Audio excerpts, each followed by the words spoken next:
Hello guys!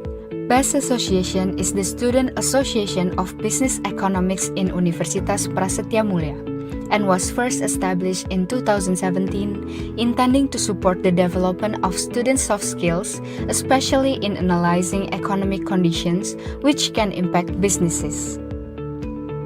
Several programs have been conducted for the past 3 years. In 2018, Universitas Prasetya Mulia, together with Bachelor in Business Economics, held BES Challenge, a competition for senior high school students, discussing the topic of peer-to-peer lending, the next generation funding. The purpose of the competition is to improve students' analytical skills towards business and economics. And as a continuation of BES Challenge, BES Association has planned to conduct a competition for university students named Road to Cube 2021. It is a pre-event to introduce one of BES Association's biggest projects, Cube 2021. The competition aims to increase the awareness of Bachelor in Business Economics alongside BES Association, but most importantly is to encourage potential students in analyzing businesses with recent economic situations. Another event held by BES Association is Friday, which was held both in 2018 and 2019 by presenting mini talk shows, game sessions, and gatherings for high school students who have an interest in economics. The goal of this event is to expand their knowledge about economics. The third event is the Business Economics Conference, or BEC in short. BEC is an annual event by BES Association, held in collaboration with CSIS Indonesia, which helps to arrange the event for second semester business economics students to present their mini research regarding several topics that were brought up during the conference. The BEC is also used as a platform for final year business economics students to present their findings to the public as their thesis result in the conference.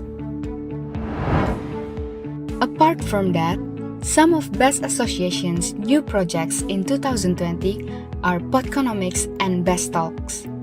Podconomics is a podcast created to share knowledge and economic theories, while BES Talks is where committees discuss organizational works, experience, and many more.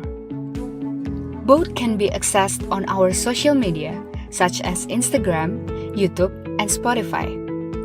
Besides podcasts, BES Association has successfully produced research by the R&D team in the form of videos known as Nugget Economics. Next is BES Bonding Program. BES Association not only provides a platform for students to improve economic knowledge, but here we also have the opportunity to know each of business economics students in the bonding program. The bonding program has a lot of activities open for business economics students to build relationships with all batches. To further increase the existence of our organization, we have come up with more projects up ahead, such as the Business Economics Internal Competition or BEIC, Student Awards for all business economics students, comparative study, and also BES newsletter. So, that's all about BES Association. Don't forget to follow our social media so you don't miss any information about our upcoming programs. See you!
All right. Hello, everyone. Testing one, two, three. Welcome back again to Cube 2021, and good morning to everyone. Welcome to the fifth and final webinar of the Cube Orbit series. We hope all of you future economists are ready to be a part of today's event. And before we go any further, let us introduce ourselves as your host. My name is Ilma Farunda, and today I'm accompanied by a special partner. And that would be me. My name is Keenan. Thank you all for joining us in this wonderful morning. I know mornings might require some extra effort from some of us here. So first, let's applaud ourselves digitally, all right? There we go. Hey, thank you, Okay. everyone. Speaking of a wonderful and gracious morning, how are you feeling today, Elma? Ready to start the day? Yes, absolutely. I'm sorry to start today's event. And how about you, Kinan? Mm, Great to hear, and thank you for Okay. asking. I'm doing fabulous. And I hope everyone in the audience is as well. So let's move on, shall we? Care to Okay. share with us what we're actually going to do today, Yoma? All right, Kinan. I'm pretty sure all of our participants are very excited to be a part of today's webinar because since we're already in the fifth webinar, so might as well call it as the closing of the Cube Orbit series, don't you think? Closing, Yeah. eh? Yep. Well, And yeah. well, sure. But just in case, I think I'll give a brief refresher about Cube. Why Sure, don't sure. you? Sure, of course, right? So, even though this is the final day, I'll still give you a Yeah. refresher. So don't worry, folks. Cube itself is a business and economics analysis competition for all Indonesian undergraduate students. And it is also run by a students association called the Best Association. And it is from S1 Business Economics Universitas of Prastia Mulia. Also, since today's the day of the final competition, and we'll have to spice things up a bit because Yes. we are going to have some great webinar sessions in the Orbit series with lots of great speakers. So I'm sure we're going to have a lot of fun today. Yep. Thank you very much, Kinan. Very good explanation you gave there. And so for today's agenda, we're going to start with the final face off by our top four finalists. And not only that, right after it, there will be a webinar to broaden your knowledge brought to you by our lovely speakers for today. And of course, we'll end it with the winner announcement for the top four. So I'll tell you what, Kinan, I can't wait to see how today's event goes. And neither can I, and I bet neither can the audience as well. Yep. So I hope everyone here does their best in the event. And right, we would also like to thank our official case Oh, yeah. contributor, PT Unilever Indonesia, Love, Beauty, and Planet, as well as our sponsors and media partners who have given up so much support for this event. Yep. First up for our lone sponsor, Pepe Johnson and Johnson Indonesia, for all you love. And next, our esteemed media partners, Opportunist, B Voice Radio, Motau Event, Youth Development Community, Saya Pilih Bumi, eventcampus.com, Student X CEOs Bandung, and Event Campus. All right. Yeah. Thank you very much for our sponsors and media partners. Again, we would like to thank all of them for the support and they have given us in this event. Thank you again, sponsors and media partners. Your support is invaluable to us, and we frankly wouldn't be here without you. So Yep. let's move on. Let's have a little moment of throwback, I think. I think it's an appropriate time. The Okay. mood is right. So Yep. we'll be watching the playback of day 4 of Cube, just to, reminisce about how much fun we all had, I'm sure. All right. Yeah. Without further ado, here is the recap video.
Well, see, would you look at that? See what I mean?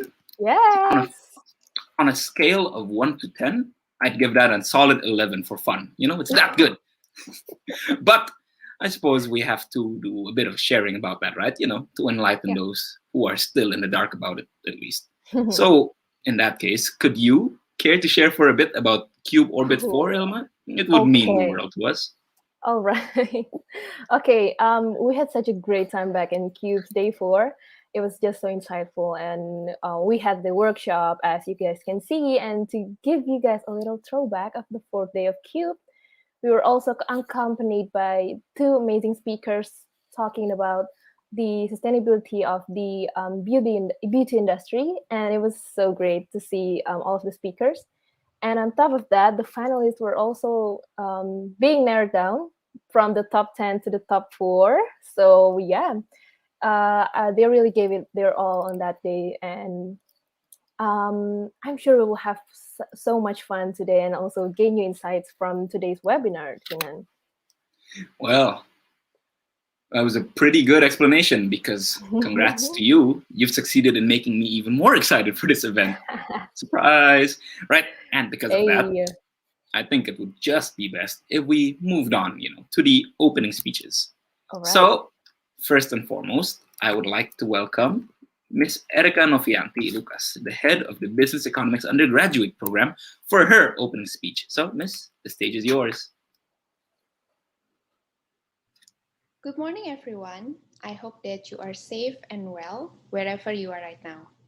On behalf of Business Economics Program Universitas Prastia Mulia, I would like to welcome you all to CUBE 2021.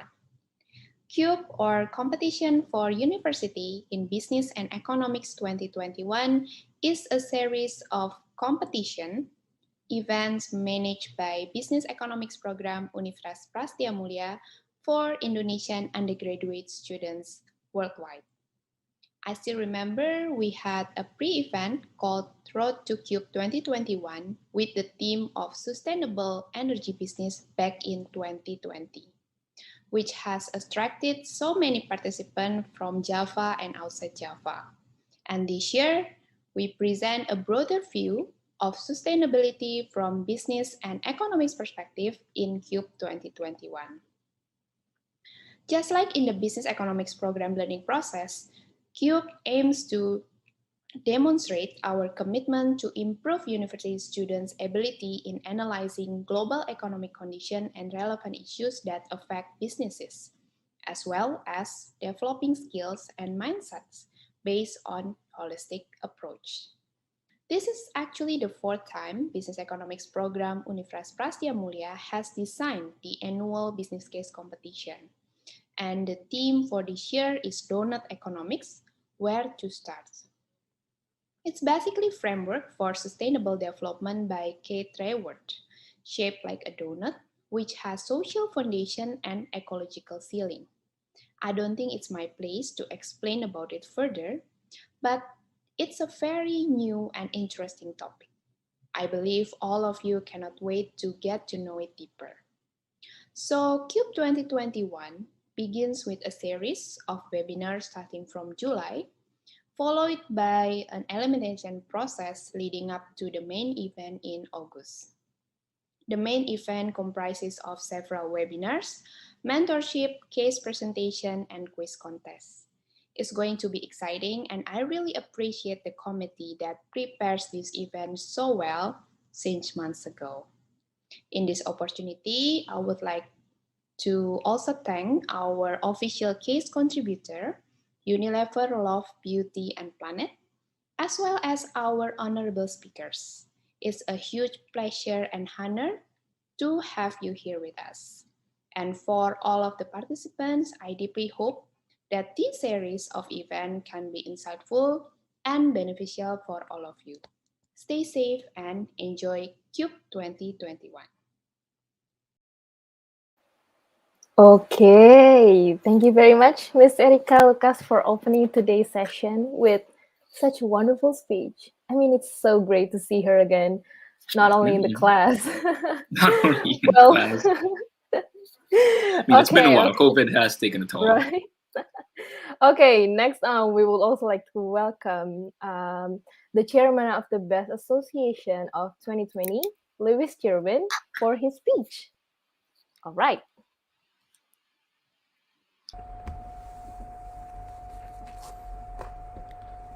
Namo Buddhaya, Namo Maitreya. Wassalamualaikum warahmatullahi wabarakatuh. Shalom, Om Swastiastu, Widatong Tien. Your Excellencies, Professor Maria K. Pangestu, the World Bank Managing Director of Development Policy and Partnerships. Your Excellencies, Professor Jisman Simanjuntak, Director of Universitas Prasetya Mulia. Distinguished speakers, judges, and participants of the competition and webinar. On behalf of the Business Economics Student Association, let me welcome all of you to the event of CUBE 2021 competition and webinar about donut economics, where to start. First and foremost, I would like to give a little bit of background about this event. As business economics students, we consider ourselves as the agent of change that transform businesses amidst the uncertainties that we will constantly be facing in many years to come. So in the spirit of sustainable business development agenda, we formed this event business case competition which incorporates both economics and business perspective into the problem solving process known as the competition for university in business and economics, or we call it as CUBE, to enable young intelligent mind to solve the world's biggest challenge. This competition is the continuation of Best Challenge at the higher level and recognized as one of the biggest events held by Best Association. As COVID-19 pandemic situation has become even more prevalent and the interventions by the government are still being implemented, we have decided to conduct the competition and webinars on a fully online basis. Previously, maybe some of you had already known that last year we created the pre-event of CUBE, or known as Road to CUBE 2021, to introduce you to the one of the biggest and prestigious business analysis competitions in Indonesia. With the huge success of the pre-event last year, we do hope CUBE 2021 may also become a more spectacular and great event. As I have received the information regarding the competition, there are 76 teams that have already registered in the competition and it has already exceeded the target. Therefore, allow me to commend Fanny and team for all of your hard work and to remain holding your head high into finally establishing the best concept for online competition and having us all here, although virtually. I especially would like to show my gratitude towards all stakeholders that already support our event, particularly to Universitas Prasetya Mulia, Business Economics Program, and our case contributor, PT Unilever Indonesia with its brand Love, Beauty, and Planet. Because of their support and guidance, Best Association could create this great event, CUBE 2021, as a successful competition and webinar. Lastly, I would like to give my best wishes to all of the teams that already did a great job in solving the case and give their best effort in this competition. But no matter if you win or lose, do remember that the lessons do not come from winning, but it comes from the hardships you have been throughout the process.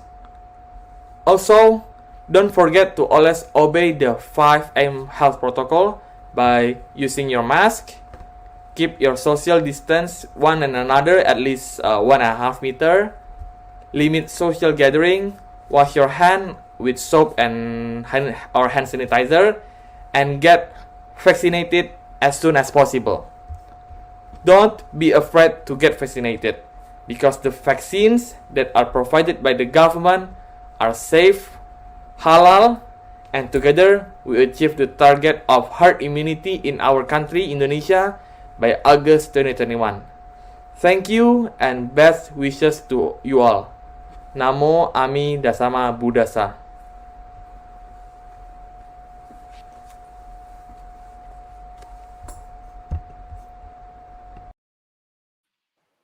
Oh, wow. Okay. Thank you, Louis, Chairman, for your opening speech. Something about that speech that I really, really love was how Yeah, he took off his mask and put it back on in the beginning and at the right. end. But It's that like a wake up shows call. it's Look at like my a wake up mask. call. I mean, he's at home, so look at Oh that. It yeah, shows strict adherence to the safety protocols, and I think we should all aspire to be a bit more like him, right? yeah, and also how he mentioned the 5M, the rules. Oh yeah, the small PSA, Keep the distance, wear beautiful. your mask, get vaccinated, It's beautiful. and all It's that, beautiful, right? right? But we should really move on to the next Okay. opening speech, right? So Oh, okay. next, we would like to welcome Fanny Faisal as the chairwoman of CUBE 2021 for her opening speech. So please, the stage is yours. Assalamualaikum warahmatullahi wabarakatuh.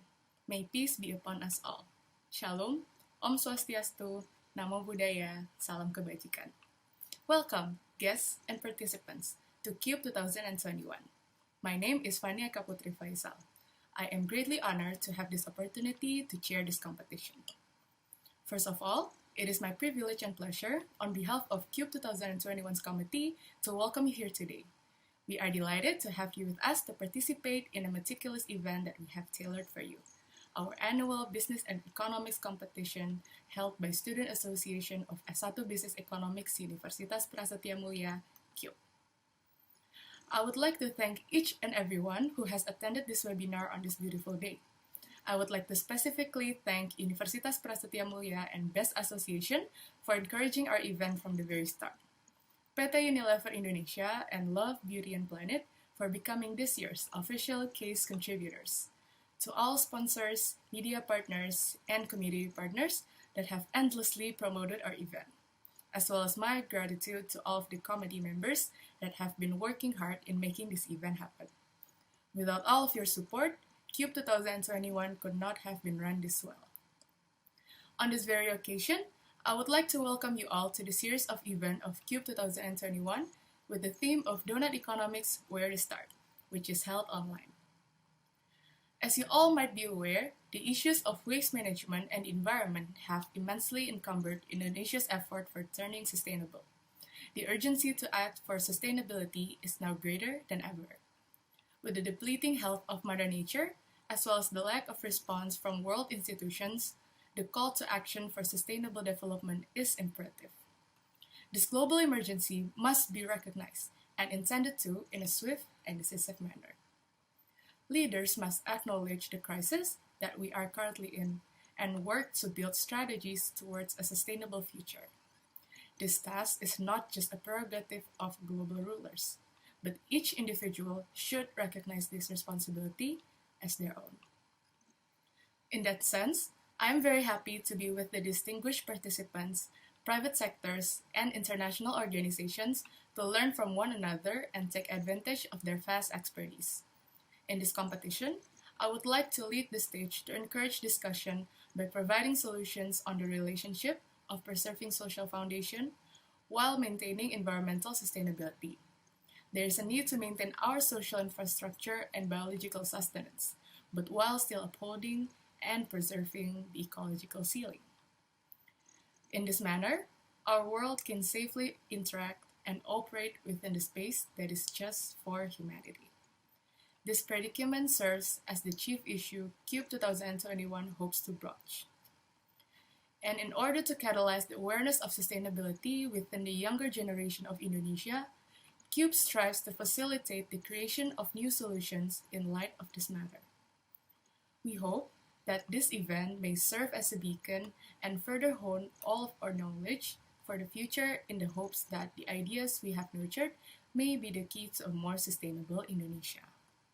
I hope each and every one of us here learn from one another in ever interesting discussions with various speakers welcomed in the stage. Thank you once again for your participation. We hope CUBE brings light and positive impact for all of us for the long future of Indonesia. Thank you. Thank you very much, Fanny, for your very, very warming welcome speech by our chairwoman. I love the word. I still love the word. Chairwoman, yes. Chairwoman. I like chairs After a in long, general, long time. so Right? sure, Like, yeah, because, these no, because after a long time of hearing chairman or what else besides that? What, Desk. chairperson? No, not desk. Desk? Yeah. No, that Chairperson. No, no. desk. You're Yeah, just yeah. trying to Not a find desk. other things that are chair related, office related, really, aren't you? Office related. I don't think. Yeah. Anyways, Mhm, mhm. by our chairwoman. Yeah. Um, okay. I guess we're ready to start our next agenda, don't you think, Kinan? Our agenda. No? Right? Well, No? pray tell, what is our next agenda? Assume I am Okay. very stuck in the dark here. Okay. Well, okay. To start our final day of Cube, as I mentioned before, we have the top four finalists who's gonna do their final face off. Oh, that's that sounds really intense, don't you think? Like the It is face intense. off. I Like mean, it imagine it. is. It is the Imagine it is final, like a final. in person thing, and Oh, they have to do the real face off, this is something like the Hunger Games, is it? right? This- I you was know what? also thinking about Hunger Games. As long as it doesn't involve stabbing the other Yeah, contestants yeah. Or mildly or anything, yeah, really, don't stab each other. I'm sure it would be fine.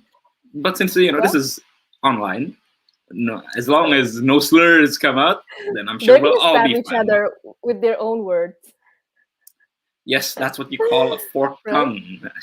Don't do Yep. that. Okay, and before that, we would also to say congratulations to the top four finalists. They've all Mhm. done very, very wonderful job. Mhm. Right? Of course, I'm sure it wasn't easy getting here. I mean, of Yeah. course, it's not easy, right? Like, there were so many teams that started here, and now we're only down to four. So imagine the amount of effort and work that they Oh, really put into this.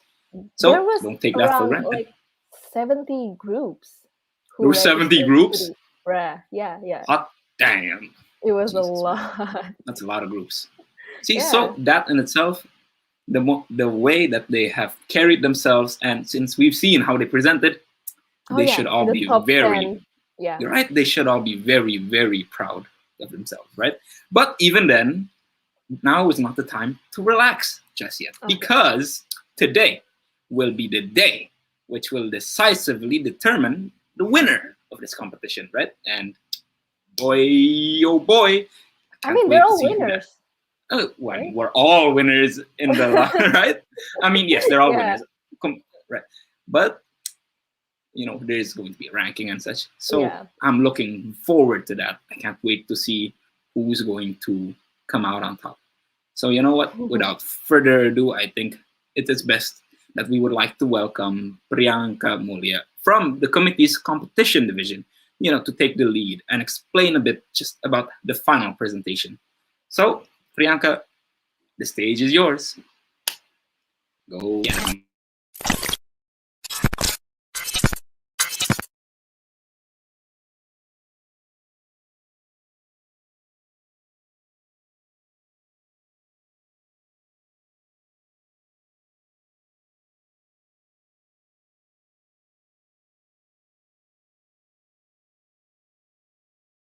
Okay, good morning and welcome to the final round of Cube 2021.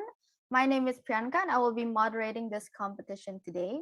We are so excited for today's event and we hope that all the participants have prepared their very best for this upcoming round. And first of all, I'd like to congratulate all of you, our participants who have successfully made it to the top four. And I know it must have not been easy and you guys truly deserve to be here. So without further ado, let me introduce to you Cube 2021's top four. Congratulations to Team Elysian, Team Victorum, Team Critical One, and Team Ngantuk. You guys were the top four highest point scorers in the elimination round, and today we will find out which one of these four teams will be the winner of Cube 2021. But before we begin, I would like to thank the ones behind the case, our official case contributor, Love, Beauty, and Planet. Thank you so much for the LBB team who have provided us with one hell of a case to crack, but most definitely a much rewarding experience for all of our participants. And I'm sure you all are familiar with Love, Beauty, and Planet already, or LBP for short. So let's begin with our final round. First off, the economics case battle. Today, the top 4 teams will continue further with the case study provided by LBP and delve deeper to present their solutions for the case given. All 4 teams have received the case and are prepared to present their findings before our esteemed judges today. And LBP has given the top 4 2 case premises with the main theme beyond plastic packaging. And as we know, the issue with chemical ingredients and microplastics is one that we cannot ignore. And in that effort, the participants were told to find ways LBP can educate their consumers and compel them to take action to tackle this issue. On a much larger scale, the participants were asked to think about what government policy initiatives LBP should make use of and who can they partner with to achieve mass awareness. The economics case battle is the first part of 2 for the final round of CUBE 2021, and this round will count for 60% of your final score. So make sure you give your very best during your presentation. And now allow me to introduce our judges for the economics case battle. First up, we have Mr. William. He graduated with a master's degree in strategic communication from the University of Western Australia and is now the lead PR and communication at Stockbit and Bibit.id. He is very well experienced in the field of communication, but is also capable in the field of business. And next up, our second judge is Ms. Filda Chitra Yusgiantoro. She is currently the chairman and senior economist of Purnomo Yusgiantoro Center, a nonprofit organization devoted to research for policy solutions. She has many, many years of experience working in economic development, sustainable development, and also business economics. And last but not least, we have Ms. Melinda Savitri, a business unit head message at Unilever, handling many beauty and personal care brands such as Love Beauty and Planet. Starting off as a junior auditor at PricewaterhouseCoopers, she has dedicated her career to working for Unilever for the past 11 years. Wow, what a very impressive lineup, and I'm sure we're very excited to get on with the economics case battle and see what these judges have to say. But before we begin, let me run through the competition rules briefly. I want to remind all the participants that your presentation must be your original work and that you are not allowed to alter your presentations once it is submitted to the committee. You will each have 12 minutes to present your findings and 15 minutes for the Q&A session, in which the committee will help you keep track of your time through the Zoom chat. And also, please be ready at all times to deliver your presentation, since the order will be announced as the competition goes. Next, if any one of your members is absent at the time of presentation for any reason, then the rest of the team must proceed with the presentation. Again, please be ready at all times, because if you are not present when we call you, we will move your team to the last order, but your points will be deducted. And lastly, please turn off both your microphones and cameras when you're not presenting to not distract the other participants doing their presentation. Failure to comply will result in a penalty determined by the committee. And here is the scoring criteria for the economics case battle. You will be graded based on the content of your presentation, the manner in which you present, and also the question and answer session. Okay, so let me just explain how this is going to go. I will be announcing which team is going next, after which you will turn on your cameras and test your mics. We will be sharing your presentation for you, and you will have 12 minutes to present starting when you speak. And it will be followed directly by a Q&A session for 15 minutes from the judges. And once you are done, please turn off your cameras and mics, and we will proceed with the next team. So that is all for the rules and competition flow. I hope you guys are ready to deliver your presentation. Without further ado, let me call the first team to present.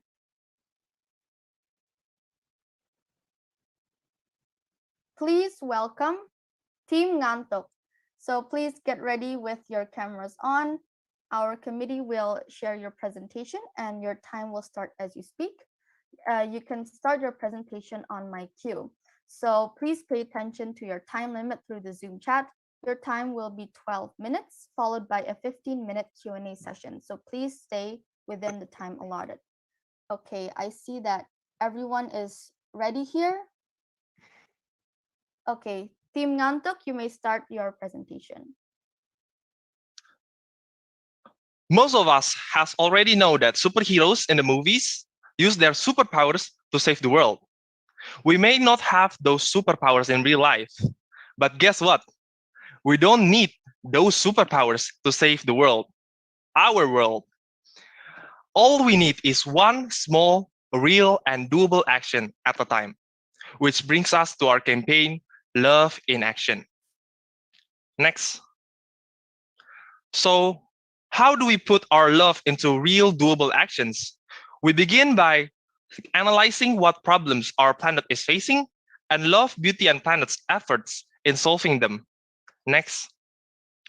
Firstly, we identified 4 major factors in personal care products that may affect environmental sustainability and us, humans, namely the usage of paraben as preservatives, the usage of phosphates to increase the strength of the soap, the usage of dyes as colorings, and finally, the biodegradability of the products. So far, Love, Beauty, and Planet has dealt with the first 3, but we believe that LBP has great potential in tackling biodegradability problem in the future. Next.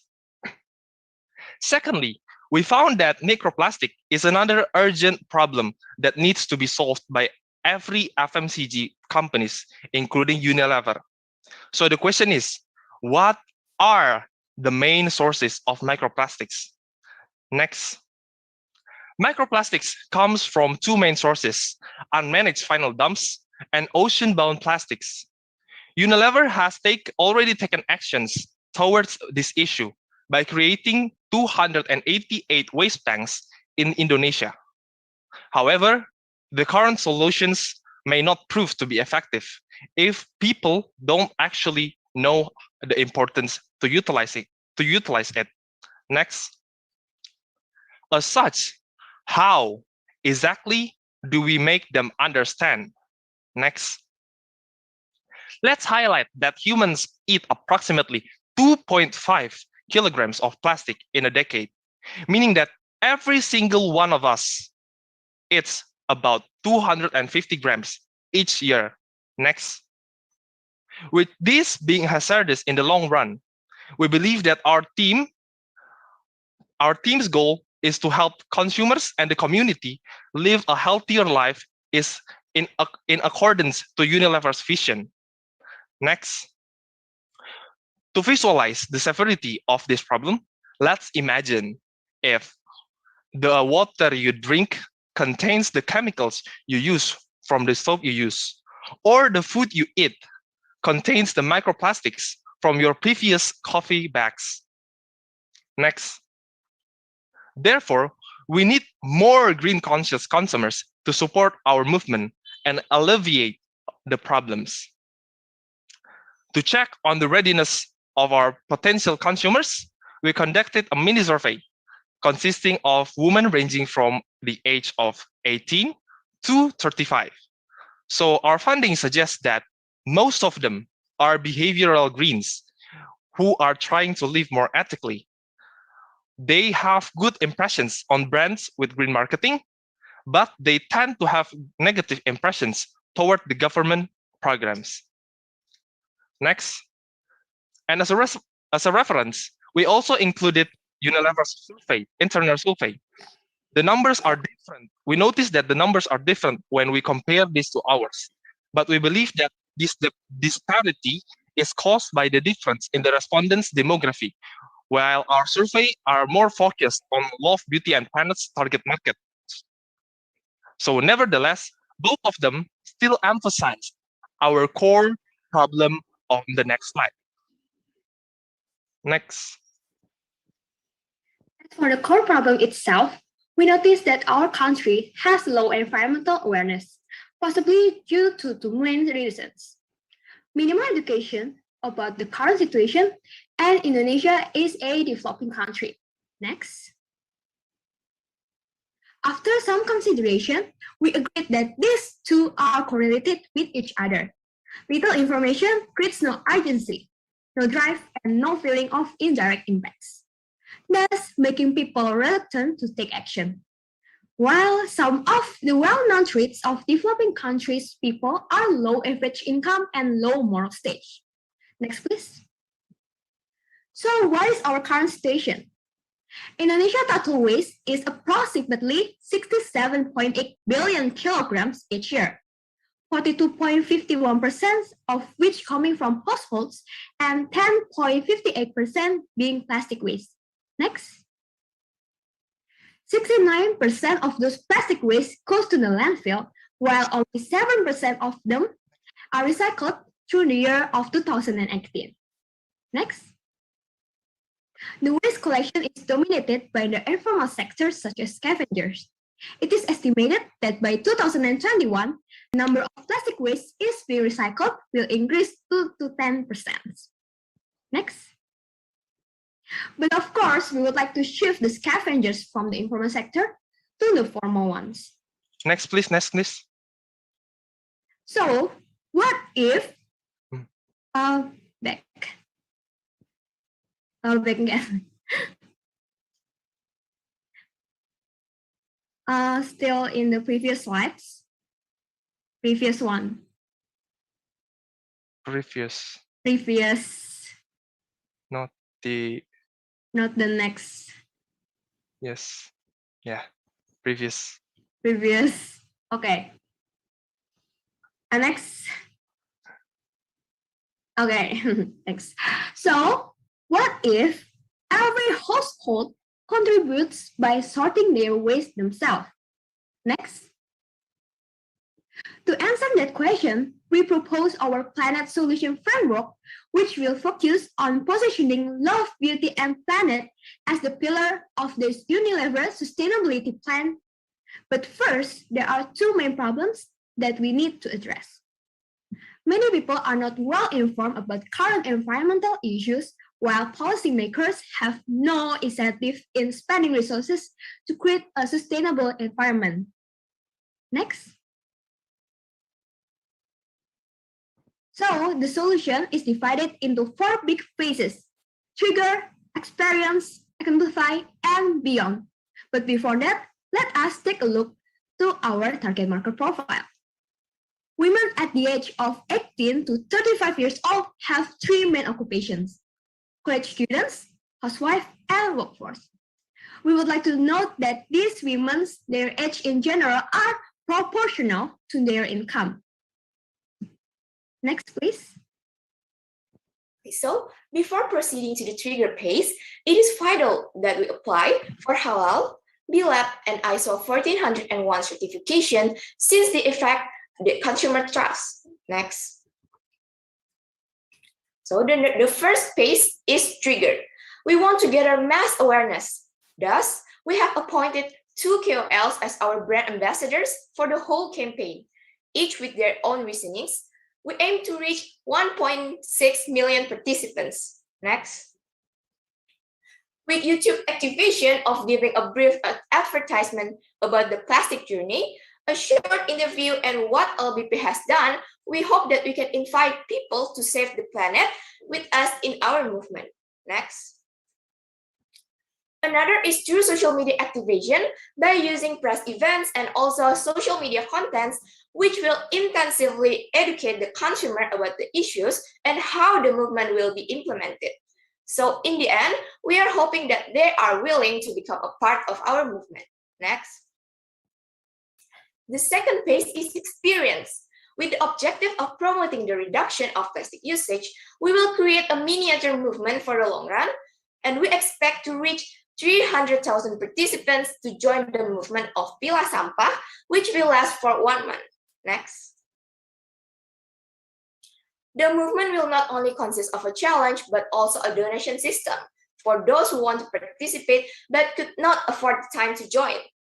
The movement will emphasize Unilever Generasi Pilah Plastic movement by taking advantage of not only waste banks, but also TPS 3R and Gojek as transportation. There will be also 1 week of evaluation after the movement, which will consist of first, evaluating the leaderboards, the impact that we have done together, and awards of voluntary certifications. Also, 5 highest contributors will have the chance to meet and do social activities with the BAs and get specialized LBP hampers. Next. The third phase is amplify. With the objective of continuing the previous movement and increase retention of the customers, we will have to develop an application called Our Planet, with the aim of having at least 100,000 active users until 3 years. Next.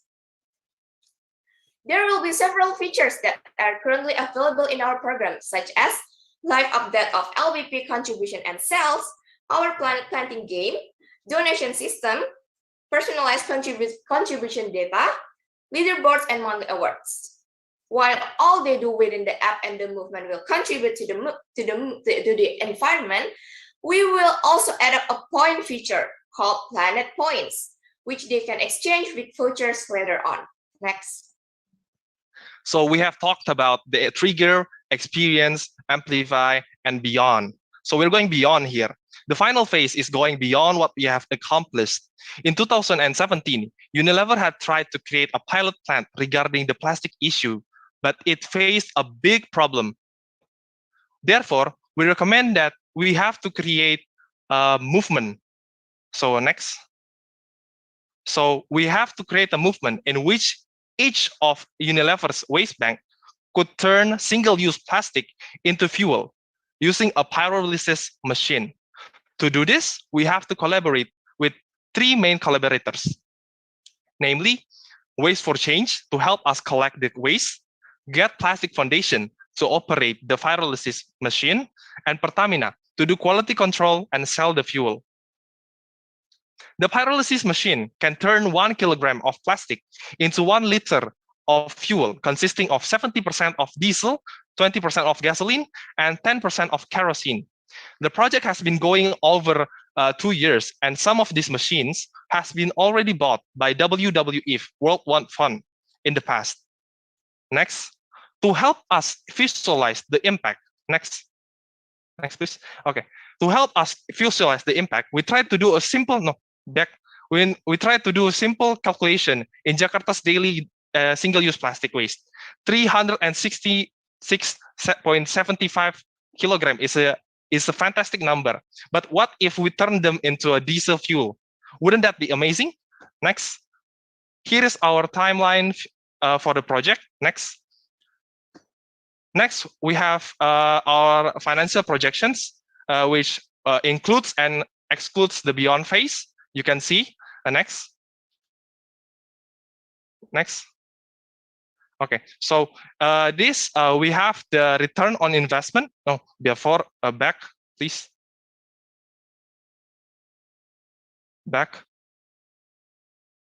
So our return on investment is on the first year is 16%, and on the second year 19%. So the mission of our movement is next. Is to love accordingly, share your word, act with passion, and repeat sustainably. Next. So in the end, our goal is to love, share, act, and repeat, all in accordance to our campaign, Love in Action. Thank you.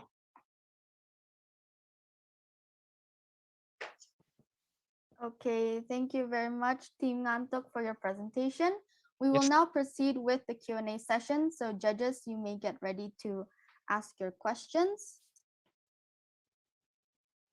Okay, okay, I see all the judges are here.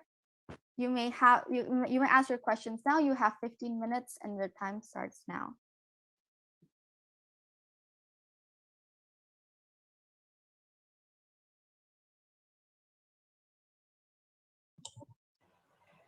I can start if, okay. So thank you so much, Team Ngantuk, for a really elaborate presentation. I really love how you actually bring us into the journey and also going beyond. I have 2 questions for you guys. So the first one is, you mentioned that government is part, how active the government is part of the issue. However, in your presentation, I don't see yet any effort to do a collaboration or partnership with the government bodies. Would you mind to actually elaborate on that and add on if you have any idea on how to do partnerships and start partnership with government bodies? So that's the first. And on my second, I think in terms of activities and triggers and how the consumers would actually experience, it's a really good approach because it involves really a, how do you say, like a pop approach that is relevant to the target audience. However, I would like to challenge the first 2 years of investment. It actually gives us a negative ROI, right? If I understand that correctly.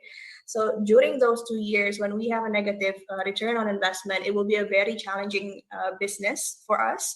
So what do you have in mind to actually tackle that negative ROI in the first 2 years? So thank you. Okay. That's my 2 questions. So I answer it first, committee. Okay, so let me answer that question. So first, if you see on our slide, if it's not really detailed, but if you see in the long-term movement that we elaborate government with TPS 3R, TPS 3R. So we know that to elaborate with government, we have to start from RT and RW and make make it to the top, because it's hard when you engage directly to the government to recommend LHK. It's very hard, and we have to start small with RT and RW, TPS 3R, and we can elaborate from there. So next, your question about the ROI. I believe that this is I wouldn't make this in expense only on the Love, Beauty, and Planet sites, right? Because I would say that if Love, Beauty, and Planet is the only choice, is the only pillar of Unilever's program, whole program, that means the whole company, the whole FMCG company, have to support their little sister. I would say they have to support their little sister because their little sister is on the progressive. She is trying to be more mature, and I think that it will help increase the other parts of Unilever's such as the other division. I mean, like when your whole company's brand perception, the company's perception, FMCG company perceptions is changed through LBP brand perception, I think that it will increase the other brands from Unilever's. So I think that these whole expense, I wouldn't recommend to cost it only on LBP expense, but on the whole Unilever's expense. Thank you. Thank you, Jason. Yes. My pleasure.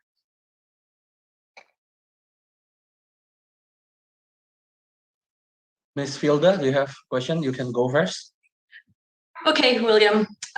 Yes, thank you for the opportunities for committee to have me as a judge. I have 2 questions for the team.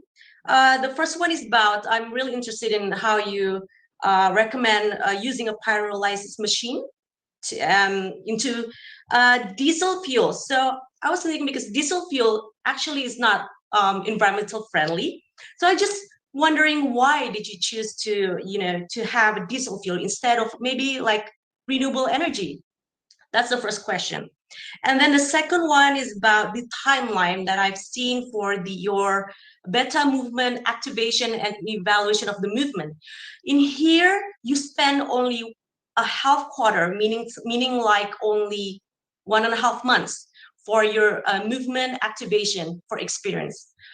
I thought that, is this enough? I mean, maybe you have another perspective that, for activation, for, having this movement, it requires lots of time, especially when you said that, it's really hard for people to be aware of their environment and so on. So why did you choose only for less than a quarter to have the beta movement activation? That's all for my question. Thank you. So I think that I would like to answer this question again because it's my part. But if the other my members would like to add, that's okay. So 70% of the diesel. So let's get back into single-use plastic. Single-use plastic in Indonesia is very hard to recycle. because when waste for change, even Waste for Change, the big waste management company, they say that when they find single-use plastics like coffee sachets or sachets that have only single-use plastics, single-use plastics, they would also throw it away because they have no other choices to improve or recycle it again. So they have no other choices regarding about the single-use plastics. And these single-use plastics have a huge amount, a huge contribution to the environment, to the landfills. So by using this pyrolysis, maybe it's not really environmental friendly, but we are trying to turn the plastic back into what it was coming from. So the plastic was from oil, so we turn it back to oil. So basic to basic. So that is my first answer. And the second question is about this the experience, right? The movement. So the 1 month movement is for trial movement. So we are trying it, so we can evaluate for the application later. But we have the teaser. I would say the teaser, because the trigger experience, the trigger phase is the teaser of the experience phase, which they will have the movements on. So the trigger phase will conduct education through social medias, through channels that women at 18 to 35 age would use. Yes, that is my answer for that. So it's not really the 1 month and 1 week is literally for the 30-day challenge of Pilah Plastic. Yes. Thank you. Thank you for the question. Okay, thank you for answering. My pleasure. Well, good morning, everyone. Good morning, Team Ngantuk. Nice presentation. Thank you so much. Just want to clarify, in terms of the movement that you create, I assume that reaching out to women at the grassroots level is also important. So how would your team apply some strategies to reach out to women at the grassroots level? Because I see if you are targeting mid to affluent market segment is good in terms of increasing the awareness so that at the end of the day they might buy the product. But I think if you are talking about movement in a more general level, do you have any strategies to reach out more women, like generally? Because in the first at the first presentation, you also mentioned about the level of income, lower income, and also it might impact their level of moral responsibility towards the environment. So what's your strategy on that? Thank you. So would my team add up, because I think that this is my part, but I have been too vocal here. Yeah, you can go first. Okay, thank you. Okay, I will add after Nelvira. Then I will finish that up. Okay.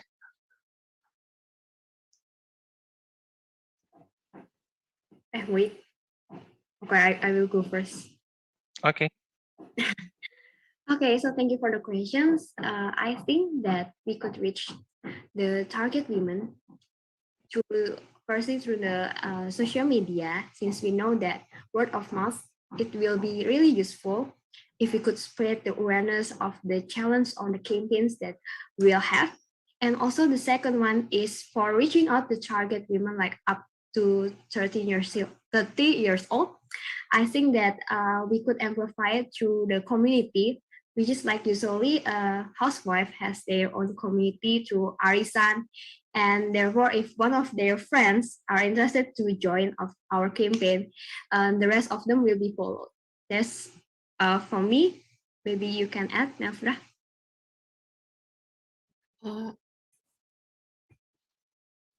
I'm good. You can continue. Okay, so I can continue. Okay, so our strategy, yeah. We know that women above that age, women workers, we're talking about occupations, right?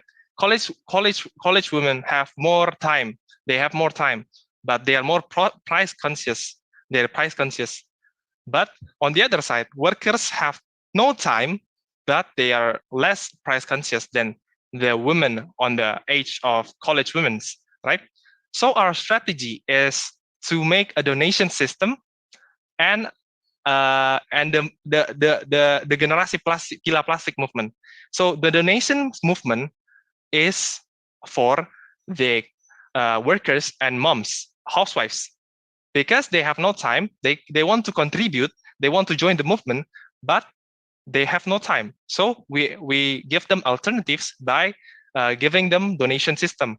This donation will be delivered into Waste for Change, which Waste for Change will give the scavengers in the informal sector a better job at their company. So this donation will goes to Waste for Change, and Waste for Change will give the scavengers a better job at their company.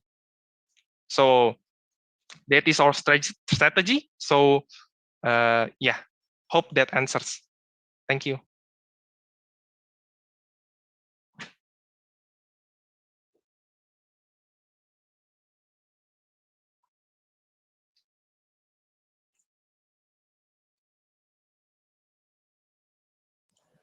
Do we still have time for other questions or?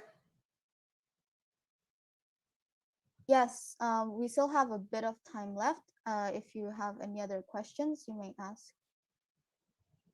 I'm just really interested in what William is asking previously, actually, and I don't think that I'm quite satisfied with the answer yet. More towards, I believe, if I can rephrase William in terms of question, is the target audience that you choose right now is very much skewed towards higher income consumers. It is also reflected in the type of activities that you're doing and how to trigger and educate those type of consumers. But I think a large amount of Indonesia's population is actually not the haves, but the have-nots. So more towards the lower income consumers. How would you actually approach that target audience?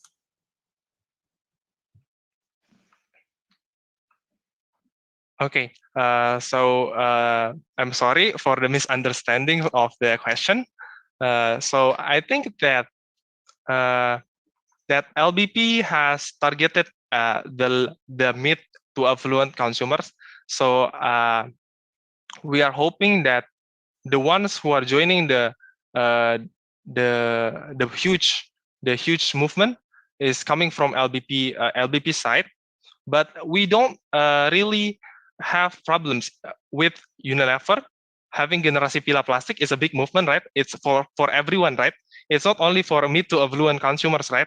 So I think that it will be very useful if we also do education, penyuluhan at it's kind of flexible in the education month of KOLs. So the KOLs as a brand ambassador, they can go and raise the awareness of the middle to low consumers, because Pevita Pierce is one of the environmentalists that I think that she would really appreciate that and would really love to do that. Thank you. Hope that answers.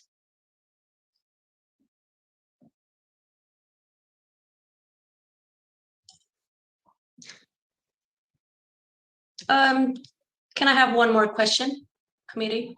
Sorry. Yes? Yes, you can ask one more question. This is the last question then. Okay, the last question. I'm really interested in how you, your strategy to have the digital movement by the digital thing, amplify, introduce our long-term movement, and so on. I was just wondering, do you have any like long-term strategy to, to in Indonesia, we have many low-income people that they prioritize first on their basic needs actually. So like they really second priority with the environmental and so on.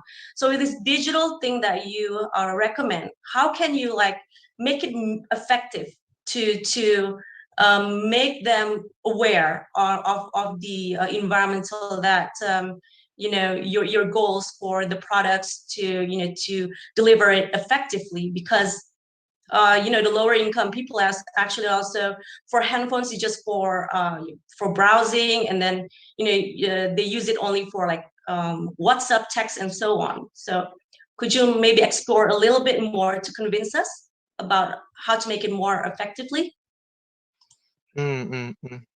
I really appreciate. I think that will be a great input for us. But further on, I would add on the question.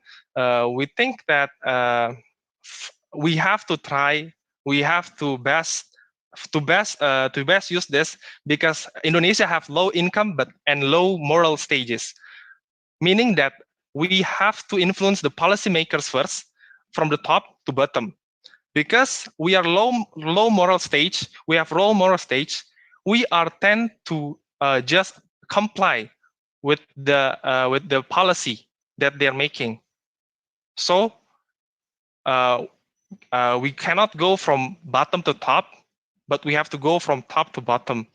So we are our reach is our goal for the short term. For the short term is to reach the middle to top. Until we reach the top, then we'll go to the bottom, because it will be very hard to educate on this plastic issue, because I think that plastic is not the big issue. Single-use plastic is the issue, and the waste management is the issue.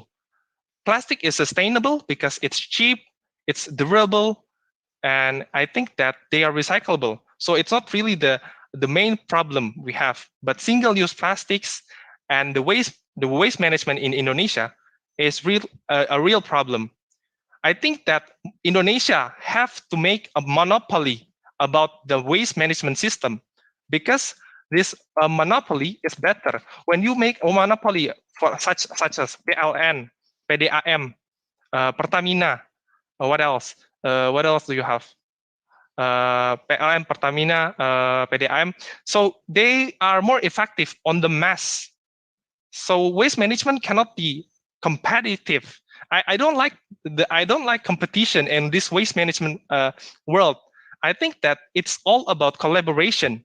It's all about how we collaborate with other companies and making the monopoly to make the better environment. Because if it's about competition, we're just competing each other to get tenders, to get profits, and to create a bigger company, right? But in collaboration, we can gather on and gather the environmentalists together. Thank you. Hope that answers. Thank you. Yes. Okay, thank you very much, judges, for all your questions. I guess that marks the end of our Q&A session. Thank you very much, Team Ngantuk, for your presentation.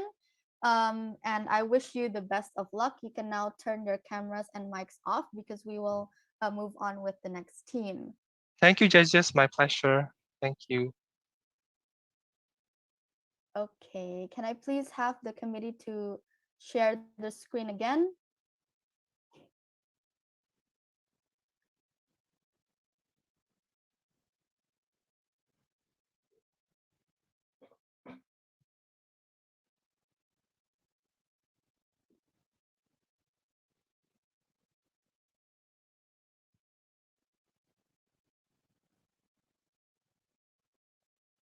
Okay, we will now move on to the next team. Please welcome Team Elysian. Get ready with your cameras on, and we will be sharing your presentation. Your time will start as you speak, so please don't forget to look at your time limit through the Zoom chat. You will have 12 minutes, followed by a 15-minute Q&A session. I will be cueing your presentation. So now, before we start, let's just conduct a brief mic check. Can I have Vinci to turn your mic on and say, am I audible? Hello. Okay, you're audible. Next, Anastasia, can you please turn your mic on? Hello, am I audible? Yes, you're audible. I don't see your third member. Okay. Septihani, can you please turn your mic on? Hello. Okay, I see that everyone's ready here. Okay, Team Elysian, you may start your presentation now. Go green. Green goes with everything you know. Hello dear jurors, hope you have a wonderful morning. We are from Elysian team will present Green Law for a better future. Next, our presentation outline start with the introduction until implementation. Next,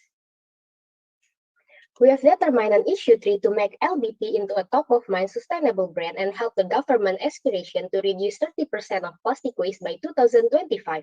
Next. Based on the industry analysis we found, there is an increase of revenue in the beauty and personal care market. Our strategic purpose is to increase mass awareness, brand interest, leading to purchase intention, developing a marketing strategy to push LBP to become the top-of-mind sustainable brand, expanding the brand popularity, and expanding the target market. Based on SWOT analysis, we can conclude that there is a strength in LBP to support environmental conservation efforts by using 100% recycled bottle for their product, and Indonesian people involvement in the environmental issue has increased by 53%. Also, more concern about environmental product has increased by 112% compared to the previous year. But lack of public awareness and the beauty industry, so it's the top offender in the plastic waste and up to 120 units per year. Based on segmenting, targeting, and positioning, LBP should focus on Gen Z and Gen Y with the economic of the middle to upper class who hold the sustainability lifestyle ideology. We suggest several strategies based on our SWOT analysis, quarter 5 analysis, segmenting, targeting, positioning, customer analysis, and customer research. Next will be explained by my colleague Audrey. Thank you, Septihani. Now coming into our strategies. Next. As we all know, in era digitalization, especially amid the COVID-19 pandemic, social media use has gone out of the roof. The global social commerce market was estimated at $89.4 billion in 2020 and will continue to increase in the next coming years. According to Forbes 2021, 97% of Gen Z consumers use social media as their top source of shopping inspiration. These data prove that social media is an essential part of any kind of business now. Our first strategy is the LBP campaign, #GreenLove for a Better Future. Now, how does this strategy work? First, this campaign will highlight the danger of microplastic and chemical ingredients. A new study from Australia's National Science Agency in the Journal of Frontiers in Marine Science has shed some light on this plastic problem, estimating that there are 14 million metric tons of microplastics sitting on the ocean floor right now. That is more than 35 times as much plastic than is believed to be floating on the surface. Also, according to CNN 2020, more than half of the beauty products also contain toxic chemical ingredients. Knowing all of this, our strategy begins with social media. First, we suggest Love Beauty and Planet to do a campaign for one repost equal $1, where every Instagram story post will be translated into a $1 donation to help solve these two devastating problems. According to CNBC, Instagram stories have at least 400 million users every single day. We also suggest the use of KOLs that are in support of sustainable lifestyles, such as Titan Tyra. This campaign, of course, cannot be done without many publication and interest from the public. In an effort to gain more interest in this campaign, our team suggests Love Beauty and Planet to post interactive and engaging social media posts, paid advertising, Instagram Reel Trend, and also TikTok Challenge. A popular content creation method is a hashtag challenge. Hashtag challenges involve creating and naming a challenge and sharing it on TikTok, where users can then create their own version of video and tag it with the same hashtag, which allow them, other users, to also easily find the videos, thus increase the amount of engagement the challenge gets. TikTok's advertising capabilities also allow fully branded hashtag campaigns.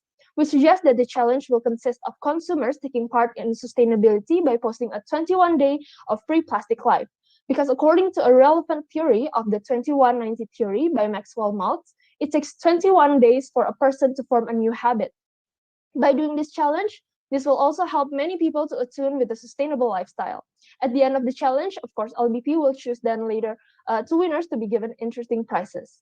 We also suggest an Instagram Reel Trend that would be linked to our next strategy of Green Box, which we will discuss later on. Consumer can make Instagram Reel videos of them using the Green Box with the hashtag GreenLove. Through this trend, Love Beauty and Planet can push for more awareness from the public consumers, especially the Gen Y and Z, as they are the main target market for Love Beauty and Planet. Next. To improve public education, to be more concerned with the environment, we suggest LBP talk shows. Through these events, LBP will invite government figures such as Sandiaga Uno and organizations to praise as speakers. Sandiaga Uno is a stakeholder who is quite influential among the young people and adults and has more knowledge about the environment issues. The IPRO, or Indonesian Packaging Recovery Organization, the Initiation of Praise, Association of Packaging and Recycling for Indonesia's Sustainable Environment, will provide education about the danger of microplastic and chemical ingredients, solution for processing packaging waste and recycling, and many more. Through these example resources, who are an expert in environmental field and the provision of e-certificates are expected to attract a wider audience. Through this strategy, LBP can increase public education to be more concerned about the environmental issue and improve LBP's image in the community as a brand that operates in the beauty industry who cares about the surrounding environment. Next. Our next strategy is the green box. How does this strategy work? What is this? We suggest Love, Beauty, and Planet to make a trash box integrated with Jaki application, where consumer can put certain trash such as plastic cups, plastic bottles, that they can scan a barcode to collect points. These points will be collected through the Jaki application. Jaki application itself is an application by the government about the Jakarta city. One trash will be equal to 1 point. Once the consumer collected enough points, they can exchange the point with sustainable products such as recycled tote bags, tumbler cups, stainless straw, and many more through the mystery box. A mystery box is a surprise box that is often offered in a specific theme or brand, while in this case, it is a sustainable product. The content of the box represents a certain value. Although mystery boxes aren't exactly new, they are seeing more traffic in the recent year. The existence of mystery box are expected to push for more impulsive buying and consumer interest, as mystery box will trigger curiosity and excitement from potential consumers. One of the ways to promote this is with the presence of banners. We suggest Love, Beauty, and Planet to provide banners in various places, whereby the presence of these banners, people will become more aware about the green box and will heighten the potential users as well. This strategy will not only help LBP in becoming the top-of-mind brand of sustainable brand, but also through this strategy, Love, Beauty, and Planet can help the government to achieve the nation's aspiration to reduce 30% of less plastic waste by 2025. How does that work? Well, by distributing more sustainable product to the consumers, this will lead eventually to a less plastic use in the future. The trash collected through the green box can be used for Love, Beauty, and Planet in making their caps from recycled plastic as well, since it is known that the product caps of Love, Beauty, and Planet aren't from recycled plastic just yet. The trash can also be channeled to the trash banks as a part of helping the nation trash recycling process. Next will be explained by my colleague Vinci. Thank you, Audrey. The following strategy is Putra Putri LBP. If there is one more thing to reach more public awareness, it would be through this strategy. According to Deloitte 2021, one of the digital marketing trends in 2021 is participating consumers in various events that will lead to a two-way bond of the brand with the consumers and increase the company's competitive power. Love, Beauty, and Planet cooperate with the Environment Agency to select Putra Putri LBP in each province to promote or educate the importance of maintaining an environment free from waste and chemicals, especially among the millennials generation. The winners of this audition were chosen based on their accuracy and creativity in answering the jury's question about the environment and chemicals. Participants could ask for support from their closest people through social media by sharing photos of participants in LBP posts and the number of likes. Where the winner of the Putra Putri LBP audition will be made of local LBP ambassador to carry out their duties, such as conducting education about the environment and chemistry on various social media, visiting village to complete education, and providing LBP tote bags as a natural step to reduce plastic waste, and also actively providing education through seminars, talk show, and many more.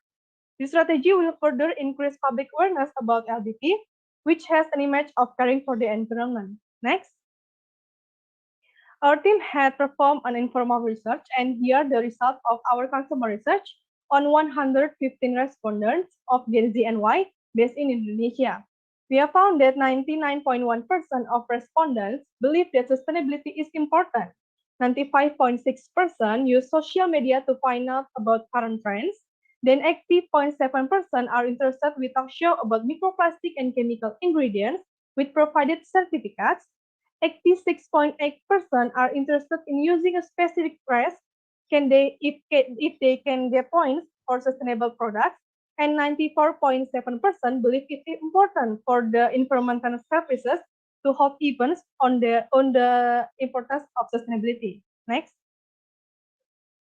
The following is an estimate of the financial aspect of our group with a payback period 2 years and 2 months. So we believe that our strategies are worthy to be carried out. Next. The following is a contingency plan and timeline of our group strategies. Next. So that is all from our team Elysian. We believe that the strategy we suggest can be a breakthrough move for the Purium planet in increasing brand awareness and public awareness to care more about the environment, as well as helping to achieve government's aspiration of reducing 30% of nation plastic waste. Thank you. Okay, thank you very much, Team Elysian, for your presentation. We will now begin with the Q&A session. Judges, you should get ready to ask your questions. Okay, I see all the judges are here. You have 15 minutes and your time starts now.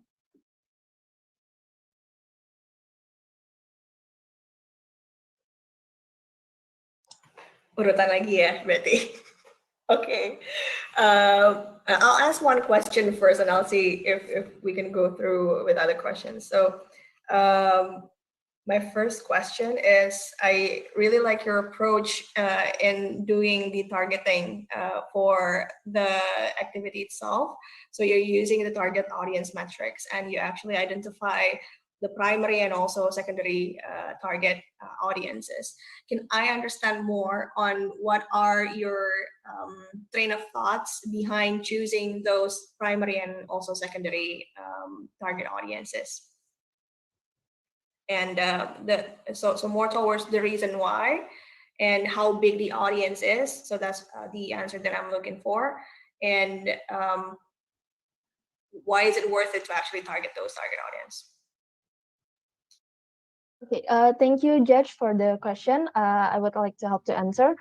For the segmenting and targeting, we chose the middle up and Gen Y and Gen Z. The reason is, according to many studies, many relevant studies right now, the Gen Y and Gen Z are currently the biggest leading target market for most of the industry that's available right now.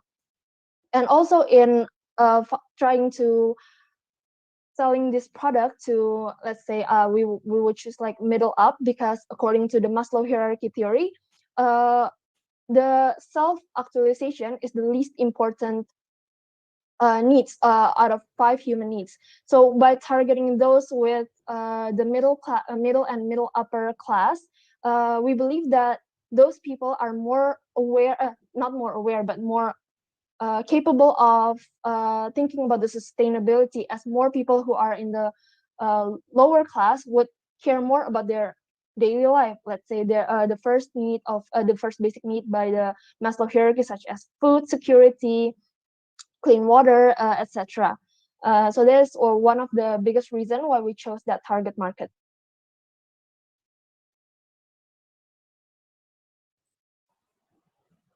Thank you. Thank you. Okay, my turn then, after Bu Melinda. I have one question. I'm seeing the slides for the financial aspect. You mentioned here that the payback period after you have the strategy of delivering Jaki Love Box, LBP campaign, Putra Putri LBO, that I really love. How you put that strategy about giving, to have this Putra Putri LBO, which is a really an Indonesian, really an Indonesian thing. So, but I was thinking about in this financial aspect that you deliver, that the payback period 2 years and 2 months. Now, in here as well, that you said that the negative cash flow is in the first year, of course, but then the next year it will be positive cash flow. So could you explain more and convince us, is this something that really have, this is really fast strategy to have a profit in about like 1 year you have a positive cash flow. Could you convince us more how you have this calculation, or maybe just explain how you have this calculation?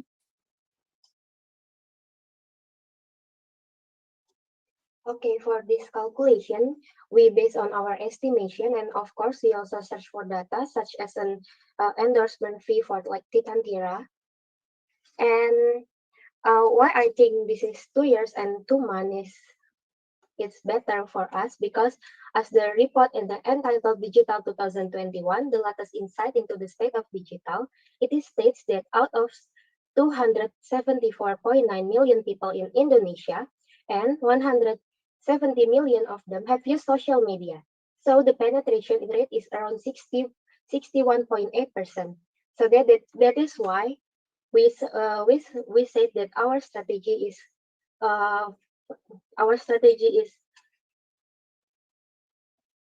is worth to be implemented.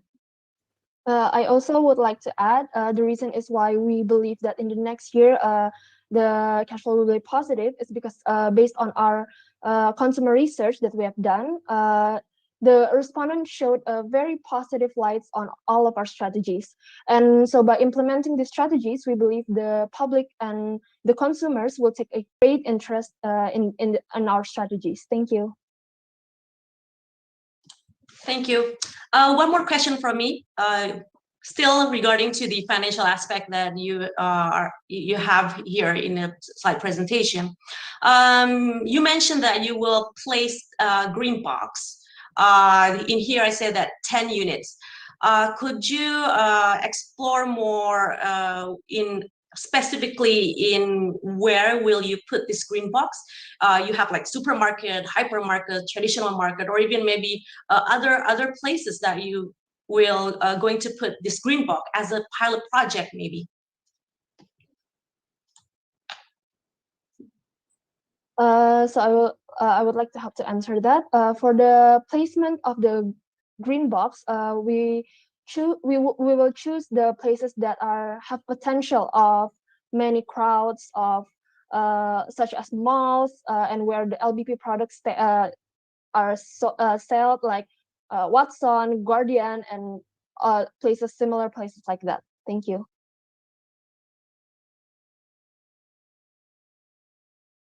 Okay, thank you for the answer, but I was expecting more of your answer, maybe in a crowded place, meaning in which specific, because it will really related to the profit that you will make. So I think you need to explore more on where you put this green box and so on. Yeah, but thank you for the answer, Team Elysian. Sorry, can I add a little bit? I think we can put in mall with a lot of traffic like Central Park, Green Indonesia, and Plaza Indonesia, Plaza Senayan. As I'm see in the Traveloka, that is 15 mall in Jakarta that always full of people. It is such as Green Indonesia, Plaza Senayan, and Central Park. I think we can put it in there so that more people will would like to see that. Okay, thank you. But be careful after pandemic, maybe. Yes, of course. Okay, thank you, Team Elysian. Go ahead, William. Your turn. Yes, thank you, Ms. Vilda. I think I really appreciate the strategies that you presented and you mentioned. Yeah, in addition to the note made by Ms. Vilda, yes, be more mindful about timing because some department stores might be closed due to the PPKM, the changing level of PPKM. I would like to know more from your perspective on how you will get the quality ambassadors for LBP Putra Putri LBP, how many provinces, how many sessions will be conducted, how to get the quality ambassadors, and how do you quantify the result. And I think in terms of the strategies and the objectives that you make is good because in my opinion, changing one person's behavior is considered successful, but changing 1,000 behavior is also successful. So I would like to know more about the quantifiable aspect of your objective and how you will implement the Putra Putri LBP strategy.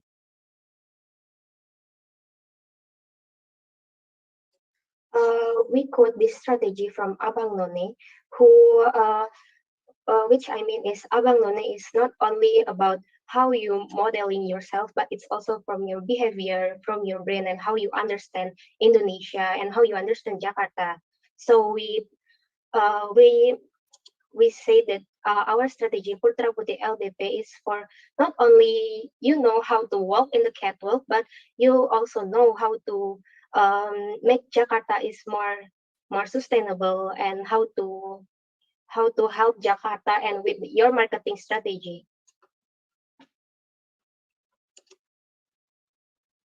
Well, sorry, in terms of the implementation of Putra Putri LBP, do you think that you should make that program like the beauty pageant instead of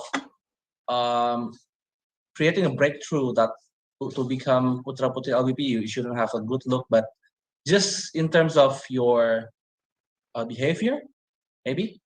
Okay, I would like to answer that. So for the Putra Putri LBP, we believe that the category for choosing the Putra Putri LBP would be number one is around the sustainability aspect and sustainability point of view.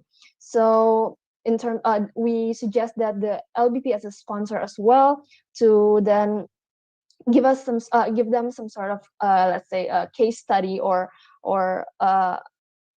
questions around the sustainability, and see whether the contestants how they view the sustainability and what they want to do in terms of programs for the sustainability of Jakarta as well. Thank you.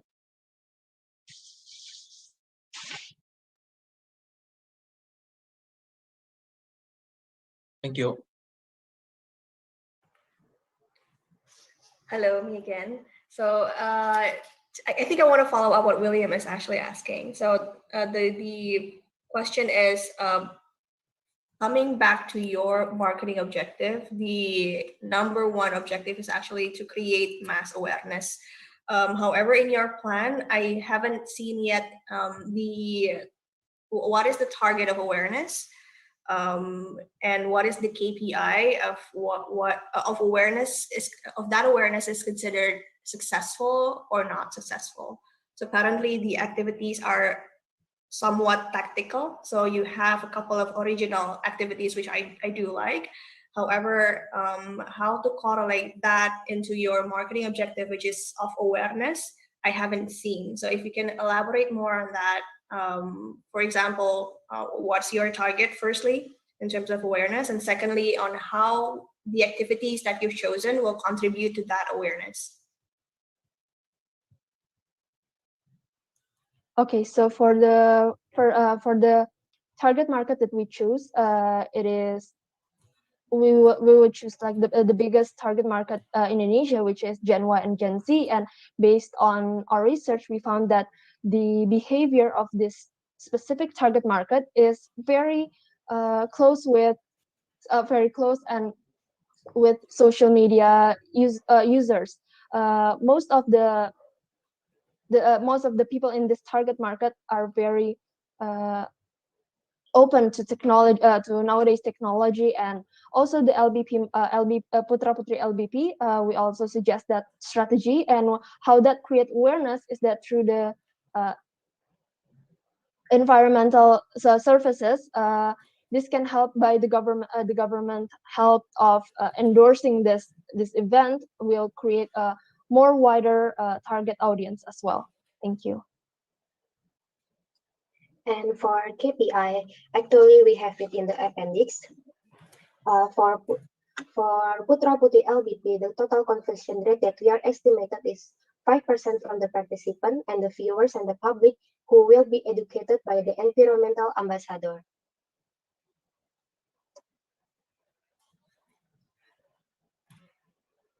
So which slide in the appendix are you referring to on KPI? Yes, we have in the appendix 4, key performance indicator. Oh, okay.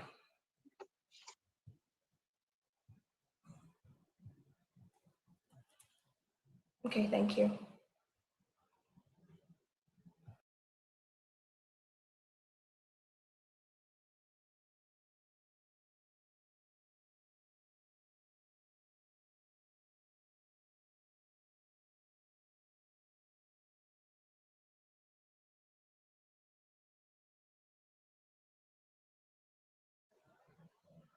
Masih ada waktu kah, committee? Do the judges have any more questions? Not from me. That's enough from me. Thank you.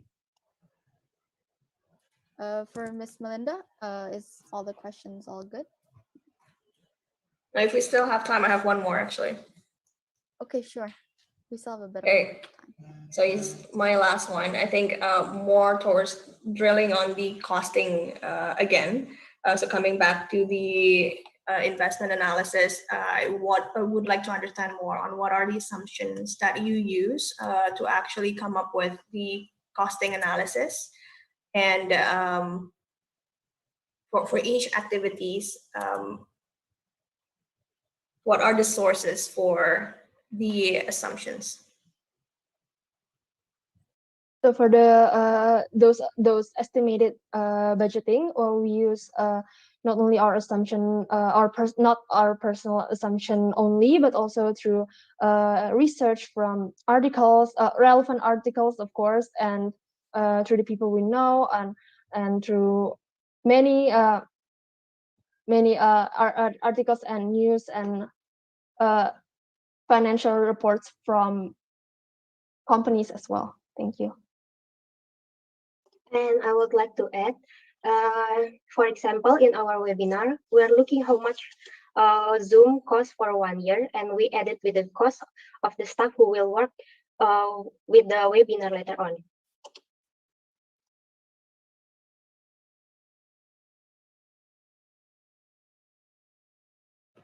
Thank you, Elysian. Thank you, judges. Thank you. Okay, thank you very much, Team Elysian, for your presentation, and thank you, judges, for all of your questions. And mics off. Now we will move on to the next team. Can I have the committee to share the screen? And we can see the next team on the lineup. Okay, for the next team, please welcome Team Victorum, and you can get ready with your cameras on. Our committee will be sharing your presentation. Your time will start as you speak. So please start your presentation on my cue, and pay attention to the time limit through the Zoom chat. Your time for your presentation will be 12 minutes, followed by a 15-minute Q&A session. So please stay within the time allotted. I will conduct a brief mic check before we start. Can I have Faris to turn your mic on and say something? Am my voice audible? Yes, you're audible. Okay, Thank you. Can I have Fidela to turn your mic on? Hello? Am I Yes, voice you're audible? audible. Okay, thank you. Okay, can I have Natasha to turn your mic on? Hello, can you hear me? Yes, okay. I see that everyone is ready now. Team Victorum, you may start your presentation. What is one of the most controversial things in the current consumer product industry? Carbon emission? Harmful ingredients? No, it's actually plastic waste. Why? Because as we speak, there are more than 76 billion of plastic packaging waste generated by the beauty and personal care industry alone. So, how could LBP improve its performance as a company while creating a substantial influence in sustainability? Next slide. Love Beauty and Planet is a fast-growing, sustainable conscious brand by Unilever in the beauty and personal care industry. Currently, its 6 goals are mainly related to sustainability and supported by the brand's strength in sustainable ingredients and packaging. LBP also has its own uniqueness, especially in innovation that supports sustainability, such as fast rinse technology that would reduce water consumption and the utilization of 100% recycled PET bottles. All in all, LBP aims to be a successful beauty and personal care brand with an impact towards sustainability. Next slide.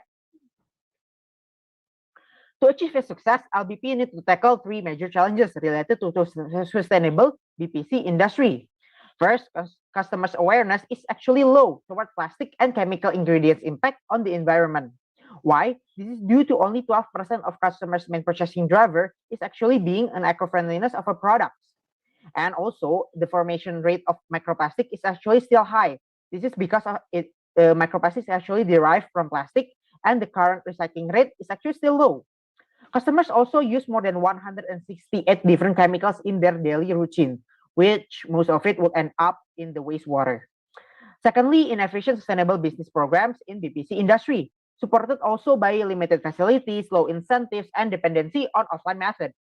Lastly, Indonesian consumers have unique characteristics that prefer BPC products that have natural ingredients and halal certification. But currently, LBP branding hasn't aligned with it yet. Therefore, we, Victrum, have crafted a comprehensive program to ensure LBP success as a sustainable business. Next slide. Let me introduce you with Love the Planet program, a strategy that emphasizes the importance of sustainability with a better waste management system. A campaign also made to increase public awareness of LBP products and its contribution towards sustainability. Love the Planet program is needed due to public low awareness of plastic and chemical ingredients impact to the environment. And on the other hand, current sustainability system is also still inefficient. We aim a millennial female that has awareness in sustainability to join the program through a 5A customer journey, starting with awareness up until advocate. Next slide. Increasing awareness of sustainable product is the first and most important step to generate sales and educate society regarding sustainability. Since the main problem is low awareness of customer, we aim to increase awareness through LBP Academy. LBP Academy is an event series to transfer knowledge on sustainability and introduce LBP programs and LBP products. There are two major events. First, it is a webinar with sustainability-related topics to increase customer knowledge, especially about chemical ingredients and microplastic waste. Second, it is a launching event for the new product and program innovation, which could go viral and increase customer knowledge about LBP. But how could LBP ensure the customer join this program? Next slide. One of the ways is by creating a viral marketing campaign. There are two methods that could be implemented by LBP. First is through a high engagement advertisement, such as making social media hashtag, online advertisement through Google Ads and Instagram ads, and making Instagram and TikTok filters. The second one is using billboard, not just any kind of ordinary billboard, but a billboard in New York Times Square. Why? Because of publishing ads in New York Times Square, viral news will emerge due to Indonesian tendency to be part of their nation, especially when the ads show their favorite influencer. Next slide. Customer is low interest towards eco-friendly product with only 12% purchase drive could be a great problem. Hence, we need to drive consumer interest through KOL collaboration. Whereas we know Indonesian customers tend to be easily intrigued by their voice. With KOL collaboration through endorsement and YouTube product review, LBP can influence consumer and introduce Love the Planet program. Our KOL target include Titan Tyra, Rahel Venya, Nana Mirdad, and other 100 micro-influencers that synchronize with sustainable acts. Next. When customers are interested in LBP products, they want to ensure that it actually fits with their desire. On the other hand, Indonesia has 58% of women who prefer halal BPC products and also 75% who prefer natural ingredients. Therefore, LBP needs to change its current branding to a wider audience, not only focusing on sustainability.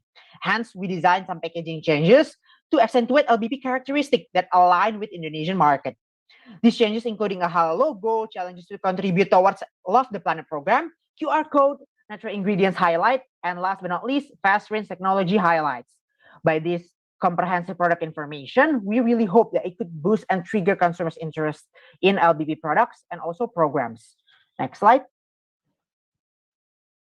With low customers' interest in taking sustainability action, LBP must design elements to promote impulsive buying behavior and sustainability aspects through interactive and provocative communication. First is actually by changing old packaging into biodegradable paper-based packaging. This packaging will use paper-based in the outermost layer, but also still using a thin inner layer of recycled PET to make sure the product is actually safe. By this innovation, it will reduce 50% of plastic usage, which will increase the product's impact towards sustainability and also boost customers' willingness to actually buy the products. The next action is actually creating a website improvements. In this website, we add a comprehensive explanation of our sustainability programs, beauty diagnosis features to recommend LBP products, and add some special offers for first-time customers to trigger actions. Next slide. The last step in our 5S strategy is advocate. In a year, LBP only managed to recycle a small amount of waste. That problem was caused by the customers' low awareness and Lovebox limited location. Thus, we come up with a solution to rebrand LBP's Love Box initiative to reach a broader target and create better impact through collaboration with Recosystem and Watsons. Recosystem is a responsible waste management startup with waste pickup service and its own application that can control the waste management system, while Watsons acts as a waste drop points to broaden Lovebox impact to 200 Watsons outlets. But how could this collaboration be beneficial for LBP? Through this collaboration, LBP could still focus on its core competences on delivering sustainable BBC products and broaden LBP's market. LBP also will gain waste reports, economical benefits, and develop a system with a company with the same vision while still reaching its main objective in recycling 1 ton of plastic in a year. So, how could we utilize this collaboration to create a better waste management system together? Next slide. We provide 2 alternatives for customers through empties pickup and empties drop-off. Customers who want their product waste to be picked up can register through Recosystem app, where the system will accept the request and schedule to pick up. Then customers will get a sustainability credit as incentive, while the pickup truck will deliver the package to a recycling plant. But if a customer wants to drop off their empties to a drop point, they can go to their nearest Watson outlet or Recosystem drop-off point and gain sustainability credit in exchange for their contribution. Then accumulated waste will be picked up by Recosystem.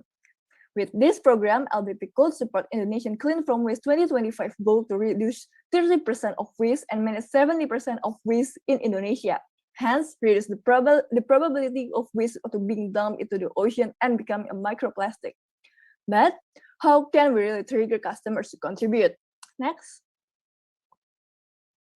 The solution is sustainability credit, a gamification system modified into Recosystem app to drive customers' buying behavior and incentivize customers' contribution towards sustainability with discount vouchers, free products, and free shipping rewards. Customers' account will be integrated with LBP's website and the Recobox IoT system to easily exchange sustainability credit points.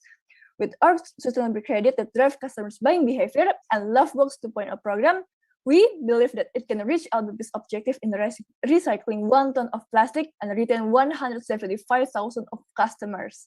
Next. To ensure that our campaign runs smoothly, an implementation plan is prepared 1 year of execution plan and 4 months of preparation in 2021. Evaluation will be done every few months to maximize the impact of this movement. Next. Through Love the Planet program, LBP could generate 877 of product sales in a year with an IRR of 21% for an a half months payback period. The operating expense needed for this program is 6.3 billion rupiah. That included 6 billion of marketing budget and other expense to support the program. Next. To ensure LBP success as a sustainable company, internal and external improvement are needed, especially with Love the Planet program. It has various key action plans, such as LBP Academy and KOL collaboration that would increase society awareness of plastic and chemical waste threat. Website improvement and repackage label will create a better market fit between LBP and Indonesian consumers. And lastly, Package with Love Sustainability Credit and Lovebox 2.0 will support a better waste management system by also reducing plastic usage and waste. All in all, Love the Planet program aims to deliver high impact towards sustainability with efficient waste management system. Thank you.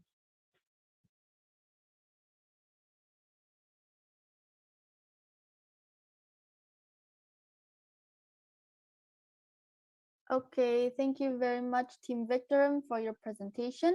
Now we will proceed with the Q&A session. Judges, you may get ready to ask your question. You have 15 minutes and your time starts now.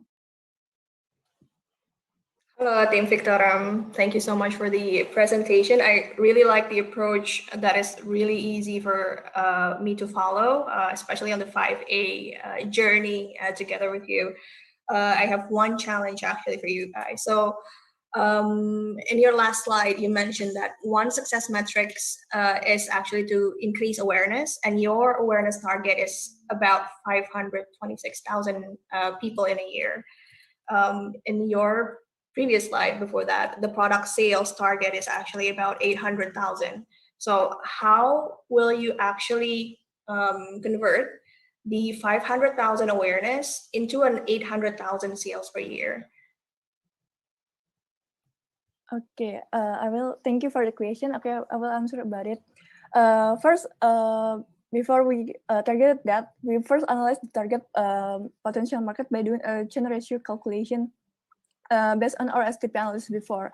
If you can see from Appendix A, based on our STP analysis before, and we gain a total potential market of 1.4 million people. Then we determine our KPI target for each stage of the 5H strategy, such as 30% of our potential market for awareness, 20% of it's for appeal, and so on.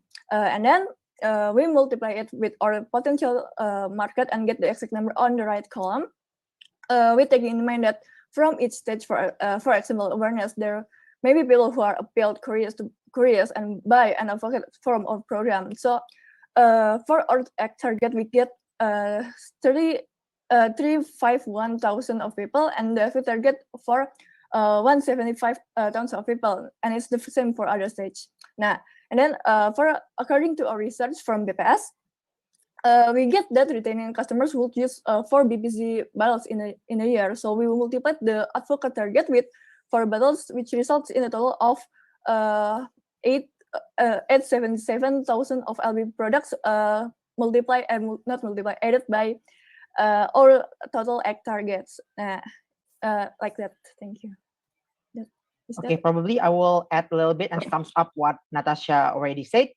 We get 800,000 products a year for our sales. Is basically from consumers that end up in egg stage, which based on our objective is around 350,000 people, plus the people that actually end up in advocate stage, which is around 175,000 people. And when people already end up in advocate stage, they will buy BPC product around 3 up until 4 products in a year. Therefore, 175 times 3 plus 350,000 people, it sums up into 800,000 sales of products in a year. I think that's clear. Thank you. Okay, my turn. From my side, let's not talk about numbers, but I have 3 notes here in terms of first, you mentioned about sustainability, but do you actually understand what sustainability is? Because if you provide this term in our society, sustainability is very far from what they understand. Besides environmental. So environmental is part of the sustainability. The sustainability consists of 3, which is economic, social, and environment. So be careful on that, on delivering this message, sustainability to the society in Indonesia. Actually, they really don't, I don't think they're really ready for the, the terms of sustainability. And the second one is that you mentioned that you will deliver advertising in New York City. So I just want to understand why you mentioned that strategy in another country where you are like looking for this Indonesian market to deliver this message and so on, but you have an advertising in New York City, and it will cost a lot. Actually, it's not only like placing advertising there, but you have to have many costs for regulation or extra. And the third part is that you mentioned about the LBF Academy, which I think is really a great idea. But then I searched for it, and actually Unilever has already cooperated with the 3R Green School program. So be careful on that. On if you are delivering this LBF Academy and the current one that the Unilever has already done, not making that an overlapping like goals in these 2 academy. I don't know if you have already searched for that. If the Unilever has already have this green school program, is for like educating for the waste management and so on. So could you like comment on these 3 notes and maybe convince us about like, for example, the advertising in New York City? Go ahead. Thank you so much. Okay, Vida, you can go first. Okay, thank you for your kind question. Maybe I will try to answer the why we choose the New York City for our marketing campaign itu. Because publishing ads in New York's Times Square, it will get a viral news and it will emerge due to Indonesian tendency to be proud of the nation, especially when the ads show their favorite Indonesian influencer. And viral news will be increase LBP product and program exposure through various media. And we just try to find exact price for the making billboard in New York City, and yeah, we set in appendix for the exact price for the billboard in New York Times Square, and yeah, I think it's still feasible to create that campaign. I think. Okay, I also want to add a little bit from what Fidel already said. This is also basically based on other company that already implement this method. They already some company, some brand, not BPC brand, but like fashion brand, they already put their ads in New York City Times Square. And later on, after they put their ads in New York City, there are a lot of news emerge regarding these ads, especially when the ads itself shows some influencers from Indonesia. The news will emerge, especially for millennials. Millennials will definitely know regarding the news, and therefore it will create some sort of viral news that will resonate towards all Indonesian, especially our demographic target, which is the millennials. Could I comment on that? Maybe after this, you can do a little research about how effective of this advertising in New York City regarding to the brand, actually, not the influencer, because this is we're talking about the product itself. Is it effective on delivering the message and as well profitable for the product as well in Indonesia, actually? But that's just for a food of thought for Team Victor. And the third one, the LBF Academy. Do you have any comment or useful further recommendations for that? Okay, thank you so much, Judge Philda, for the input. For our LBP Academy, we understand that Unilever already have several programs regarding waste management and other programs to educate our market. But with LBP, we focus also to what's the word to also other than educate our customers, we also want to do our program launching. It's focused on LBP's products. Other than after we educate our customers on sustainability and circular economy and other things, we will also educate customers towards LBP product who has already done its initiative towards sustainability itself, that already do have an impact towards sustainability itself, which could also resonate with customers to LBP is a brand that with a sustainability acts, which will increase LBP sales also, which increase its value. Thank you. Okay, thank you for your answer. I'm sorry, I why in my note is LBF? It should be LBP Academy. Sorry about that, Bu Melinda. Okay, maybe William. Go ahead, William. Yes, thank you, Ms. Filda. Thank you, Team Victorium. I think it's been a great presentation. I have no question to you, but just a little bit of comment. I think if I read the report and the analysis, I can say that LBP is one of the most ethical, one of the greenest product compared to its competitors in the same product category. But why do you think that people are not still in alignment with the mission of LBP in actually buying the product? I think, are you communicating all of these features, all of these environmentally friendly features, just to satisfy the civil societies, the NGOs, sort of things, not the public and society in general? And do you think that you could communicate more on what the product, what the brand has done to the customers, to the society, so that they know that this is something that we can rely on?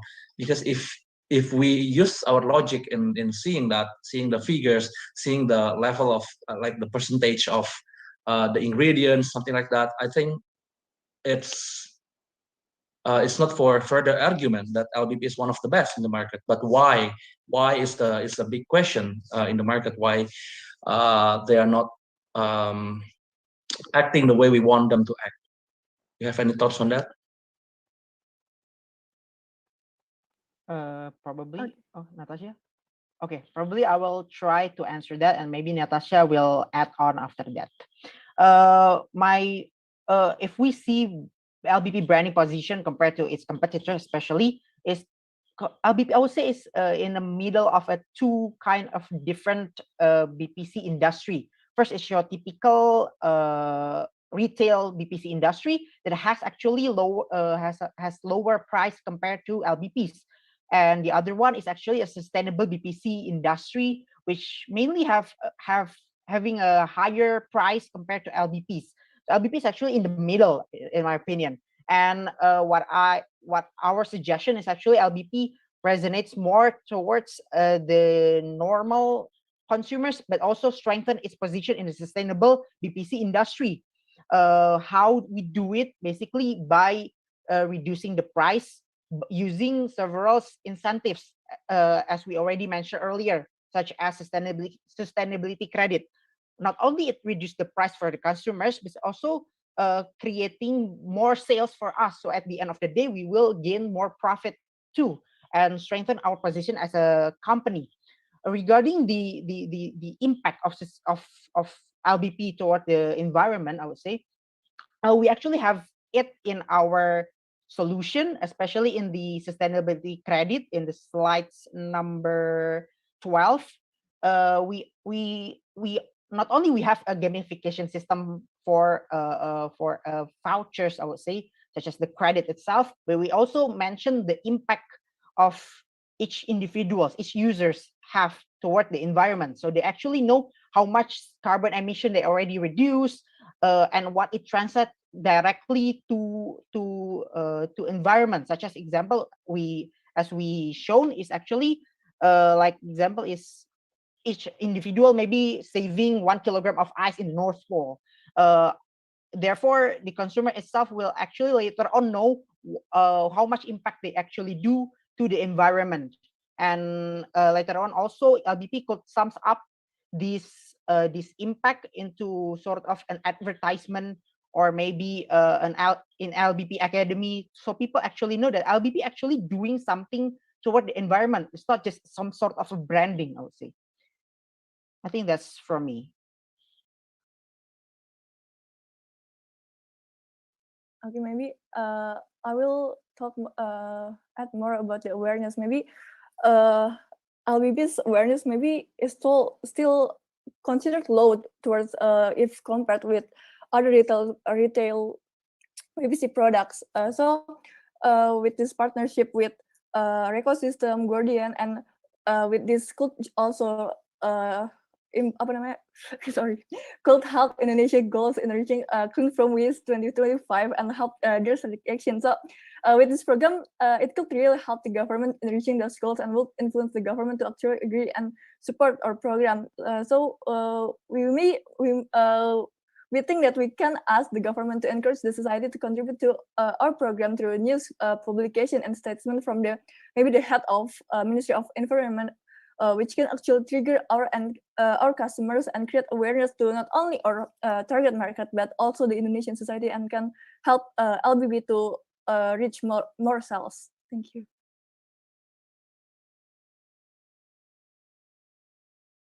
Okay, thank you very much, Team Victor, for your presentation, and also the judges for all your questions. I wish you guys the best of luck, but our time is running out for the Q&A. So you guys may turn your cameras off and also your mics, and we will move on with the next team. Thank you very much. Thank you so much.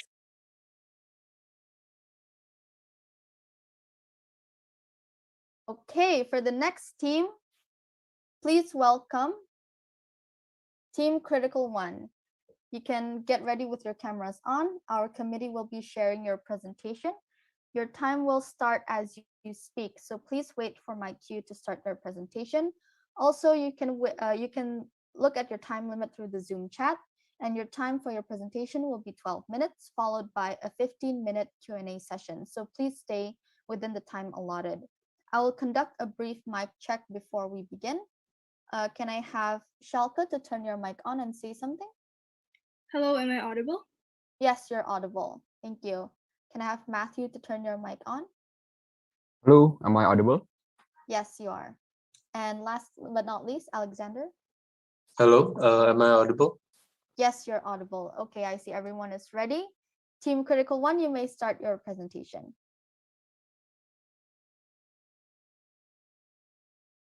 Emma Watson once said, as customers, we have so much power to change the world by just being careful with what we buy. Thus, our goal today will be to help customers be more conscious with their buying choices. Good morning, ladies and gentlemen, and our honorable judges. My name is Matthew, and I'm joined by my colleagues, Shaka and Alexander. Together, we are Critical One. Next. First, let's understand the context. Amidst increasing awareness and consumer consciousness, Love Beauty Planet have implemented many sustainability initiatives. However, these efforts have not sufficed in creating brand awareness, with some customers associating LBP only with beauty and personal care. We understand that the ineffective sustainability brand communication and the fact that the business model is not tech-enabled enough has become a key pain point for Love Beauty Planet's success. Thus, we will help answer the following key question. How can Love Beauty Planet attract its sustainability brand image to attract customers in joining its movements? Next. Now, which segment of the consumers should we target? We classified the market into 3 segments: the college girls, the career woman, and the young moms. We believe that LBP should put the college girls as the main target of the strategy, as not only do they have the highest likelihood of purchasing LBP, but they are also the ones that have the highest concerns towards sustainability. Next.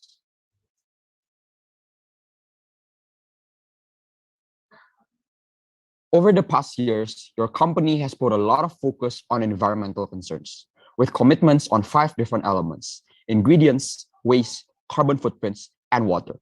We see that although LBP sustainability initiatives have contributed to the environment, there is a missing link between the consumers and the brand message of sustainability that the company would like to convey. Next. However, we understand that the strategy has to answer a specific problem in society. Thus, we assess all 7 environmental SDGs that affect sustainability based on the 5 criteria, namely policy support, company sector initiatives, citizen awareness, NGO support, and grassroots movements. From this assessment, we conclude that there is a significant opportunity for LBP to integrate SDG improving activities into sales and marketing activities, especially on SDG 12 and SDG 14. Next. Let's take a look at where we are now and where we want to be.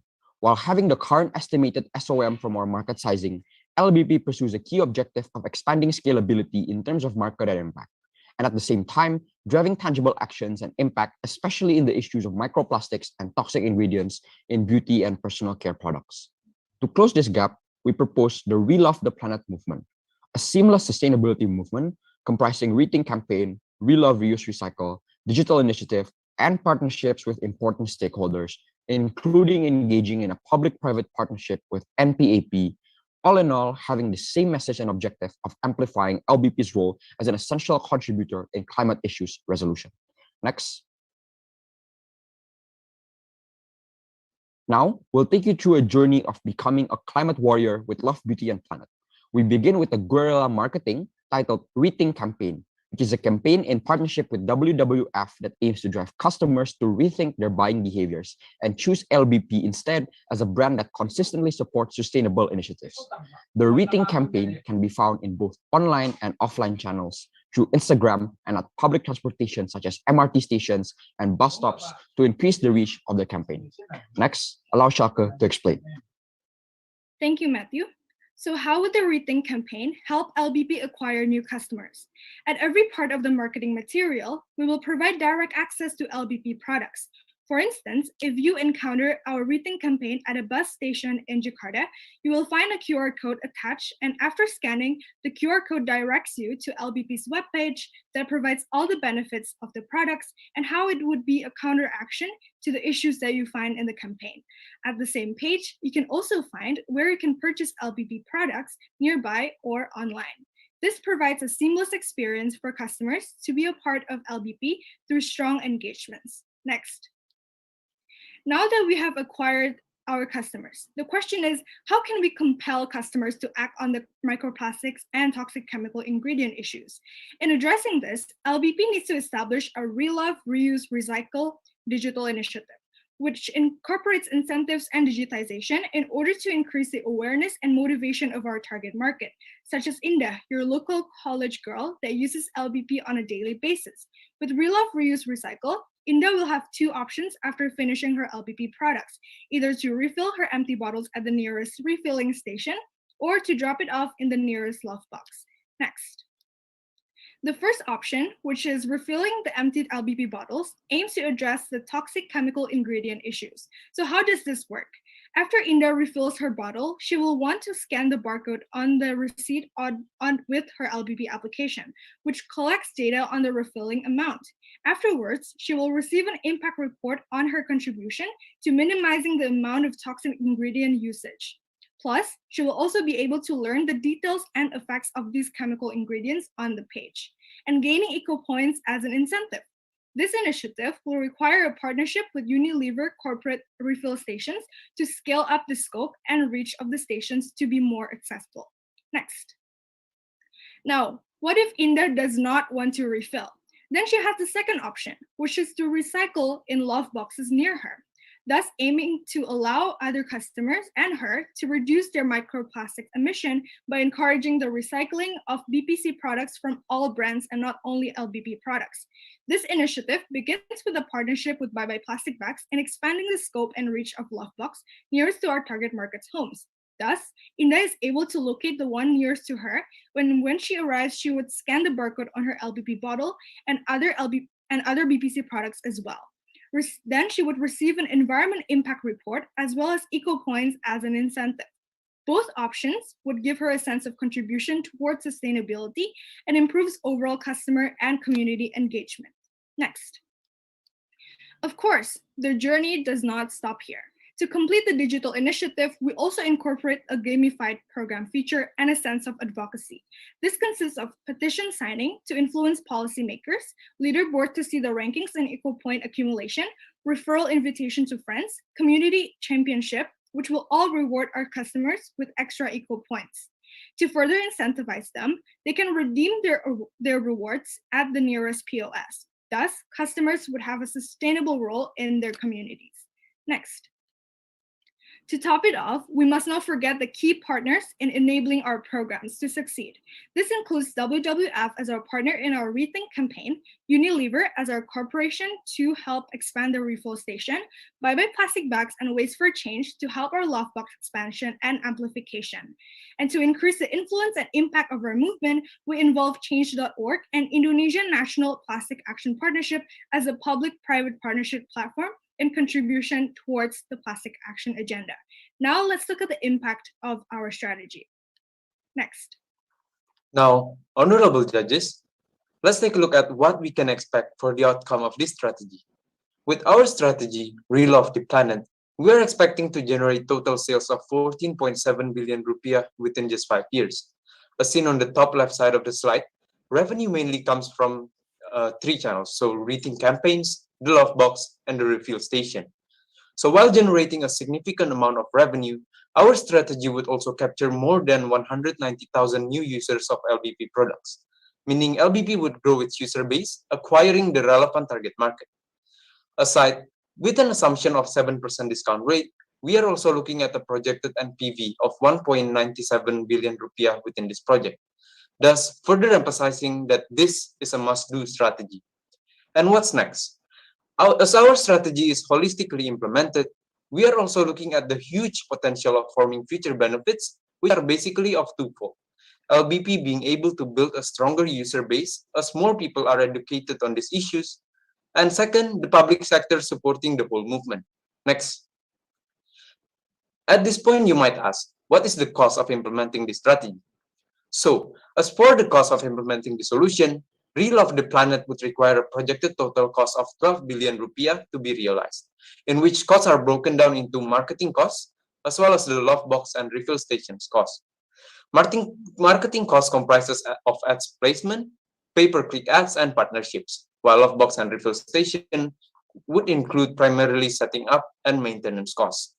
Overall, looking at the right side of the slide, we can see that marketing costs make up for a larger portion of the total cost, while it is only after the fifth year that love box and refill station costs make up for 40% of the total cost. Next. So in order to successfully implement the solution, LBP would have an extensive 5-year implementation timeline, with planning, partner selection, and due diligence being the focus at the earlier stage. Meanwhile, strategies would start running later on as the implementation nears the end of its first year. Next. We understand that there is no strategy without any risk. So we identified that there are several risks that should be taken into account here.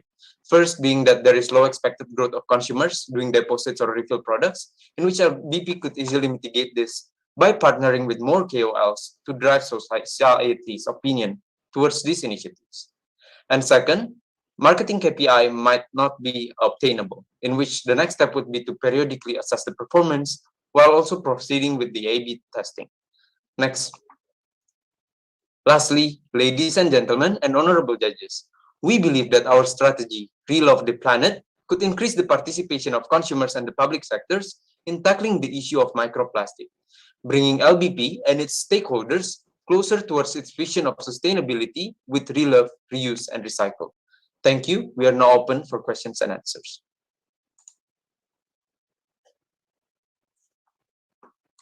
Okay, thank you very much, Team Critical One, for your presentation. We will now move on to the Q&A session. So judges, you may get ready to ask your question. You have 15 minutes and your time will start now. Hello, Team Critical One. Thank you so much for the presentation. I really like the approach that you're actually exploring a lot of partnership opportunities. So I think that's something that's quite unique amongst the other competitors. I have two questions. So the first one will be more towards target audience. So you are opting to sharply target college girls with the consideration of their willingness to act sustainably and their likelihood of using LBP products. However, amongst those target audience, college girl, career woman, and also young mom, in terms of purchasing power, definitely college girls are the lowest. So if we were to add one more metric, which is more towards purchasing power, knowing right now LBP is actually more on the premium side, not really a mass product or lower price product. So what would you actually rethink of your target audience, or would you stick to your chosen bullseye target audience? And let me know why. The second one is I really also like the idea of refill station that you mentioned. I think we have already established one refill station currently, so that's not many. The biggest challenge for a refill station is that there are twofold. So firstly is logistics. Secondly is on regulation, actually, because there's no regulation set up yet on bulk products. So what would you think if this were the way to go for the future? What would you think is necessary for us to be able to scale the amount of refill stations? Currently, it's only one. What's your dream for the future, and how would you think that we can actually crack the problems of logistics and also regulations?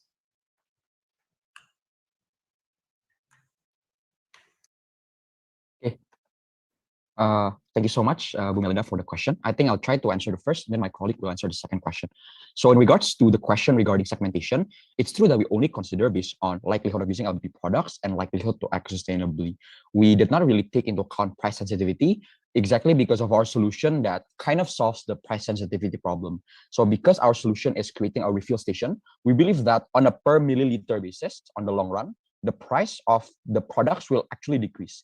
And we're already seeing that the price, if you use it on a per milliliter basis, is actually not that far off with some other masstige products that are already being used by college girls and other young demographics. I'm so sorry, Matthew. Yes? I think Miss Melinda is having some trouble with her speaker. Is it Okay. working? All right. Okay, she will rejoin the meeting shortly.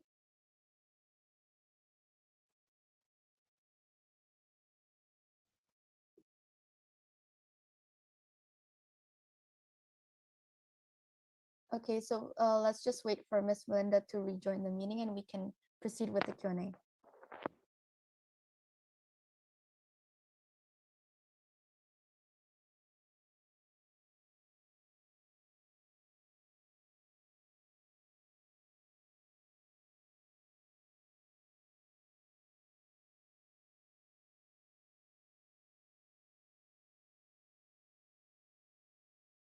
Hi, Miss Melinda. Am I Hi. audible? Yes, thank you so much. Sorry for that. Let's not take the time actually from you guys. I think we lost about 2 minutes there. You can. Yes, no, don't worry. Okay, I think Matthew, you can continue with your answer. Thank you very Okay, much. thank you. I'm going to answer the first question first, the segmentation problem. So yes, it's true that there's 3 different segments that we identify: college girls, career women, and young moms. And we think that the college girls actually present the largest opportunity because of 2 reasons. Number one, we see that the main strategy that we want to use to attract these people are based on a mobile app. And the mobile app actually requires these customers to go out and recycle their products on refill stations, right? And we think like the college girls are highest likelihood of using that system or mechanism of recycling, because I think for a career woman, they're quite busy and they won't have much time to do that. And for the career moms, they also have other priorities like their family, so there's also a low likelihood for them in participating in that. But I noticed the problem that there's some degree of price sensitivity, right, for the college girls, which we don't think will not be a huge problem in the long run, because of also 2 reasons. Number one, a lot of college girls are actually already dedicating a larger portion of their monthly income on beauty and skincare products. So it's regarding price sensitivity, actually the products that they're already consuming, the price is not that far off if you count it on a per milliliter basis, like for example, Body Shop and all other similar brands. But number two, besides that, because we're implementing the refill station, the cost can actually be driven down in the medium to short run, because we no longer need to use the production cost for the bottles.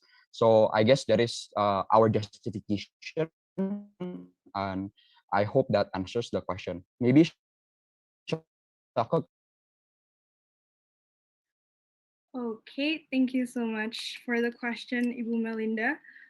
So perhaps we would like to move on to the next question.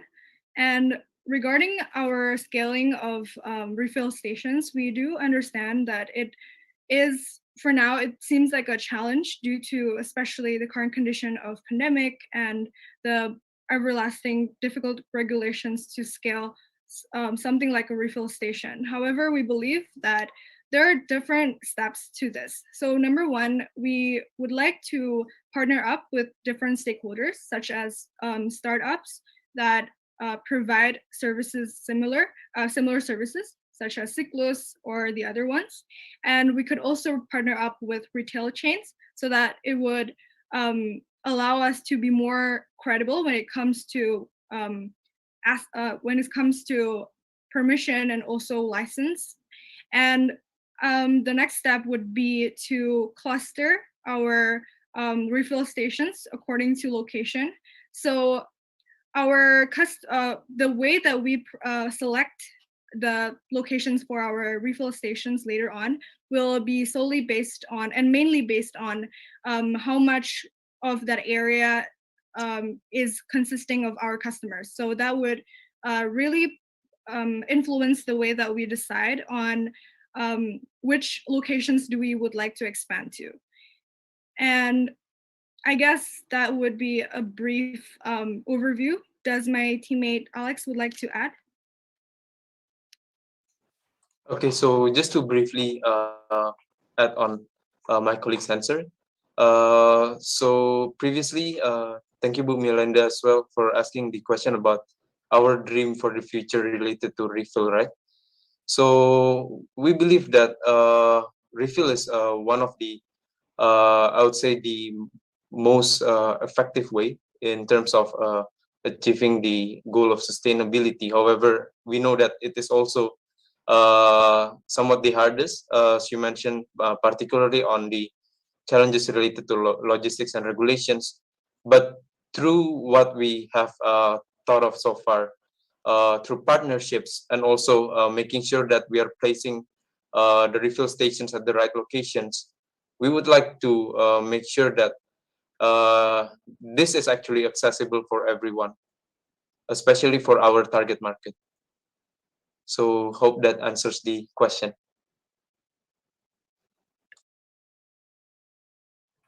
Thank you, Critical One.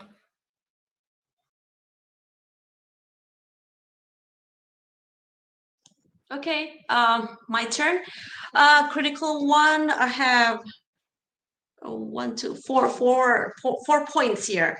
Number one is that thank you for providing the information about the LBP sustainability initiatives, which is including the LBP ingredients are ethically sourced, and also LBP tracks its carbon emissions. So there are all commitments to achieve the goals of sustainability in the company. So I was just trying to ask, where is the, I mean, do you have any strategy to deliver this message to the society? I mean, in the digital part that you made, could you like maybe provide suggestion on how to deliver this message through the digital way? And then the next point here is that the in a digital strategy that you use, that you have the petition of signing. So do you have any like data that, you know, is this petition signing is effective to deliver the message to the policymakers? That's why you have this recommendation for the strategy. And the next one, the last one, is that I haven't seen any, you know, cooperation with universities for all the groups here. You have a collaboration with the you know, non-government organization, and then but for universities, do you have any like maybe ideas to have the collaborations between universities and also Unilever, and then also with the non-governmental organization? So I think that's three points that you could answer. Okay, thank you, Bufilda, for the questions. Maybe I would like to start off with the first question, which is your concern regarding how we can deliver our message through online channels.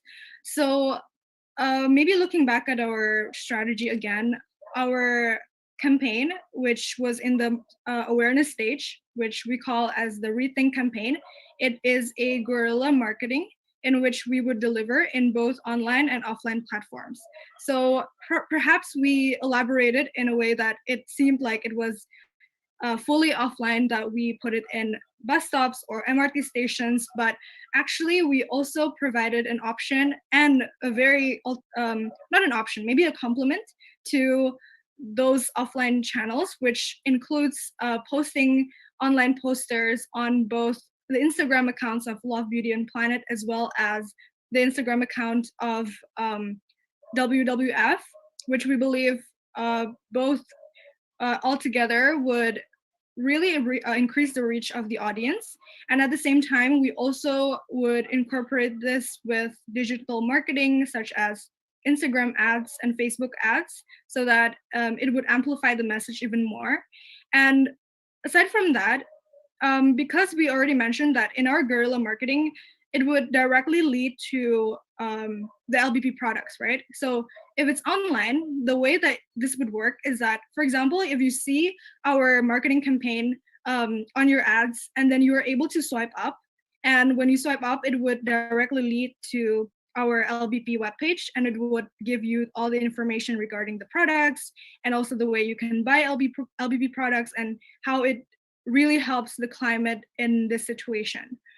So I believe that it is a very holistic campaign with incorporation of both online and offline channels. So I think altogether it will effectively deliver the message that we would like to convey. For the next question, my colleague Matthew would like to answer.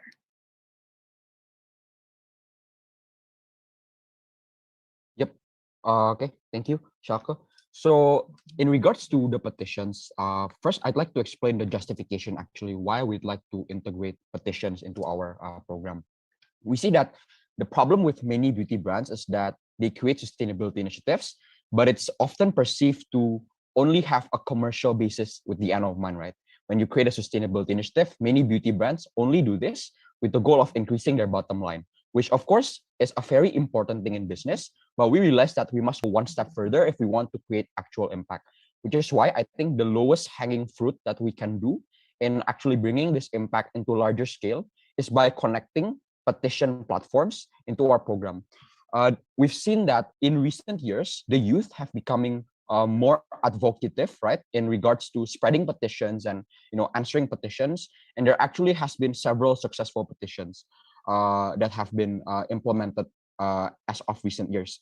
I think, for example, in the last year, there was a petition that successfully made in the United States, for example, it was regarding TripAdvisor that successfully launched a petition to help the government change some sexual assault regulation, and that actually was successful. And the U.S. government actually, did change the regulation because of that. So I think there are several use cases of like companies successfully using petitions, and I think Indonesia is quite a ripe market for us to use the same initiatives, considering this is the awareness of the youth.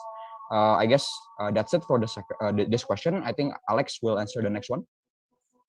Okay, so I will answer the third question related to the partnership with universities. So I think that this is actually an interesting one.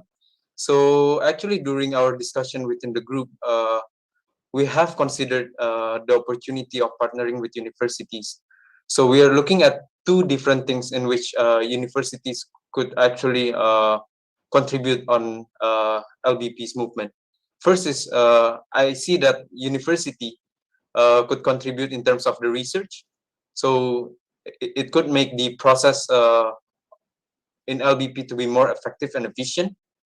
And second is actually because our target market was more on the college students, right? Younger women. So through university partnerships, we're also looking at the possibility of building the market right from their home, basically. However, there are several reasons why we decide not to go with universities first at this point. First, we see that we need to build credibility first with this one before, again, reaching out to universities, seeing if this could actually be impactful towards students especially. And second, we would like to make sure we have the infrastructure and basis in which we can accommodate them in terms of contributing to this project. So more towards the system making. However, we believe that partnering with universities is certainly one to consider in the future as well for LBP. Hope that answers. Thank you, Bu Filda. Okay, thank you, Critical One. Maybe just a final comment from me because we have 1 minute remaining. I think in identifying the target market, as Ms. Melinda has said before, demographic aspect is equally important to psychographic.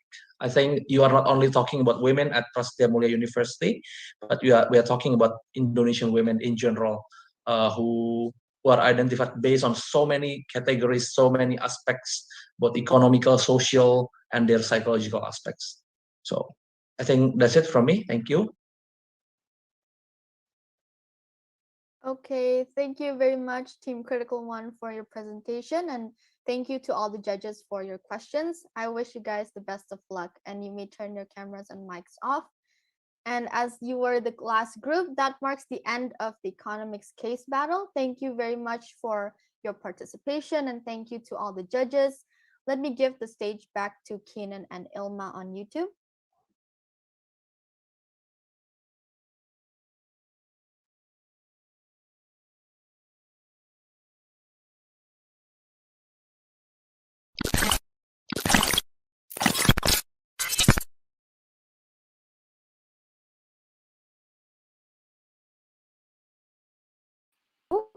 Hello, welcome back again, people. Hello. Thank you, Priyanka, for taking over the competition round. And also thank you for the top 4 for the lovely presentations. And yeah, Kiran, as you can see, the game was tight. They're all very, very good, right? Right? If that's the word that you'd like to use it to describe, sure, I'll go along with it. That's fine. Right? I mean, But seriously, yeah, go seriously though, that was this, on. right? I'm really, truly at awe here because but let's just not decide on who. Let's not think too much, and let's just let the judges do all the hard decisions, right? It's up to them to decide who the winners are. So what's important is I'm sure that we all got something new from the presentations. So I'm pretty content with what we got here. Also, would you look at the time? It is time for sustenance. And with that, why don't we all have our lunch break? Right, everyone here is free to do as you like, but the keynote here is to please be back by 1:05 p.m. as we'll be starting our webinar session by then, right? And I'm sure that's not something you'd like to miss. I'm sure that's something you really want to see because, well, who would pass up an opportunity for knowledge? As they say, knowledge is power. All right then, everyone. See you again later. Have a good lunch. Have a good break. Bye.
Hello and good afternoon, Hello. everyone. Welcome back to Cube 2021. I hope everyone here had a fulfilling break. Well, at least I know I had a good one. So good, in fact, that I'm actually struggling to talk straight after lunch vibes. You know what I mean. But it's okay, no matter. I'll persevere. We all have to, you know. So I hope everyone got enough rest and fuel, in case you're a car, maybe, to continue today. Because we're about to have a blast after this, right, Ilma? Exactly. And another surprise for you guys, as we're going to have a webinar after this. And speaking of the webinar, I would like to inform you something about the webinar. What might that be? Can you share the screen, perhaps? A bit busy right now, I think. Oh, okay. Well, I'm going to tell a brief about the question and answer session, where we will pick some of the questions from the comment section with the format. Ta-da! There you go. There you go. Thank you. Okay, with the format, name, strip your IG username, strip your question. And for those of you whose questions are selected, will have the opportunity to win all of the interesting prizes of Lingotalk vouchers. And I mean, if I were you, I would definitely don't want to miss out this session, right? Who doesn't? Yep, already. And then let's welcome then the moderator for this webinar, Miss Erika Lucas, a faculty member of Universitas Prastia Mulia. Let's give her our warmest welcome. Clap, clap. Yeah. Yeah. Hello. I'm still clapping. It's okay. Let's keep going. Let's keep going.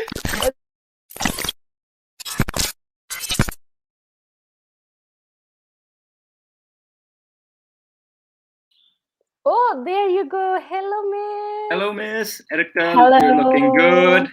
How are you, Miss? Thank you, Kinan and Ilma. I'm feeling good and excited to be here. Thank you for being a wonderful MC since this morning. Well, we just appeared here and there, but thank you for acknowledging us. We appreciate it. Anyways, Miss, you're looking great. So, are you ready to open today's discussion? Yeah, sure. Thank you, Kinan and Ilma. But if you don't mind us asking, would you give us, just a brief introduction about the discussion today, just in case anyone here is interested? Sure. So welcome, everyone. And today we're going to have the fifth and the last, but definitely not the least, webinar for CUBE, Orbit series. So today's theme is about the economics of beauty. Oh, is that wonderful, right? It is. Yeah, so we're going to talk about the impact of the beauty industry towards the economy as a whole. Yeah, I noticed Ilma is also a business economics student. Yeah, yes. I hope that you're excited to have these discussions. Excited. Yeah. And yeah, so the topic for today is really exciting because we will hear the discussions from the speakers. Yeah, these amazing and also beautiful and smart ladies who will share about the beauty industry and its impact towards the economy. Yeah, especially maybe the Indonesian economy. All right. That's great. That's great. Well, yeah. All ladies session today, Kinan.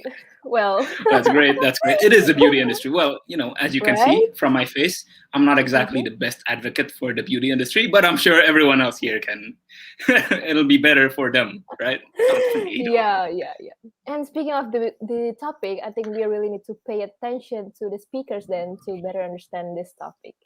Agreed. So, we won't hold you guys back anymore. And Miss Erika, we won't hold you back anymore. So we'll just let you start the webinar along with the speakers. And of course, to the audience, don't forget to pay attention because I'm sure you'll all be able to learn something new here, all right? So then that being said, good luck and see you later, everyone. Bye. Good luck.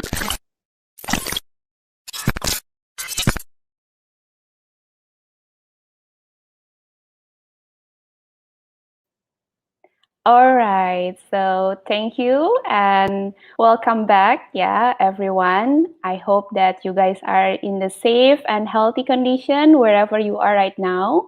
And today I will be a moderator for the last but not least webinar of the economics of beauty. The theme is very, very interesting, and I think that will be top of all of the Orbit series that we have been through. Yeah, so we have two amazing speakers today, Miss Filda and Miss Dewi, that will discuss about this interesting topic for today.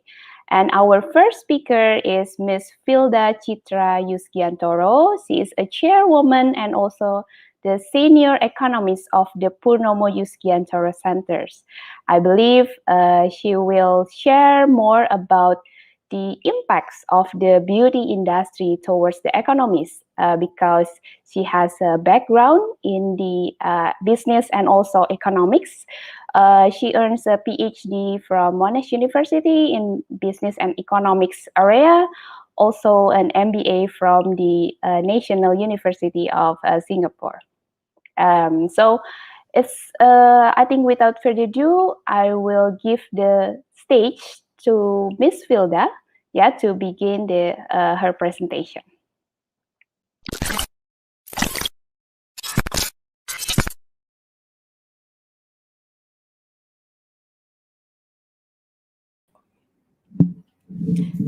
Thank you so much, Miss Erica, for the nice introduction.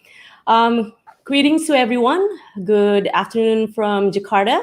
I would like to first of all to thank the organizer, Best Association and CUBE organizing committee for inviting me today.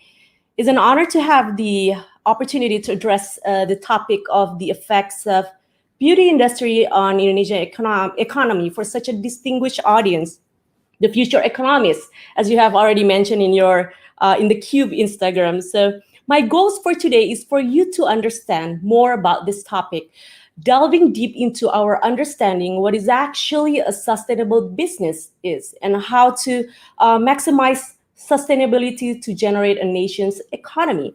I think this will be very important for enriching your knowledge and also prepare you if you want to focus on this specific industry after you graduate, especially this industry is a very rapid growing industry. Also mentioning that to a more sustainable way of doing business and also contribute to Indonesia's economy. So let me share my slide presentation for you.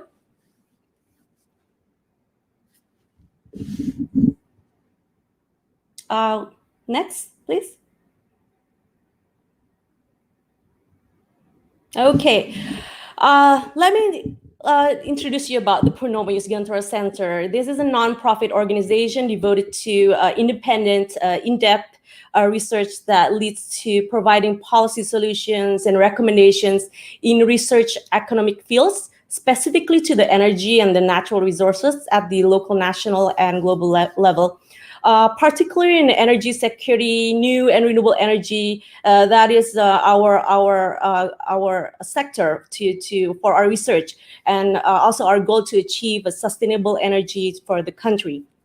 But in relation to this topic today, besides that, using this type of energy, like renewable energy, can make all business practice to be more environmental friendly, thus making the business more sustainable, of course. I was also familiar with the beauty industry back then after finishing my undergraduate studies.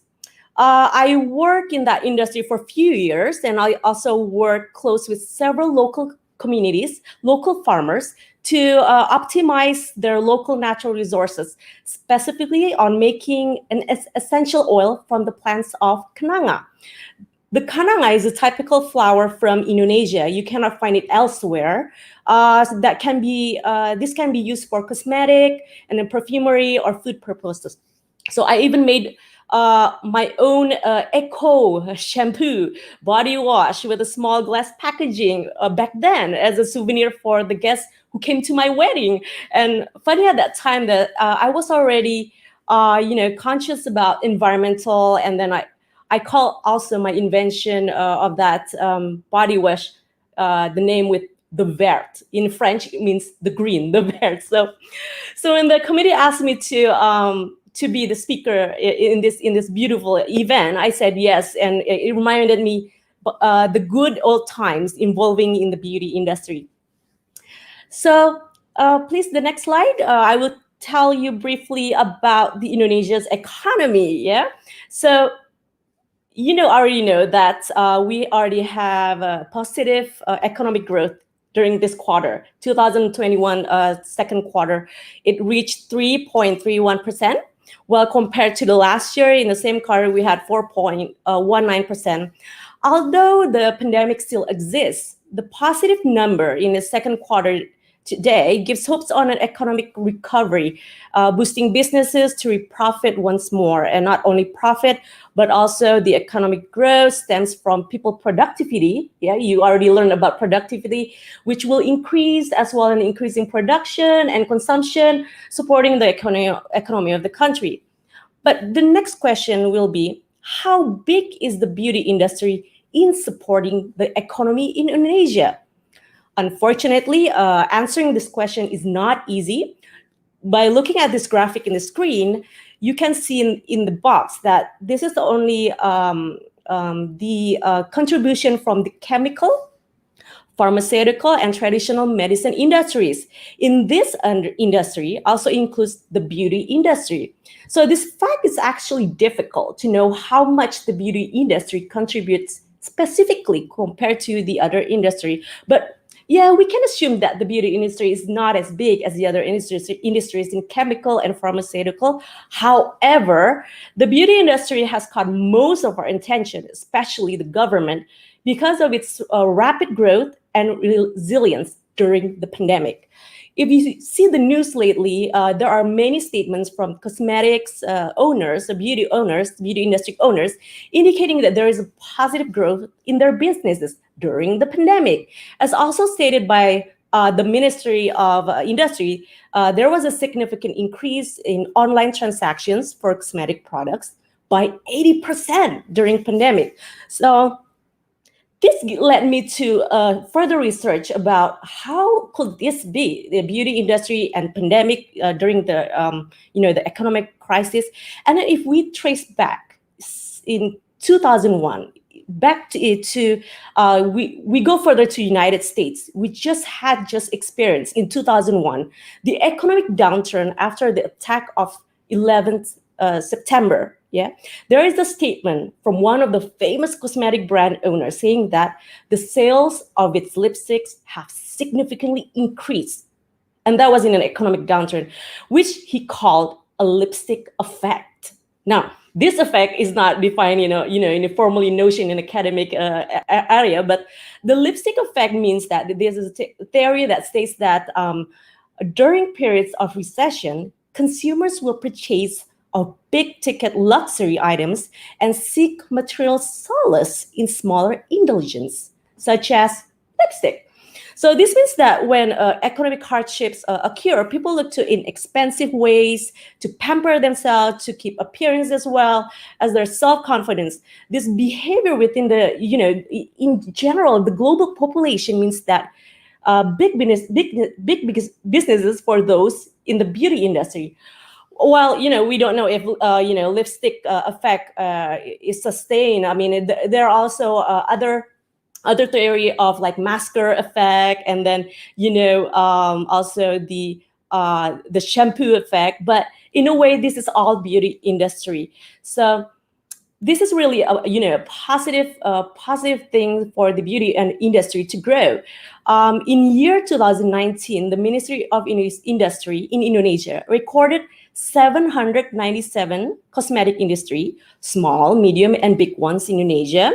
And the total number of this, the 797, is that 95% are filled with small, medium enterprises, and only 5% are large-scale industries. Yeah, meaning that what? You are business economics students, meaning that the beauty industry market is an oligopoly market in economic terms. So The beauty industry actually, although it's oligopolic, but because of the rapid growth that newcomers come, and then new small entrepreneurs come to join this market, which is really is a very dynamic market actually in this sense.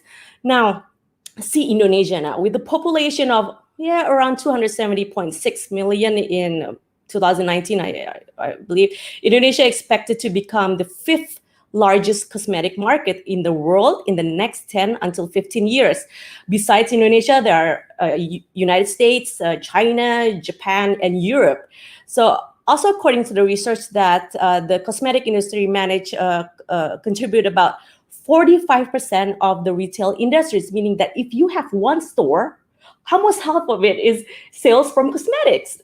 So that's quite amazing on how this industry works and how the consumers accept this cosmetic industry for their for the consumption actually. So this means that the beauty industry is a golden opportunity for the retail industry itself to sell this cosmetic.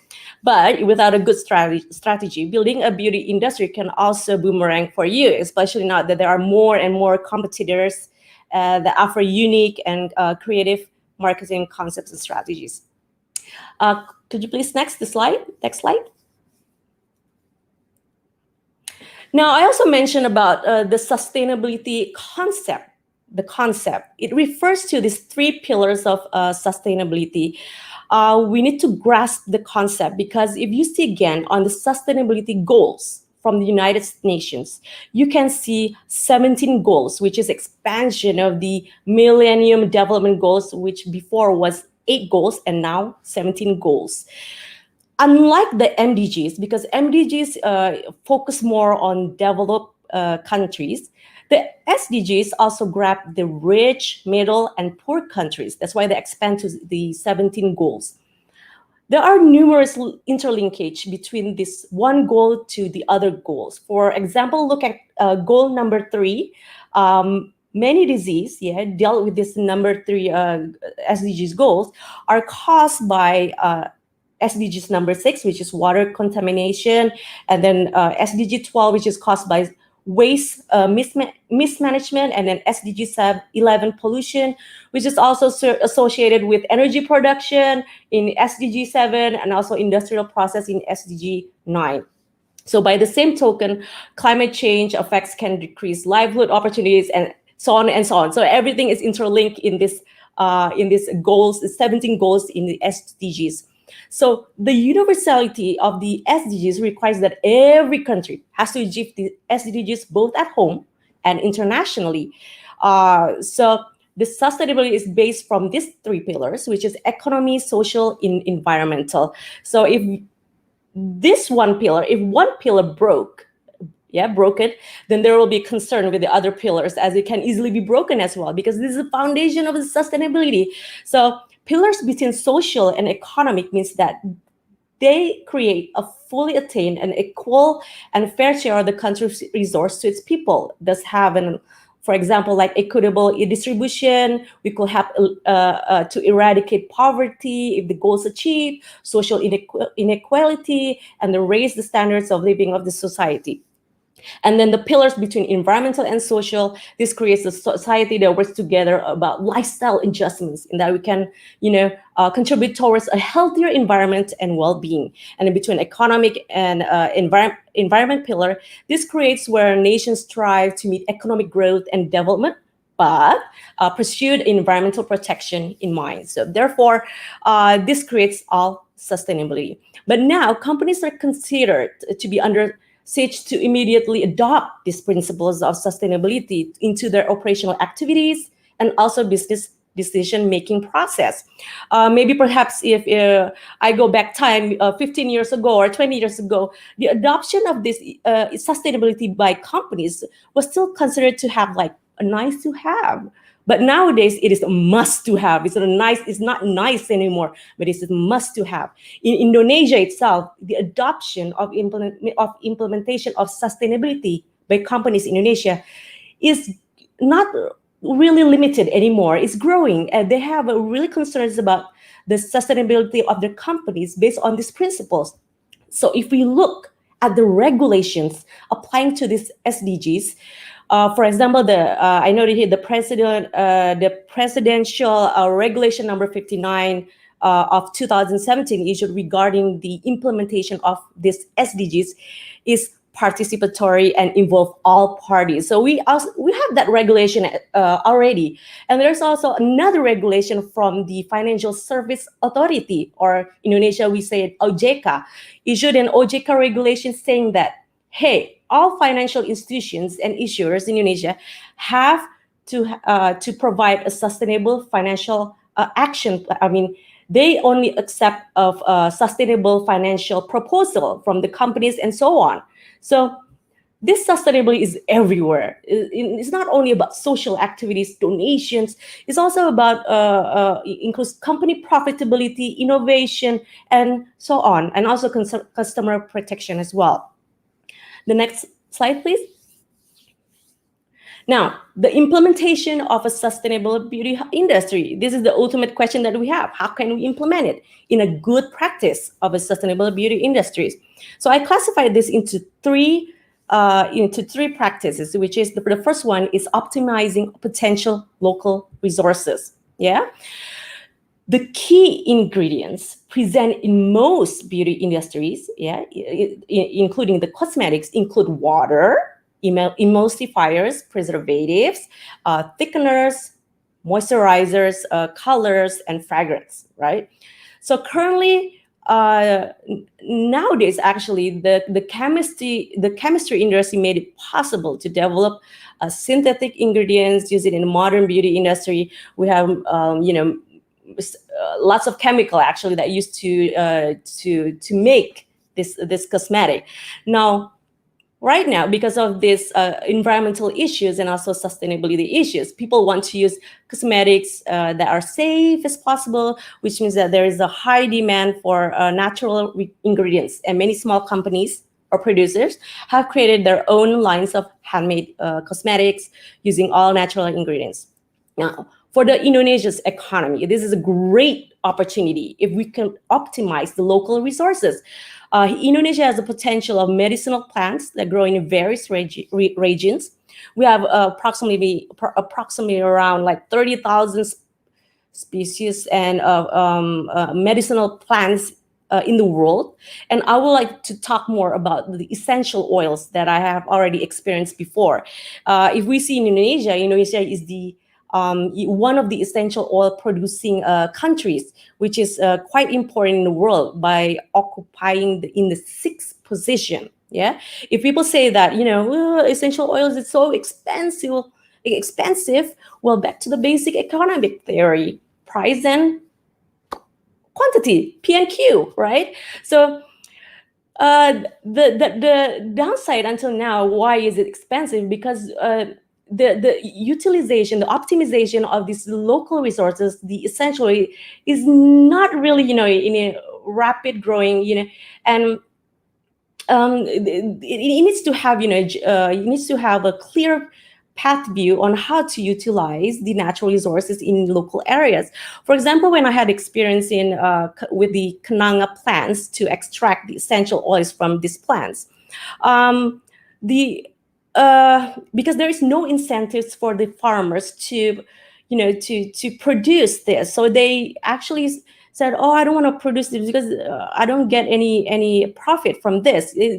It's normal because there's no demand, and also the demand is from abroad. But to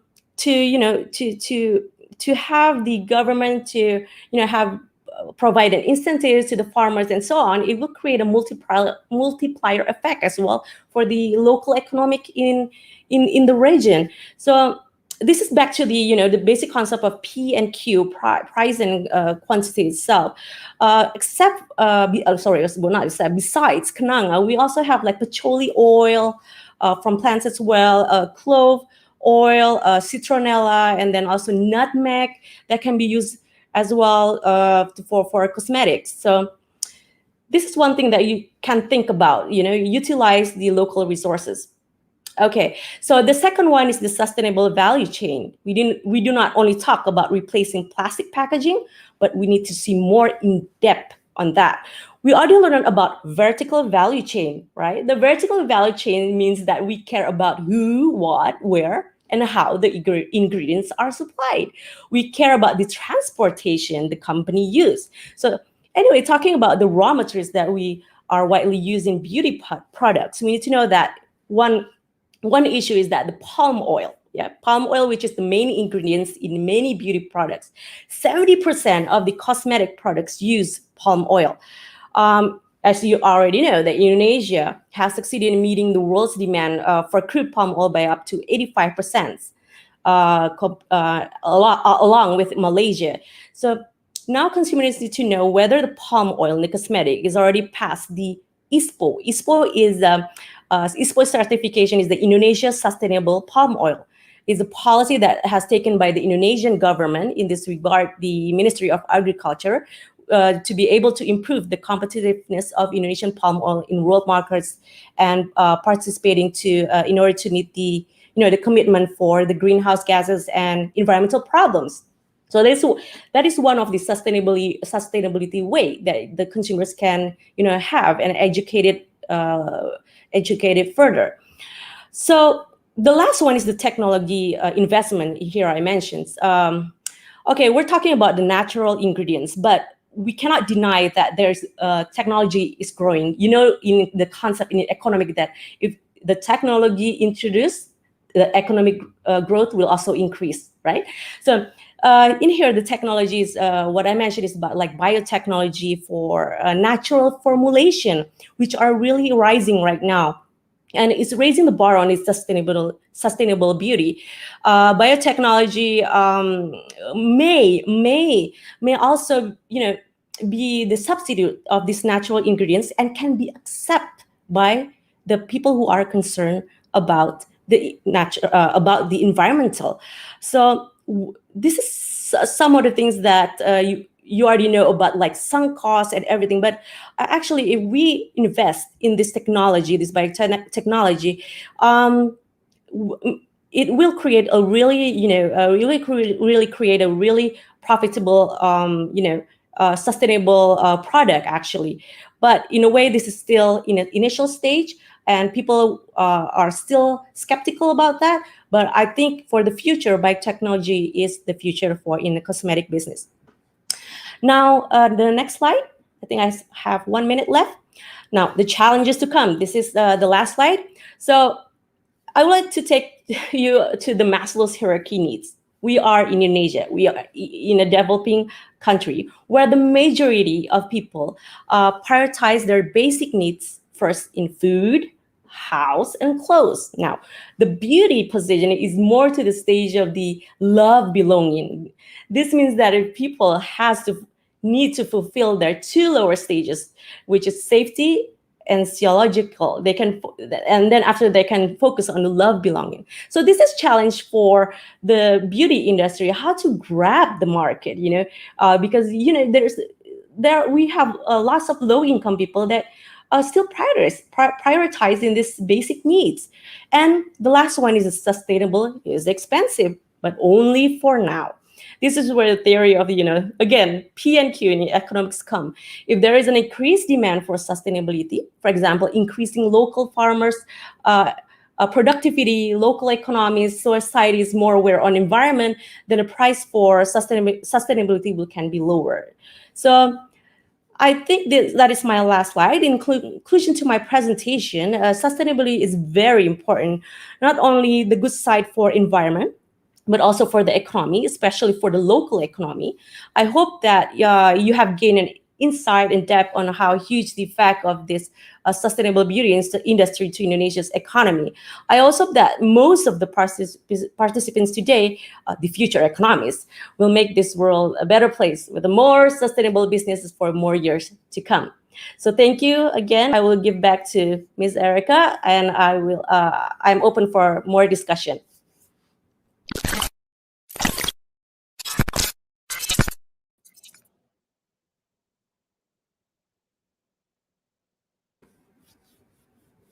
All right. Thank you so much, Ms. Filda, for a wonderful and insightful presentation about the sustainable beauty industry toward Indonesian economics.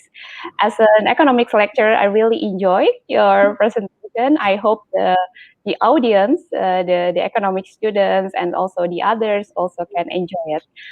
Perhaps I would like to conclude and perhaps summarize a bit from the presentation that you gave earlier. So basically, the beauty industry on Indonesian economies is very crucial, yeah, because the projected growth for the beauty industry is also considered high, with the rapid growth and also resilience during the pandemic era. And you also mentioned about the lipstick effect, yeah, which is an interesting economics theory, yeah, regarding the consumer behavior towards economic crisis. Yeah, I think that's true, yeah, and as well as about the sustainability. Of course, the beauty industry also incorporate with the sustainable development goals, yeah, which consists of three pillars, which are economy, social, and environmental. And I believe it's also not only good to have like it used to be, but it's a must have. Yeah, that would be a very good statement as well. And then how we implement, yeah, you also discuss about how we implement the sustainable beauty industry. Yeah, the first one is to optimize the potential local resources, as we know that Indonesia has a really huge potential. And if it's still expensive, then yeah, it's like a demand theory, yeah, like price and quantity. So we have to maximize or optimize the quantity, right? And then you also mentioned about the inclusive, sustainable value chain and also the technology investment, yeah, regarding how does the technology investment can boost the growth of the economy as a whole. And also the last but not least, the challenge, yeah, for the beauty industry, how to overcome regarding the needs of the consumer itself. Yeah, I think that's all. I think you wrap up very, very good regarding the impact of the beauty industry on Indonesian economy, especially from the macroeconomic side and also the sustainability. So thank you so much, Ms. Filda, and perhaps we will discuss more in the Q&A session.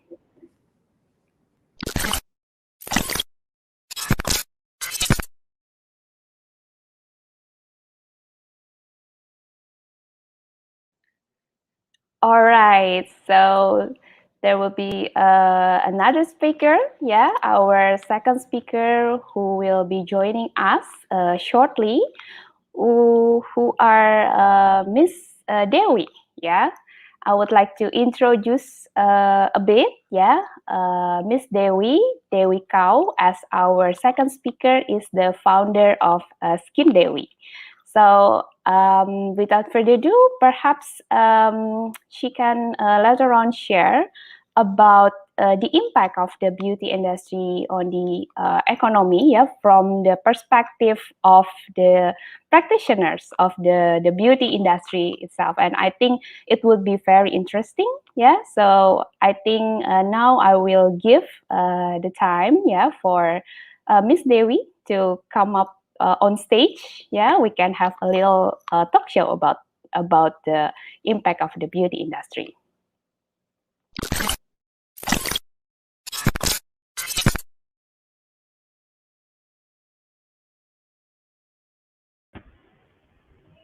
All right. Hello. Good afternoon, Miss Dewi.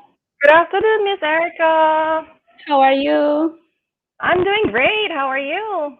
I'm great and excited to be the moderator today. Yeah. So yeah, Miss Dewi, can you elaborate more about Skin Dewi first, perhaps before we continue about our discussion in the economics of beauty? Sure. Hi, everyone. My name is Dewi. I'm the founder of Skid Dewi. We are a local brand, and we are mostly based on natural resources, so natural and organic. So we have a range of skincare. We're launching body cares as well. And it's been really an honor and a pleasure to be here. So thank you so much for having me here. Yeah, thank you for for being here. Yeah, we're really excited to see from your point of view. Okay, so maybe I would like to ask, what do you think is the impact of the beauty industry on our Indonesian economy? Hmm. So I have to say that when I was asked to be here, I thought, oh, this would be really cool, and I wasn't expecting the questions to be very technical or very economical. So that's been very interesting for me when I do the research, because I've never really looked at it in a macro scale. So in my research, I saw that in Indonesia, we have a pretty good, like what Miss Milda said earlier as well, that we have a pretty good size beauty industry. So when I look at it, I saw a data from Statista, I think.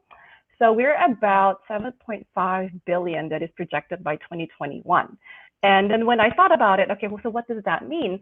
So when I look at different statistics and different numbers, so that's approximately 0.75% of Indonesia's economy. So I thought, okay, that's interesting. So what does that mean? So then I compared it with different areas. Like, for example, I've got, for example, education. We're about 20% the size of education. So the beauty industry is about 20% size of education. We're about 25% of real estate. We're about, say 30% of food and accommodation. So I thought, that's pretty big. That's pretty big. All right. Yeah. So, do you think that, let's say, the future of the beauty industry also will grow? Do you think during the pandemic and later on? Mm-hmm. Definitely. So I looked back in the past as well. Like, I want to see how has the growth been, year to year since say 5 years ago, 8 years ago, and I see that it's been on a steady increase, about I think 6 to 7%. And also when I look at the numbers, it's also projected to be growing at that number, about 6 to 7%. And Ms. Vilda also confirmed it. And me as well as a business owner, I can definitely feel the growth.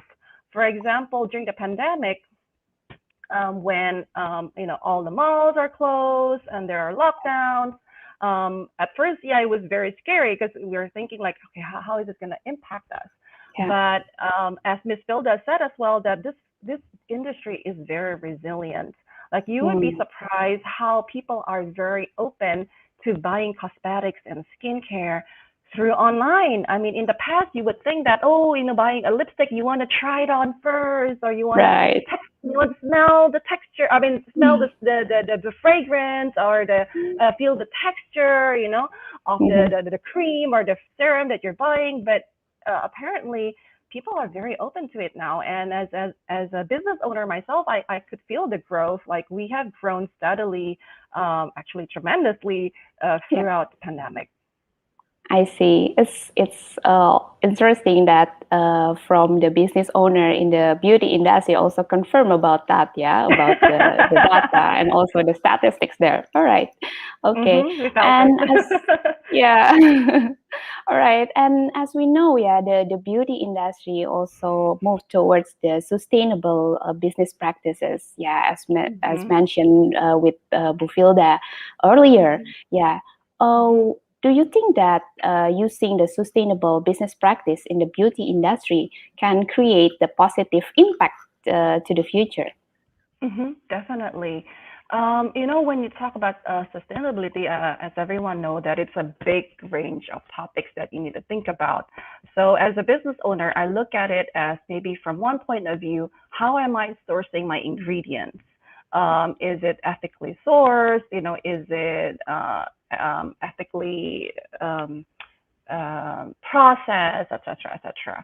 And then I'll also look at the ingredients that I use and its impact on, say, the environment, or the impact on marine life, and then all of those. So that's another aspect that I look at. And then there's also another aspect in terms of the waste, like unfortunately, from the knowledge that I have is that the issue with the environment is not only, for example, you have a glass materials or plastic materials, but a lot of it is actually the waste that is generated, and also from the, for example, like when you shower, the suds of it. So all those things. So definitely there's a huge impact on environment in terms of the ingredients that you use. So yeah, definitely, if you're looking at more sustainable business practices, yeah, like Ms. Vilda mentioned earlier as well, that it really drives some of the costs up. For example, if you're looking at using recycled plastic bottles instead of regular plastic, the cost could be 10, 20 times more. If you're looking at different materials to swap out, for example, like different soaps, so that the suds are more biodegradable friendly. Those things adds up. Like they're multiple times more expensive than what is being used. I mean, what is mostly used, frequently used in the industry. So yeah, so definitely the cost would go up, and yeah, so there's a lot of things to look at. And also as a business practitioner, you have to also take your part in your day-to-day operation, like as simple as transportational, are you sourcing your ingredients locally or from abroad? That adds to the logistics. So, and even as simple as, are you turning off electricity? Like how are you recycling, your waste in the office? So there are a lot of things definitely that that is affecting that. Yeah.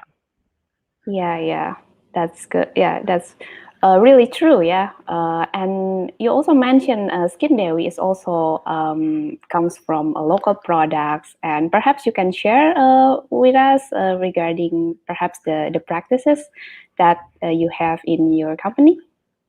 Mm-hmm. So for us, we do our best to source for materials that are more friendly to not only the environmental, but of course also to the body itself. We opt for natural, we opt for plant-based ingredients, but with having had that said, that raises another issue of sustainability for the plants. Like, are we using too much of the plants that is no longer sustainable? Like, there's not enough time for the plant to grow. Is it? I know that, for example, what was it? Yeah, one of the essential oils. A lot of them are going extinct because they are harvesting way too much. So it was becoming not sustainable. So definitely, yeah. So if you want to choose something environmental friendly, but you also have to look at, is it impacting the plant life and all that? So yeah, a lot of those that we have to take into consideration. How is it ethically sourced? All of those, and we also work on. I mean, not all of our packaging are glass, but we do our best to opt for glass packaging, which is, again, there are pros and cons. With glass packaging, yes, it's more environmental friendly, but then it's heavier and it's more fragile. So it drives the cost of, say, shipping up, logistics, it will drive the cost up. So there are, it's definitely not an easy thing. Like, you have to really weigh the pros and cons in each action and each choices that you make. Yeah. So it's like a trade-off, yeah, whether you have to choose this over this, or which one prioritize in the business as well.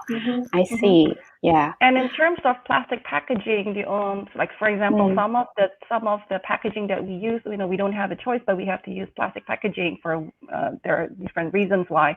So what we can do is we offer like a recycling program and make sure that the plastic is being recycled correctly and then all that. Yeah. I think that there are more and more movement like that, in the beauty industry, and it will make sure that the sustainable business, especially in the beauty industry, And yeah, when it creates positive externalities or impact toward the environment, do you think that it will impact towards other industry? Yeah, perhaps the sustainable business practice will it have a good or positive impact also towards other industry, related industry, perhaps? Hmm, I think definitely if everybody wants to look at it, again, it's part of if they want to do it or not, because um, there are costs. Like for example, when I mentioned, so we accept the recycled bottles, for example, but that by itself is an additional cost for us because now we have to Yeah. pay another company. It's extra cost, and maybe not all industries or not everyone, not all business owners are ready for that. And maybe the Yeah. consumer is also not ready because we would Mm. definitely increase the price, the end product retail price. Mhm, So yeah, mhm. can it affect other industries? Definitely, yes. But yeah, again, it's are they ready? Are they ready for it or not? I see. Yeah, so it depends on the readiness, yeah, regarding to other companies and also other industries to support the sustainable practice in the beauty industry. All right. So speaking about that, what is the role of the government? Yeah, because as we know, um, government is really important to have the market going, yeah, and do you think that how can the government encourage, yeah, the use of sustainable business practices, especially in the beauty industry? hmm So when I think about this, I think there are several things or several roles that the government can play, and this is more like a wish list. Yeah. It would be nice if, for example, Right. there are grants. Maybe there are. Maybe I'm not aware, but maybe there are. But maybe more grants given for the research of local herbs, like Ms. Vilda mentioned. Mm. We have Yeah. so many local ingredients that are Mhm. amazing, and Mhm. yet we are looking at herbs found in Europe or America or the US, Right. like actually we also Right. have them here. And it's surprising when I was doing my research, I mean, as a formulator, for example, like I would Mhm. hear about this fancy name oil and I go, oh my God, this oil is like, oh, so cool. And then I realized, oh, the Indonesia, it's called pagagan or it's called, Okay. it's like, it's nutmeg. Like we have it here, but it Yeah. seems so cool when it's overseas. So it would be amazing if more Mhm. research is being done on plants, on Yeah. and how to utilize it in the beauty industry. Yeah. I'm sure there are lots of research done, but then not so much on the processes and how we can utilize it. For example, Mhm. I know also of a lot of raw materials that being exported out and then they Yeah. process it and then being imported back in and Import then back. used here in Yeah. the beauty industry. It's like, so why can't we just And process it's a it cost. here? It would cut down a Yeah. lot of the cost. So Right. yeah, so definitely that would be something that would be good. And also just raising the awareness of the different materials that we can use. Mhm. Just raising Mhm. awareness on different practices that we can use, and maybe even a little bit of grants on recycling programs, because it adds up. All this cost adds up. And Yeah. such. I mean, there's definitely a lot of what the government can do. Yeah, and having more locally sourced ingredients would be, I think, really, really great. Yeah, yeah. Yeah, it's also in line with what Miss Filda said earlier, yeah, about Mhm. optimizing the local ingredients from Indonesia, which of course will definitely increase also the industry of the herb industry, and also can create more sustainable and also in economic ways as well. Yeah, I Mhm. see. And one of them is Um, also mhm. the technology. Sorry, one last thing. And also, I think Yeah. the one last part is also the technology part. Like, for example, um, uh, extracts that I used is they use the CO2 technology, which is considered quite new, a few years ago. And it took a while before Indonesia could adapt to having that technology. And then I'm sure by then, many years down the road, there are even more technologies, fancier technologies, which is being used to create all these different raw materials. So having some help or some grants in research and developing new technologies and all that to improve efficiencies, consistency, quality, definitely all of those would definitely help. Yeah. So research and technology, is the keywords, I guess, for the government to support the beauty industry as a whole. As we know, maybe other countries, let's say South Korea, which very it's very famous with their beauty industry. I believe also the government also support them, and I think if Indonesia can do that as well, I think that would be a very very good point, right? So and for that, how has the government Indonesia has supported? Like you mentioned about the wish list earlier, and what do you think that the government has done for that? I mean, do you have any particular experience about that?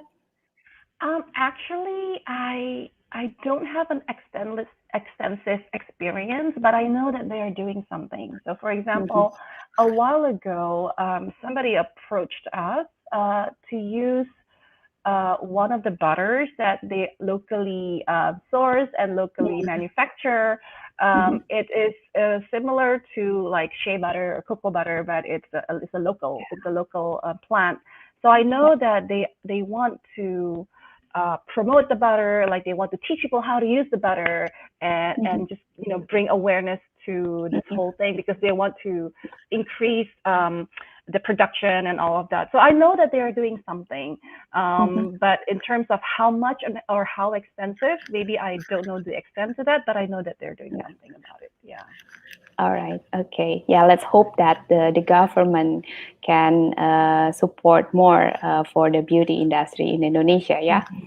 Actually, I was a little bit sorry. Just one last thing. Actually, I was a little bit surprised because when they mentioned it, it was called whatever the Latin name, and I was like, oh, what is that? And then they go, it's the fancy name, or in the beauty industry they call it the Ilipe butter. I'm like, oh yeah, I know the Ilipe butter. It's here. It's from Indonesia. Like, oh, this is so cool. Yeah. All right. Yeah. So perhaps due to the time limitation, I would like to ask one last question. So how do you think that the beauty industry can help to raise Indonesia's economy as a whole? As you mentioned earlier, the beauty industry is still low, in terms of the contributions toward the overall economy. And what do you think the things that can make the economy's growth from the beauty industry? I think having more local business will definitely help, and we have seen a steady increase of more local brands, even more local manufacturers manufacturing the product. So I think that would definitely help, and also just with that said, and also the awareness of trusting and believing in local products has definitely helped as well. And the more people can jump into that wagon, the more it can build the economy of especially the local businesses.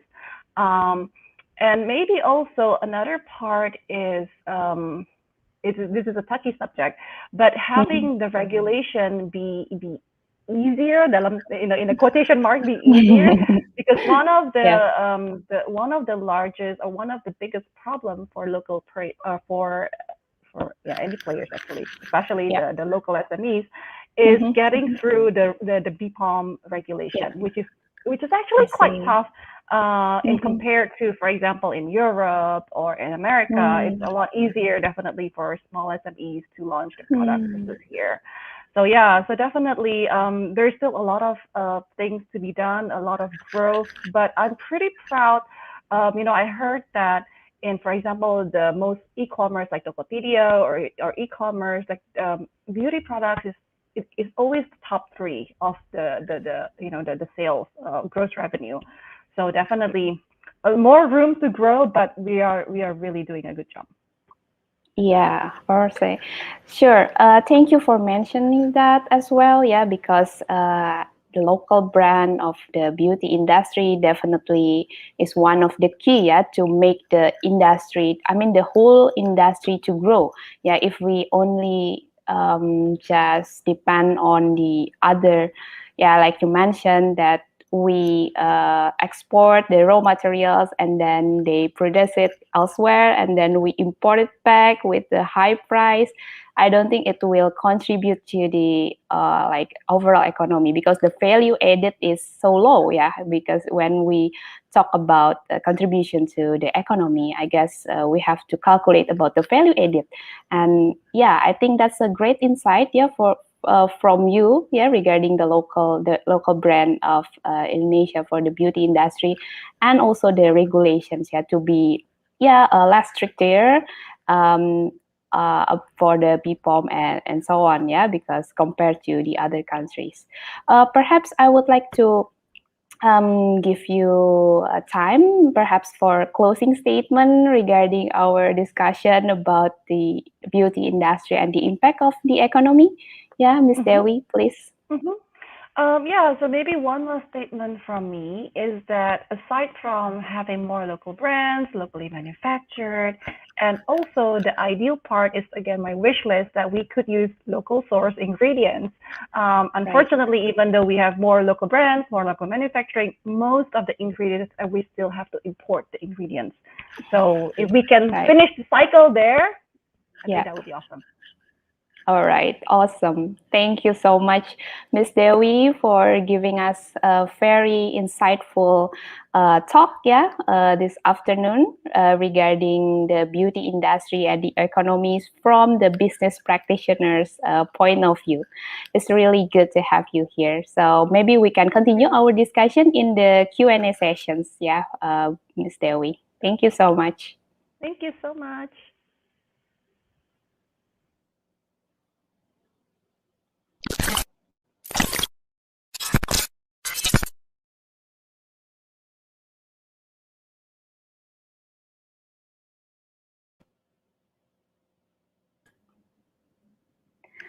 All right, so welcome back, Miss Filda and Miss Dewi, to the stage. Yeah. So I'm really glad. Yeah, we have the discussions from the economics point of view and also from the business point of view. Yeah. I mean, in business economics, we also combine those perspectives. Yeah, from the economic side, how does the business, especially maybe in this discussion, we'll talk about beauty industry towards the economics and the economy as a whole, and then how does the economy, like the macroeconomic conditions as well as the indicators, can impact towards the business. So yeah, I think it's really fun to have you here, and perhaps we will continue to the Q&A session. Yeah, I believe there are numerous of questions to Miss Filda and also Miss Dewi today. Right, so for the committee, shall we start? Yeah, for the Q&A session, I have one questions here from Adric. Yeah, from Adric to Miss Filda. Yeah, so this is for Miss Filda. Do you think that there is a rising demand for sustainable beauty brands in Indonesia, and why? Yes, thank you for the question from Edric. Yeah, I believe that there is a rising demand. Yeah, I already mentioned that we have large population, and only half, yeah, maybe 55% are females. But we also need to know that also male also need to have beauty products as well in their home actually. So a rising demand, yes, absolutely, because there's lots of opportunities to grab huge market as well. But the the concern is that there's a rising demand and there's a rising competition as well. That will be a concern as well. And how as a marketer, actually, how can I achieve a profit with this competition in a producer's perspective like that. So I believe that there's a rising demand actually, and Indonesia is a large market. As I already mentioned that Indonesia is the 5th largest market for cosmetic industry in the world. I think that's the answer. I hope the answer is fulfill your your wish. Yeah, thank you so much, Bu Filda. Yeah, so there is definitely a rising demand, and also Indonesia is a huge potential market for not only Indonesia's brand but also others brand as well from other countries. All right, so I hope that answers your questions, yeah, Edric. And now we will proceed, to the next question for Miss Dewi. Yeah, it's from Livia. What inspired Skin Dewi to produce products that are more natural and environmental friendly? Yeah, please, Miss Dewi. Yeah. Thank you so much, Olivia, for asking this question. Actually, when I first started Skin Daily, I was at the position where my daughter was having issues with her skin, and then usually people with long-term skin issues, she has eczema, so eczema is a lifelong condition, will tend to look for safer or more natural options. And then during my research, actually, and if you ask the more specific inspiration was actually when I went to Germany. So I saw that they have shelves and shelves full of natural remedies. Like they have all this medication, but it's naturally from herbs, from plants, and then they have a gazillion shelves and products of natural beauty products. So I thought that if it can help, if people can get healed from using medicinal plant-based medicine, so why not the skin? So the first part was inspiration came from that actually. Yeah. I see. That's so inspiring. Yeah. So it's based on your personal experience here, and then it become the business and it grows until now. Okay, that's great. Okay, thank you, Ms. Dewi, for sharing that. And next, we still have questions. Yeah, from Derek. Yeah. It's for Ms. Filda. Do you think that it is possible for Indonesia to achieve all the SDGs goals by 2030? Because as far as I can see, the investment proved far too expensive. Yeah, this is questions regarding the sustainable development goals, maybe that you mentioned earlier in the slides presentation. Okay. Okay, thank you. Yeah, thank you, Derek.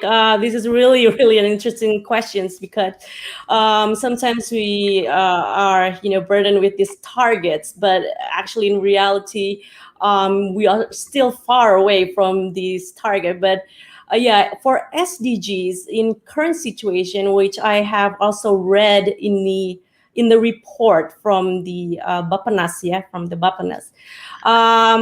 The SDGs that we are currently positioned right now is still far away from what we need to achieve by 2030.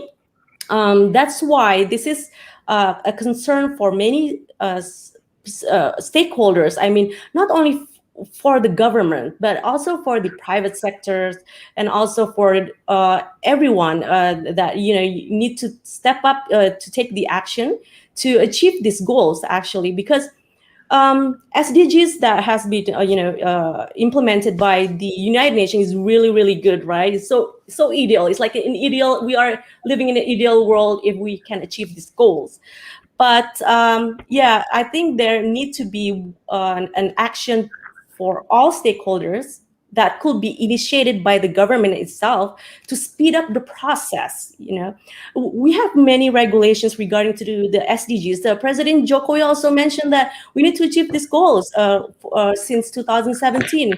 But because of the pandemic, maybe it slowed down the progress. But I think we need to look forward, look positive after 1 year after the pandemic to accelerate again on which we left behind.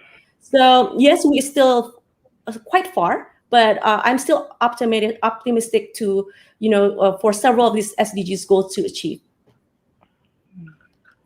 I see. Yeah, thank you so much, Bu Filda, regarding the sustainable development goal progress. Yeah, I think there are some reports also, because this is not only the national issues, yeah, but also the global issues. Perhaps there are, many reports regarding on that as well. Okay, so we can proceed to the next question for Miss Dewi. It comes from Priyanka. Yes, Skin Dewi is an ingredient-focused brand, but also promotes sustainability. Do you think that the functionality and sustainability is a trade-off in terms of skincare ingredients? Yeah, it's an interesting question, I guess. Yeah, I love the name, by the way, Priyanka. You have a beautiful name. I think what you mean is a natural ingredients. I think that's the natural is missing there.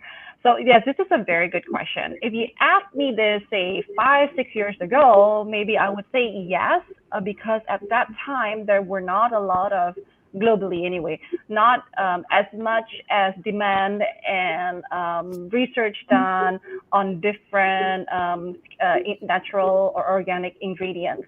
But now, yes, the natural, there are a few things that is not available. I mean, for example, certain ingredients that is in the synthetics, we cannot duplicate it in the natural. We cannot get that same effect, if you will.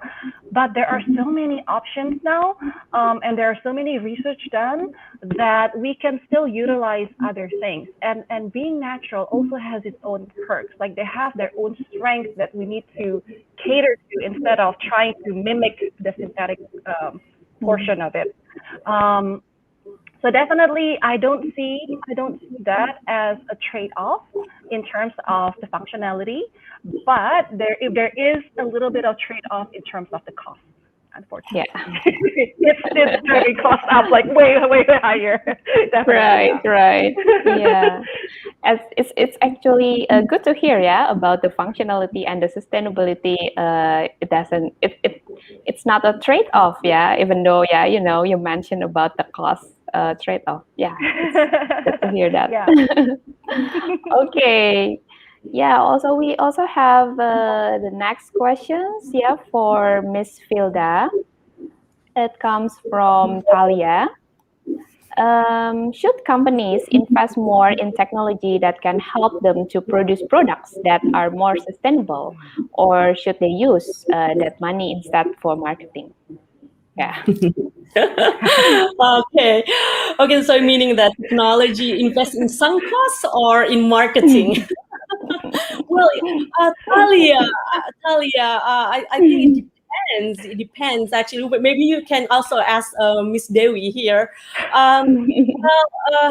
When I teach economics, I say that technology can be invested if you have the capital, but if you don't have the capital, I think you need to you need to use your profit wisely. That's the thing.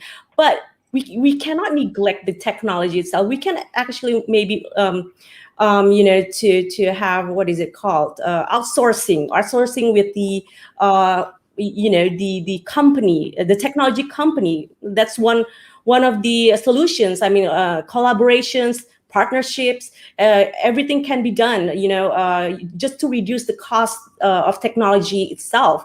So meaning that, yeah, you have idea. I think I want to have this technology and blah blah blah. Yeah, you have this crazy idea, but I don't have the capital. Then seek other partners that could have win-win solution between your company and his or her company. So technology and marketing depends. So yeah, that's my answer. Yeah, because economics is all about allocation, right? The limited resources. Yeah. Scarcity. Yeah, scarcity. Okay, Miss Dewi, do you have any additional to respond to this question? No, I think it was answered perfectly. It's just at times we need to outsource, at times we need to invest. So I think it's just being smart and allocating Yeah. our resources about that. Yeah. I see. Okay. Thank you. Yeah, thank you for confirming that. Yeah. All right. So yeah, we still have other questions. Yeah, for this is for Mix Dewi actually. From Michela. Yeah, wouldn't the eco-friendly packaging make skincare price expensive? And how can the product dominate the market if the price is quite high?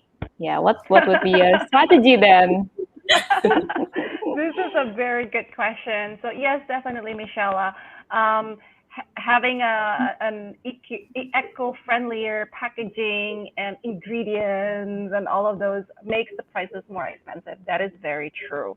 Also, the question is, how do you dominate if your price is quite high? I think you have to look at it from a standpoint of there are different markets for everything. Like not everything like the cheapest would be the best, or there are different sectors and different markets and different demands and different needs as well.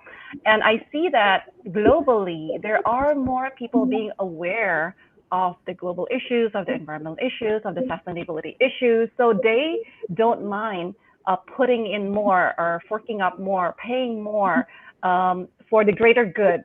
And as we grow that awareness, as people's awareness grow, and I can see that it's like the awareness is growing tremendously, especially with all the different topics that people talk about, like such as this cube thing, like definitely the awareness has grown, and so people are more open to that, and they are willing to advocate for that.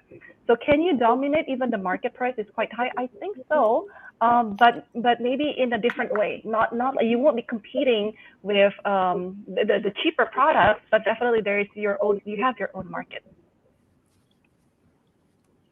Yeah, I totally agree with you, Miss Dewi. Yeah, so it's not only about the price. Yeah, if we comes to competition in the beauty industry.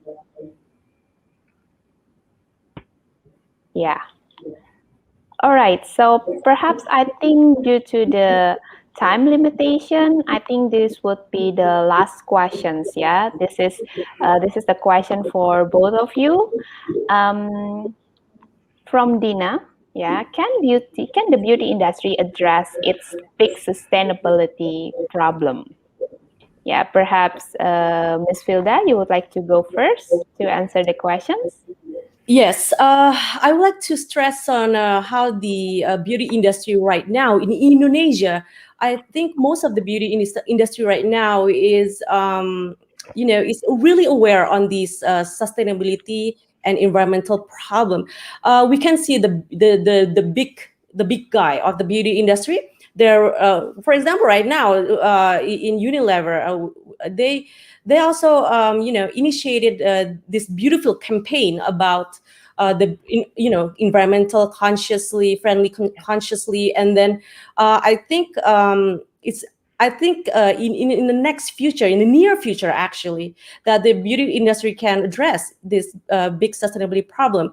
But again, it needs to have a collaboration, or also with the government as well, hand in hand with the consumers itself as well.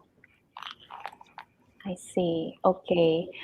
And perhaps for Ms. Dewi, do you have any other additionals? Yeah. I just one thought.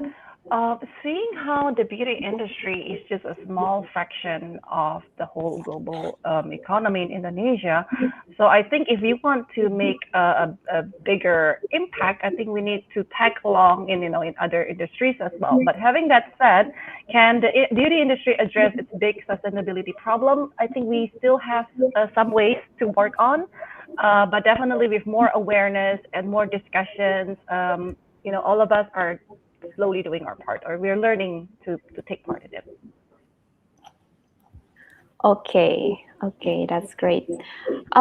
Perhaps the committee said that there is one more questions. Yeah, I think that would be the last. Yeah, because there are so many questions in the YouTube. Yeah, so this is the last question from Michela. How can the beauty industry not only help the economic development of a country, but also help improve the environment? So both of the economic development and also the environment. Perhaps Ms. Vilda would like to go first. Yes, Michelle, you can see the example with Miss Dewi right here, right now, to improve the environment and also help the economic development by using the natural ingredients from the local resources. That helps the local economy, buying stuff from the regional, and I think. Uh, there's lots of other examples as well besides Miss Dewi that you can also found through the internet maybe. Yeah. All right, so yeah, the answer is actually right here, yeah, right now. Okay, so Miss Dewi, do you have any thoughts about this? Not anything more from all the discussions that we've had in the last an hour or so. Yeah. All right. Yeah. So yeah, definitely can the beauty industry can definitely help the economic development and also improve the environment. Yeah, hand in hand with the sustainable business practice of the beauty industry and also the collaborations with the supported parties and also I think the support for the government as well. Yeah. I think that would be the end of our Q&A. Yeah. Thank you so much, Ms. Filda and Ms. Dewi, for joining this webinars this afternoon. I think it's very nice to learn from you, both from the economic sides and from the business side of the beauty industry. And I think the audience can get so many things, yeah, from this webinar. So thank you so much, Ms. Vilda and Ms. Dewi. I hope that you guys are safe and well. Thank you, Ms. Erica. Thank you. I learned so much from this session.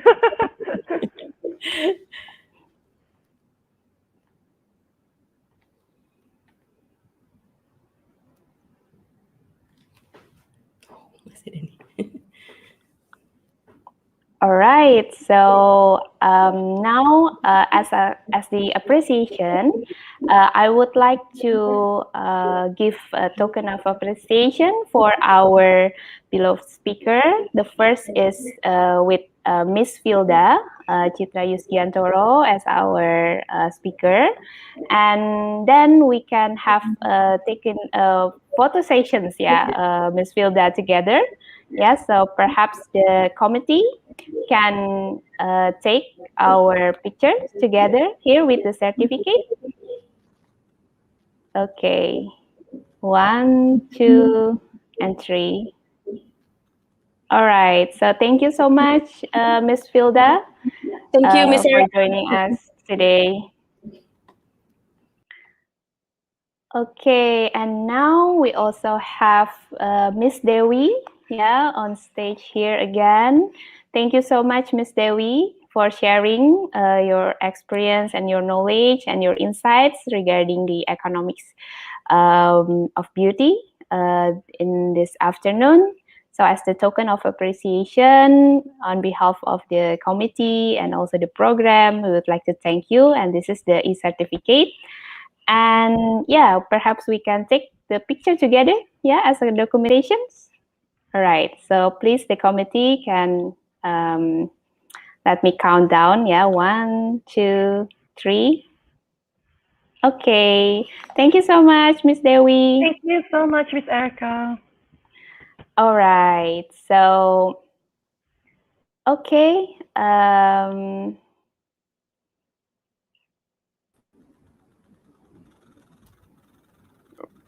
Right. So, perhaps we can have another photo. Yeah, another photo sessions together. Yeah, the three of us. Yeah, because yeah, it would be very good. Yeah, if we have the memories here. Okay. So, okay, I can count. Yeah, 1, 2, 3. All right. Right. So, thank you so much.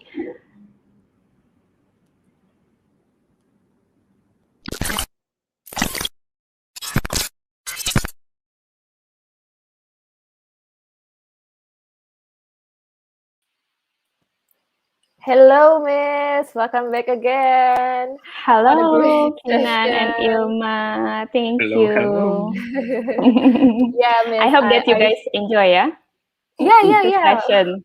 We really enjoyed the session, It and was I'm really sure, enjoyable. and I'm also sure all of the participants really learned a lot from this webinar, and also very inspired by our speakers for today, Miss. Thank you super duper very much, Miss Erica. But before you leave, we do have a certificate for you as well. Just to thank Wow, you for your okay. time and skills as Sure. a moderator. So, committee, if we could ask for a tiny bit of help, please, from you to show that sweet, sweet e-certificate, please. Thank you. There you go. And there you go. Look at how pretty that is. Okay, let's take a picture. Mhm. Yeah. We'll let you do the Okay. magic. Okay. Okay. 1, 2, 3. And there you go. Okay. Thank you very much. Thank you And so much, why Kinan and Ilma. don't we take Okay. another picture? Okay. With a Sure. picture e-certificate. Okay. All right. Kinan, you count. Me? I can't Yeah. count. I didn't pass elementary. Okay, Oh, fine. I'll do it. okay. Okay.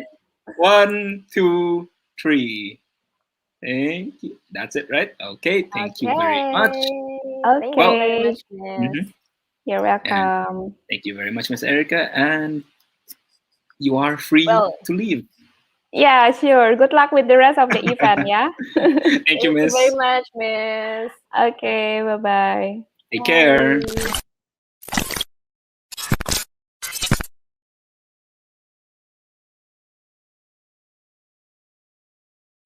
Very well, Kinan. I mean, Yes, that's my name. we're we're already at the end of today's webinar session, as you may know.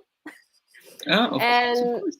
yeah, and for all of the participants, we will let all of you to fill in the feedback form for your attendance, and also you can claim your e-certificate there, and you can access the link in the description below, or you can just simply scan the barcode, which will be That's shown in by the the slide. committee.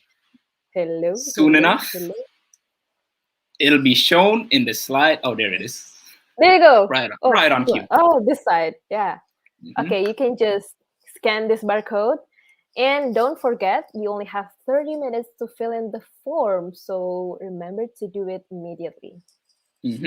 While you see 30 minutes may be a long time to fill the form, Yep. well, better do it now than later, right? Just in case you forget.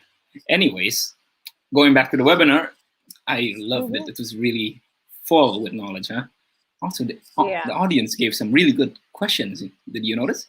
And speaking of questions, we have something to announce from the Q&A session. It seems that we are ready to Ooh. announce the lucky winners for the vouchers giveaway from Lingotalk. And so here they... there you go. The Hey, lucky congrats. winners. Congratulations to the 6 of you. All right. For you lucky winners, you don't forget to claim your prize by simply messaging Cube's official Instagram page. All right.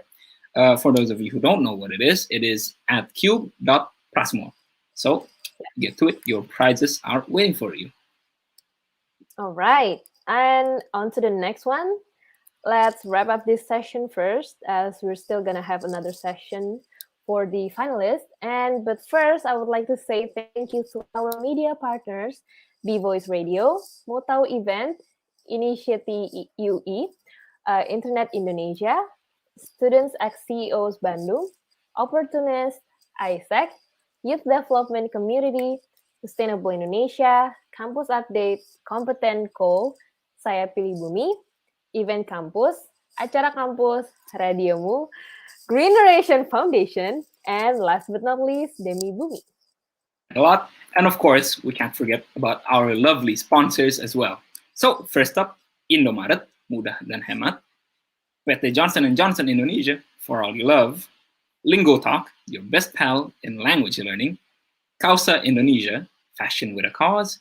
And Skin Game, your skin listener. Yeah, thank you very much for our media partners and also sponsors. And we would like to say thank you to our official case contributor, PT Unilever Indonesia, Love, Beauty, and Planet. Without you, this event would have been very, very different. And Kinan, are we going to have a small break after this? Small, you may call it small. I shall call it minuscule. But of course, we could use a breather, right? Just a small, tiny breather. You know, let's call it a coffee break. It's until 2:33. So 4 minutes, 3 minutes, something like that. You can use that time to go grab a drink. Maybe if you're a bit adventurous, you could even grab a meal. Or if you're physically active, you could even stretch.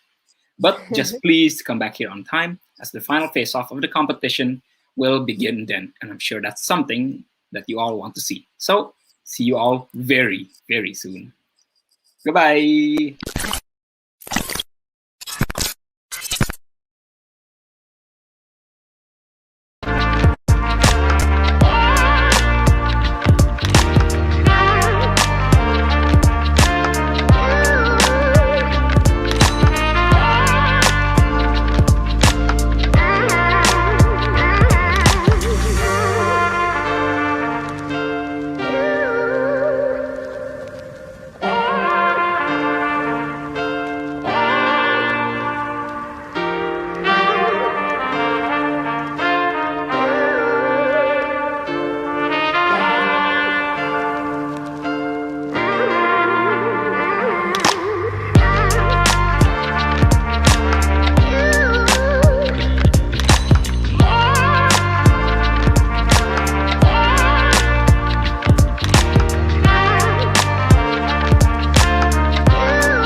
Okay, welcome back from your break. Good afternoon, everyone, and welcome back to the final round of CUBE 2021. We've already gone through the economy's case battle this morning, and there were very interesting presentations and definitely also insightful for me, also the judges' comments and questions as well. So now it is time for us to start the final face-off.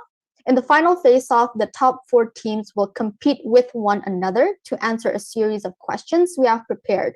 So each member will go head-to-head, and this round is designed to really test all your abilities. And as I mentioned before, the top 4 teams will compete to answer a series of questions in this round, in which each member will take turns to answer each question. And this round will comprise 40% of your final score. So to all the participants, this is your very, very last chance to redeem yourselves. And do give your best, and I wish you all good luck. Just to give you guys a bit of a heart attack, I will now reveal your scores for the economics case battle. Okay, so here we have Team Critical One in first place, followed by Team Victorum, Team Ngantuk in third, and coming up last, Team Elysian. Don't worry, these are not your final scores, but you guys have the final face-off as your last chance. So before we begin, let me just brief you with the rules for this round and also how the competition will go. There will be 3 questions given by the judges in this round, and each member will take turns in answering each question. The order in which the team is selected to speak first is based on the order in which the teams send their team name through the Zoom chat. And please remember that you're only allowed to send your team name once I give you the cue through the Zoom chat. And any team sending their team name before the cue will not be counted. And each member will only have 1 turn, so each member will get their own turn to answer. And remember, the order in which you present will affect your scores, so please plan accordingly and strategize well. Here's the competition flow for the final face-off. For each question, I will invite all the first speakers to turn their cameras on and get ready to answer the first question. The judge will then read the question once, and please wait for me to send the cue through the Zoom chat, after which you can then send your team names to determine the order. Once the order determined, you will each take turns answering for 3 to 5 minutes, followed by a Q&A session only if the judges have any follow-up questions for your answers. And we will then proceed with the next round, and all the first speakers must turn their cameras and mics off. Okay, so here is a visualization of the flow. Like I said before, the judge will read the first question, and I will invite all the participants to send their team name. And each of you will send your team name through the Zoom chat to determine the order of answering. And as we can see, each team member will get to answer once in each round, and you will take turns to answer all the 3 questions. After you answer all the questions, the judges may ask any questions if they have any to follow up your answers. But if not, then we will move on to the second round. Okay, then I guess that concludes my briefing, and we will present you with the 3 questions with increasing levels of difficulty. So please plan well and get ready to answer the questions. Okay, then I guess we can move on with the first question. I invite the judges to be pinned on the stage, and all the first speakers can turn their cameras on.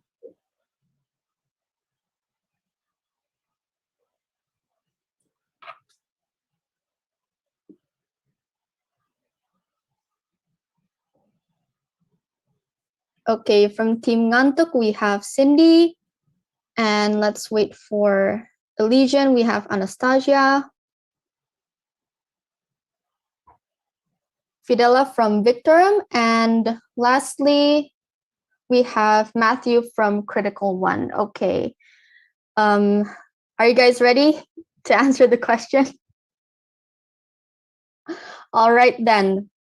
We can proceed to the first question. Miss Melinda, I invite you to read the first question.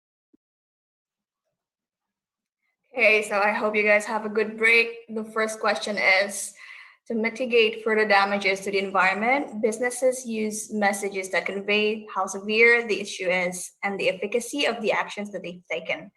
In LBP's context, what kind of message and what kind of media plan would you use to tackle these environmental issues?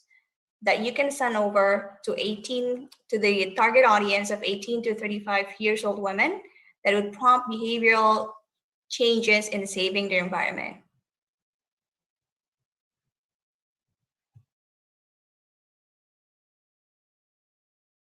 Okay, to all the participants, you can now send your team names through the Zoom chat.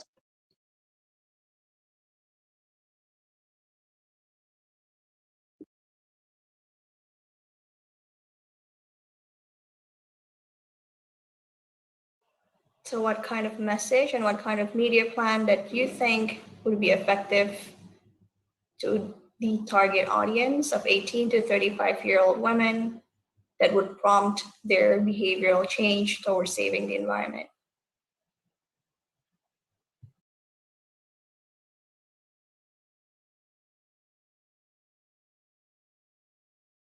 Okay, when you're ready to answer the question, you may send your team name through the Zoom chat.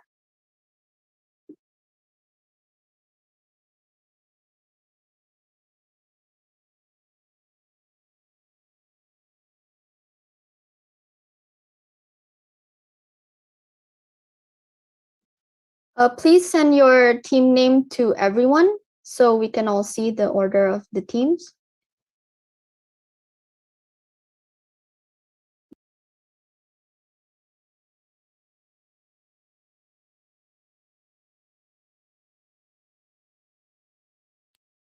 All right, I guess we have the order now. First up will be Team Elysian, followed by Team Victorum, Team Ngantuk, and last will be Critical One. But I see that we've lost Matthew here, but it's okay.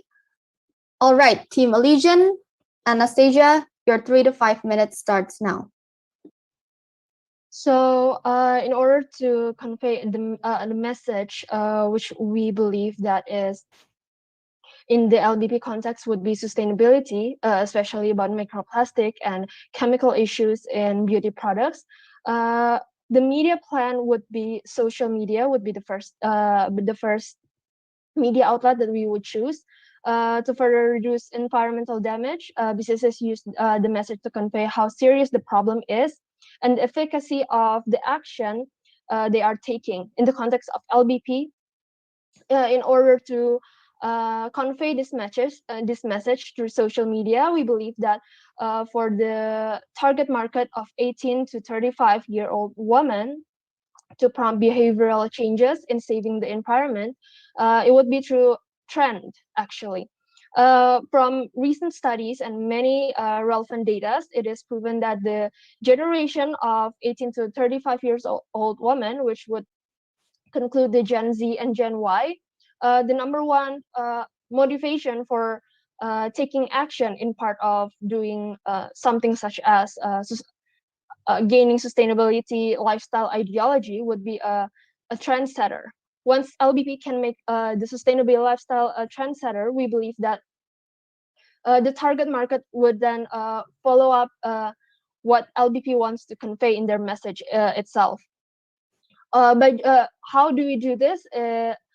The first thing would be from social media such as Instagram, TikTok, and Twitter, which are the most used social media currently, especially to this the Gen Y and Gen Z generation.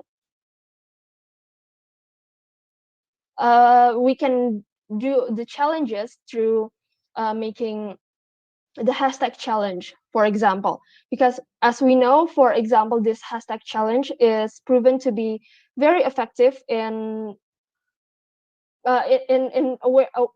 bringing awareness to the consumers itself. Because, for example, Colgate create the hashtag Make Mom Smile challenge, which encourage users to record themselves doing something that making their mom smiles in celebration of Mother's Day. And these videos, this campaign with the hashtag Make Mom Smile were viewed 4.5 billion times, which is the barrier to entry. This campaign was low and opened up a lot the door of a lot more creativity and awareness on the surrounding topic. Thank you. All right, thank you, Team Elysian, for your answer. Now we'll move on to the second team. Fidela from Victorium, your time starts now. Okay, campaign to raise public awareness of LBP product. It is with such various program to emphasizing the importance of sustainability and better waste management towards society, with telling the impact they could make the taking action. We want to emphasize the importance of sustainability and the impact of better waste management through social media and social media and social advertisement and KOL collaboration, and to tackle the COVID-19 limitation and resonates with their behavior from 18 until 85 years old. We can using the viral marketing such as online advertisement with Google Ads, in Instagram Ads, Instagram and TikTok filter, and social media hashtag. To raise the awareness in that segment. So we can make creating some content and possible and make it organic and natural, so it doesn't feel like ads, but like educational and influencing content. That is from me. All right, thank you, Victor, for your answer. Next, we will move on to Team Ngantuk. Cindy, your time starts now.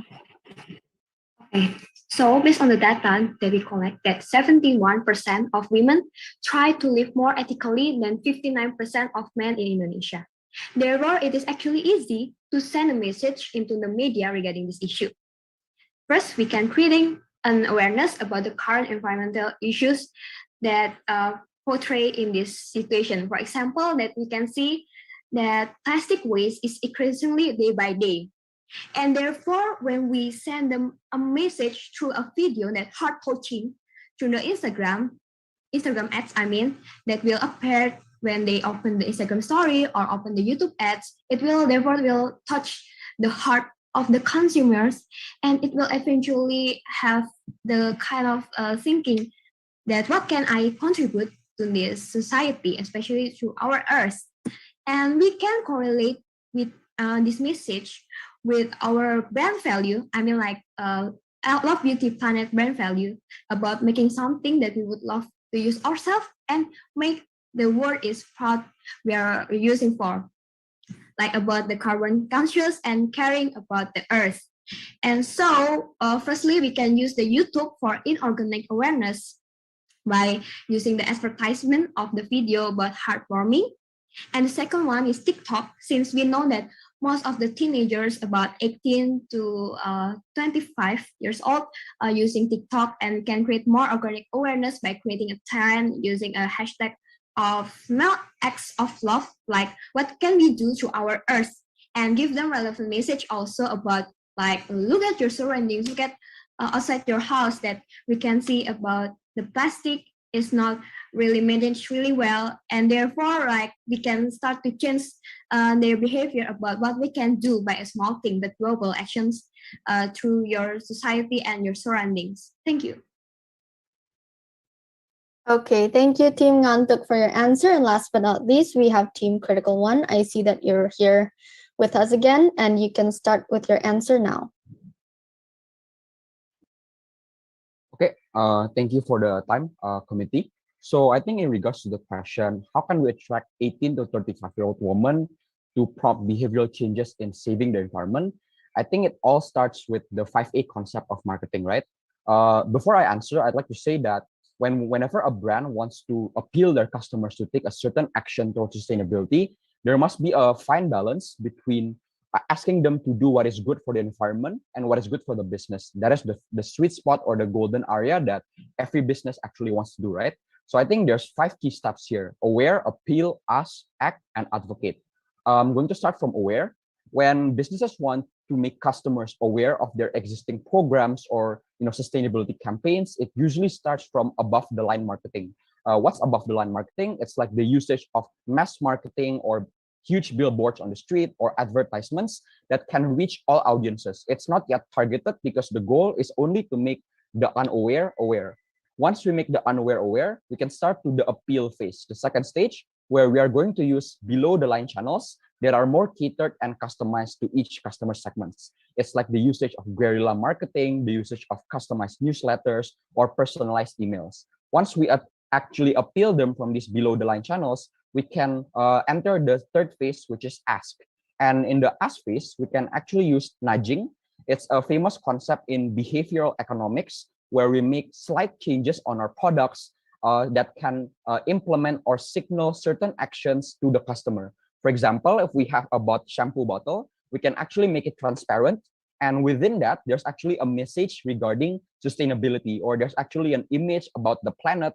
And so the planet will seem as if it becomes lesser and lesser once you finish the shampoo, right? This kind of slight changes to the product can actually give signal to the customers that they must act further to help the message that we want to convey.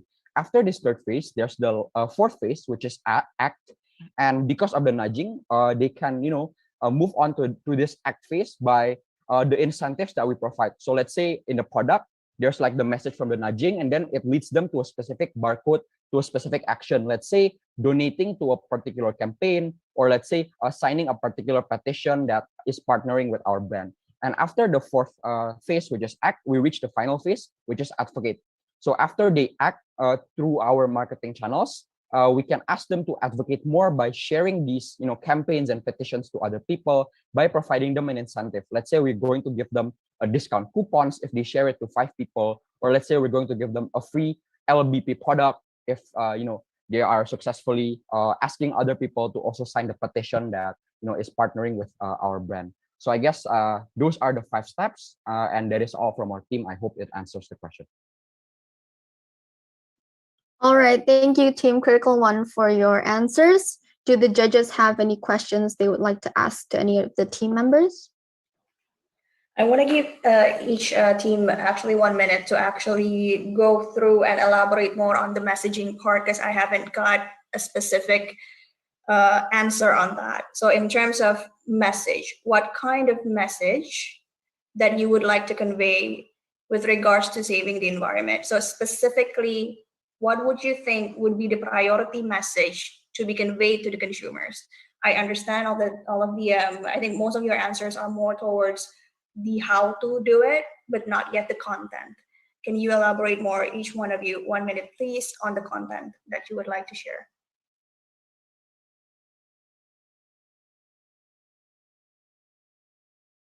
All right, anyone is allowed to go first, so. Mungkin bisa urut biar nggak ini apa tunggu-tungguan. Just like before. So Elysian first, please. Okay, thank you. So for the message itself, we would suggest for the theme of Ocean for Our Nation, which is a movement from a simple step by inviting people to love the environment positively, affecting the LBP's brand perception. At the same time, also they have contributed donation by reposting the post of LBPs also to the benefit of marine ecosystem, and to improve public education to be more concerned about the environment. We also suggest the topic of microplastic and sustainable and also chemical ingredients, solution for processing packaging waste and recycling, and many more. Thank you.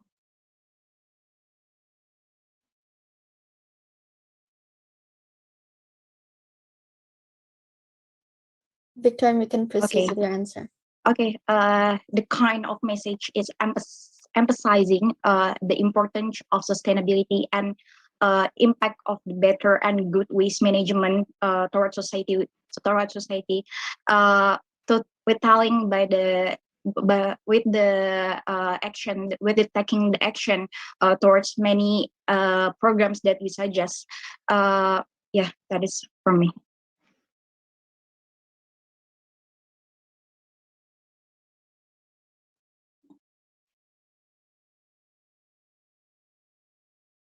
Sorry, is it my turn? Yes, it's your turn. Oh, okay. So for being structured, I will use the framework of trigger, experience, and amplify. For the first one, for the trigger, the objective is we want to raise the consumer awareness. Therefore, I want to convey a message like about the small actions that we can create through our surroundings, that we can start it by the development of our village, by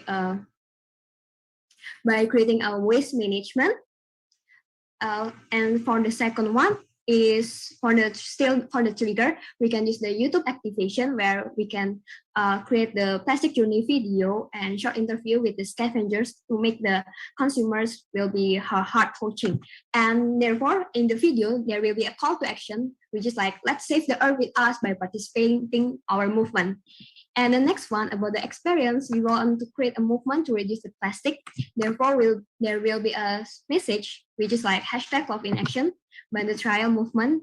Like we can create a 30-day challenge through TikTok about sorting our waste, donation system, and have a work together with the Best Bank to subsidize for every 1 kilogram of plastic that we want to send. And the last one is the amplify, which is like we want to introduce our long-term movement using the website gamification of our planet, that there will be a planet points, life added, and then a planting system that we can carry out to the donate system. About the first year, that all donation will be go to the scavengers and funding the waste fortunes to create a better, more waste management movements. Thank you.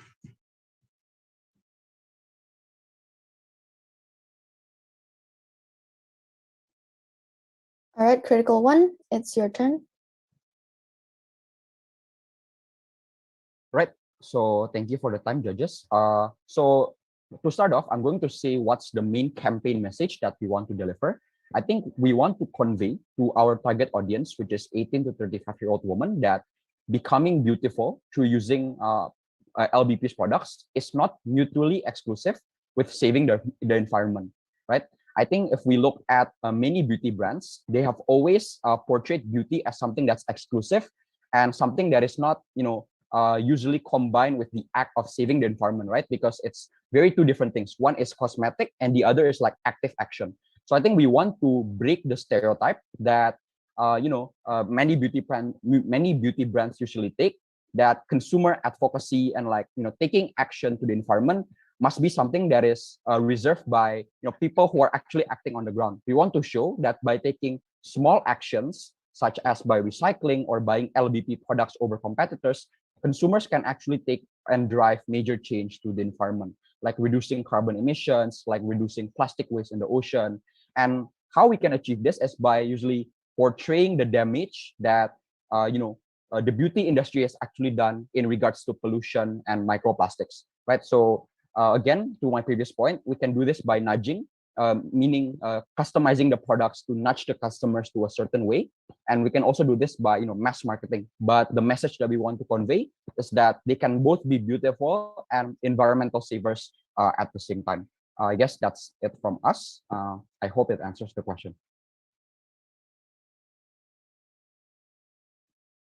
All right, thank you for all your answers. Do the judges have any more comments, feedbacks, or follow-up questions for the team members?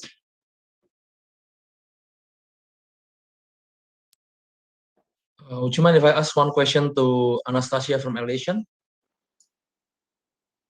Yes, Anastasia, what makes you think that social media is better than the own media, such as your company website, and the earned media like conventional and mainstream news outlet? Okay, thank you, Josh, for the question.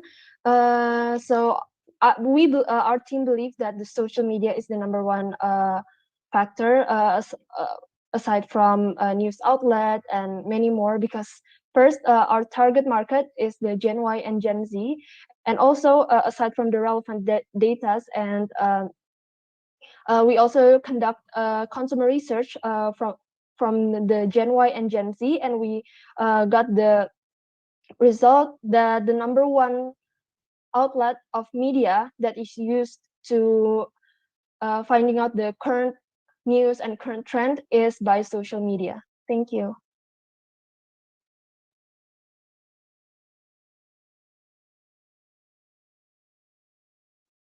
All right, For Mr. William, will that be all? One more question to Matthew.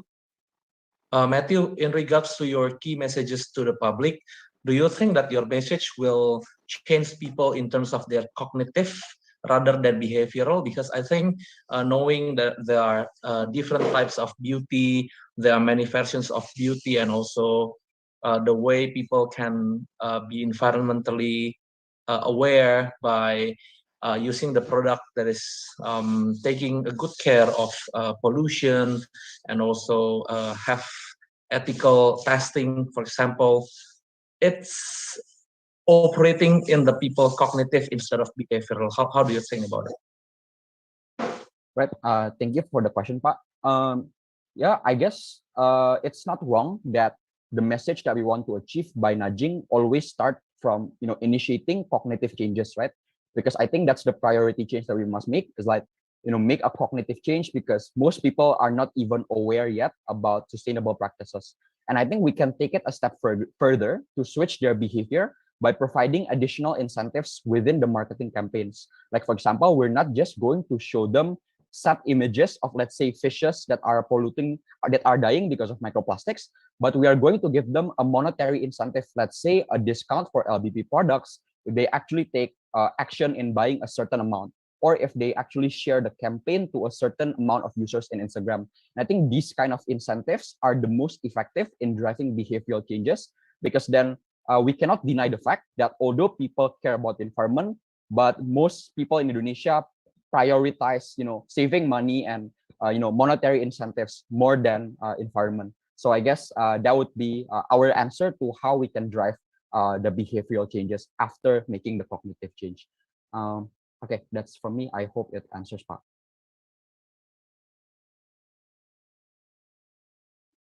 All right, for the judges, do you have any more questions to ask to the team members?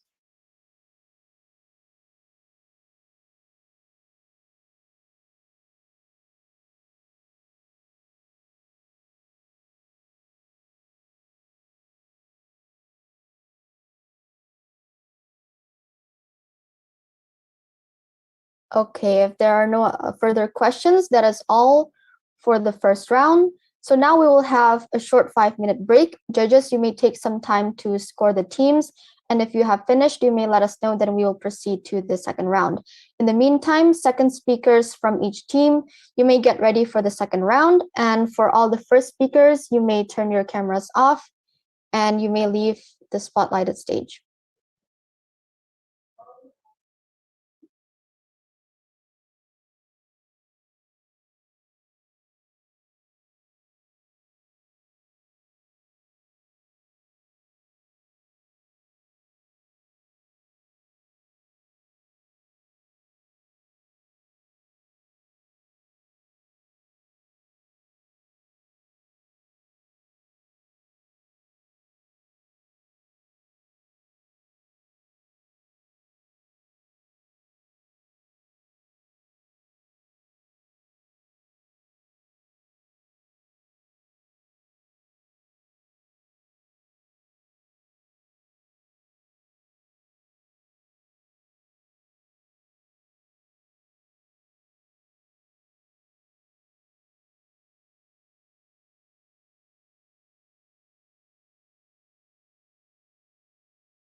All right, for all the judges, are you done filling out the scores for each team? Yep, all right. Now let me call the second speakers from each team. Please get ready with your cameras on and our committee will pin you on the screen. We'll start with the second round once everyone is here.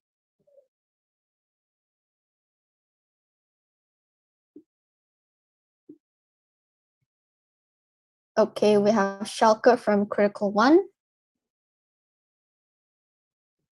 And Nelvira from Team Ngantuk. We have Natasha from Victorum. And lastly, from Team Elysian, we have Michela. All right, since everyone's here, we can move on to the second question. Mr. William, I invite you to read question number 2.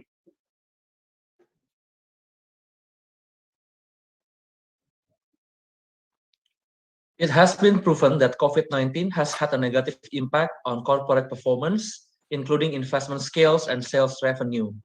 How can corporate business implement environmental sustainability to enhance ROI and maximize profits at this time?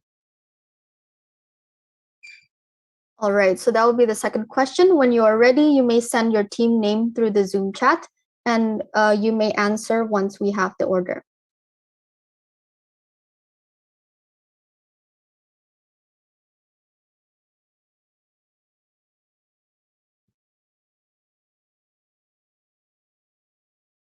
All right, I guess we have Team Victorum up first. Natasha, are you ready to answer the question? Yeah, sure. Okay, you may answer the question and your time is 3 to 5 minutes, starting from now. So how can we really corporate business implement environmental sustainability to enhance ROI and maximize profit at this time? First, I think that we have to first make them our customers aware of the danger of it and make them actual ones to contribute.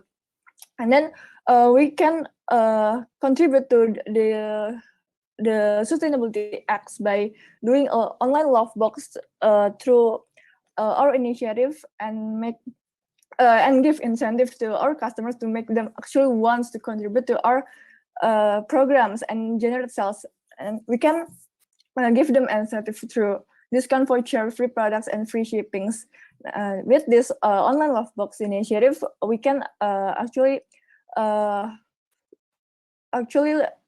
tackle the limitation through because of COVID-19 and tackle the negative impact and actually make customers want to contribute to our program. And then we can generate more sales, more advocacy rate, and better waste management could be gained by these reverse supply chain programs. Thank you. All right, so that'll be the answer from Team Victorum. You may send your team names through the Zoom chat to determine the order in which you will speak.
Okay, I just want to remind all the participants that you each will get additional points if you answer first. So when you guys are ready to send your team name through the Zoom chat, you can send it to everyone so we can see the order.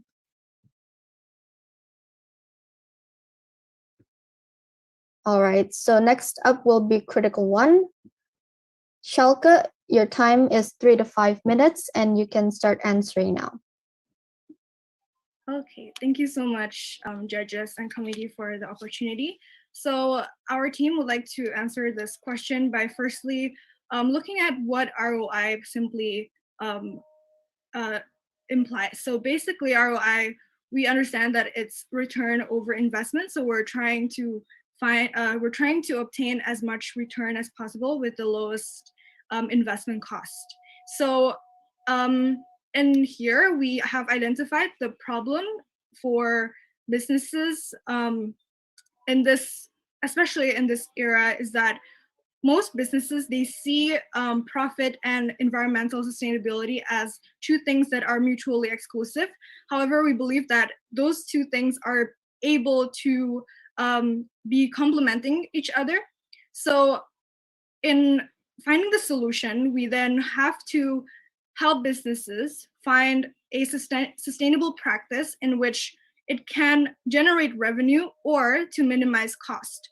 Because this actually sourced from our from a hypothesis and from facts that lots of business practices that create high carbon emissions would create high costs as well. So there are several steps to which we would like to approach this. Number one is through resource clean sheeting. So resource clean sheeting is essentially the fact that how businesses can minimize the environmental cost as well as operational cost at the same time. So they're able to take into account both financial and carbon costs throughout the entire value chain so that they would minimize the cost as much as possible. Number two, following that, then they are able to cut all the unnecessary processes that are based on the results obtained from the resource clean sheet previously. And next one would be they, as a business, even though in a pandemic era, they would have to create as much as possible a closed loop business process so that they would create less waste, which implies that less resources are thrown away out of the value chain, such as they can use recyclable materials, such as what LBP is doing, so that they can lower the cost from buying new raw ingredients. Number two, they can use low cost but reliable renewable energy sources, such as solar power. But even though it may be unreliable for the short term, we can also partner up with solar panel firms in the long run. And of course, for the return, even though we have been talking about the cost previously, now we're talking about how we can enhance return during this pandemic. We know that this is such a good opportunity for digital marketing. And so it's so much easier for us to incentivize customers and target market as well for participating in the movement that we create for environmental sustainability, such as Lovebox by LBP, or purchasing LBP at the stores, and also getting incentives online, and so on and so forth. All those digital sustainability movements are something that we think is so much easier to be amplified throughout the pandemic. So we believe that with minimized cost and a boost in revenue throughout the pandemic, with all these opportunities, it would be such an amazing it would be beneficial for corporates to monetize this. So we think overall it would benefit them in terms of the ROI and also profit maximization. Thank you. Okay, thank you, Critical One, for your answer. Next up will be Team Ngantuk. Nelvira, are you ready to answer the question?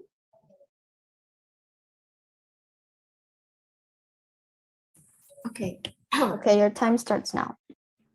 Okay, so I believe that natural or organic beauty product will still be a significant driver for the country's personal care industry. Therefore, there's also research that shows that Indonesian, especially the millennials, still have a positive bias toward natural, organic, and eco-friendly products. On the other hand, Indonesians are also increasingly becoming more aware of the use of chemical product in their daily life. During COVID-19, FMCG product has been experiencing an increasing demand of daily products, but there are also challenges like how the product can be ordered digitally in order to avoid physical contact. Therefore, I think we will have to optimize the online channel and bring more innovation in fulfilling the online market target. According to Oxford Business Group, Indonesian shoppers are migrating online during the COVID-19 pandemic. Moreover, a survey according to Forbes also proved that COVID-19 pandemic pushed internet usage by 50 to 70%, while another survey from IFS shows that 52% of global companies are increasing their spending on digital transformation. So, what are the problems right now? LBP at the moment has really low digital presence, even though that 30% of the social media users are LBP target market demographic. Moreover, they previously rely on their offline presence based on their packaging and their awareness of their product to the market. They have to shift to online because it will really easy to do targeted commercials. We also know that LBP is importing product, thus it is very hard with the current market commitment we have, while competitors like Body Shop have already been quite well established. So I think that we should focus on ethical and locally sourced, and officially the quality is also important because in Indonesia, there are three important factors, which are the quality, value, and also the price. If the consumer are compatible with our products, then they will keep rebuying our products. And the fact that the brand is have environmental sustainability, it will also keep them loyal to our brand. So business can take environmental sustain measure to cut costs by maximizing ROI as an example, using a lower grade of plastic example. For example, like the Ades brand that use the lower grade plastic. So that's all from me. Thank you. All right, thank you, Team Ngantuk, for your answer. Now we'll move on to the last team for this round. Team Elysian, are you ready to answer the question? Yes. Okay, you may answer the question. Your time starts now. Okay, it's hard to company to recognize that sustainable production can be less expensive, right? Because we all know that they have to fundamentally change the way they think about the lowering costs, taking a leap of faith that initial investment made in more costly material and method will lead a real saving down the road. It may also require a willingness to back conventional financial wisdom by not focusing on reducing the cost of each part, but on increasing efficiency of a system as a whole. But according to Bapenas, the implementation of circular economy in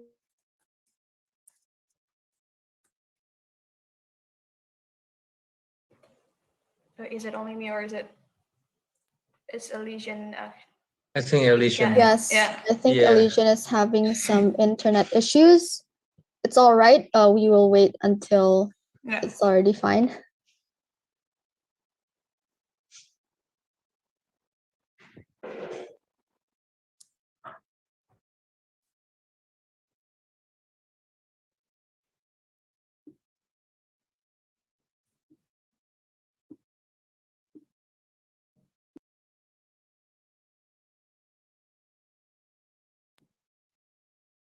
Okay, I think Team Elysian has disconnected from the Sorry? meeting. Okay, let me continue. The third one is the take advantage of the technology. It is made integrated system and technology will help make an energy efficient. And our team suggests a Carbios technology. And the fourth one is identify profit opportunities quickly. Use the analytical tools to analyze projects that require only low investment. And the fifth one is to communicate the success. And what I mean in here is I need to share my business success story in managing a sustainable company. It's mean like before my college, like Anastasia said, it's mean a social media. And that's all from me.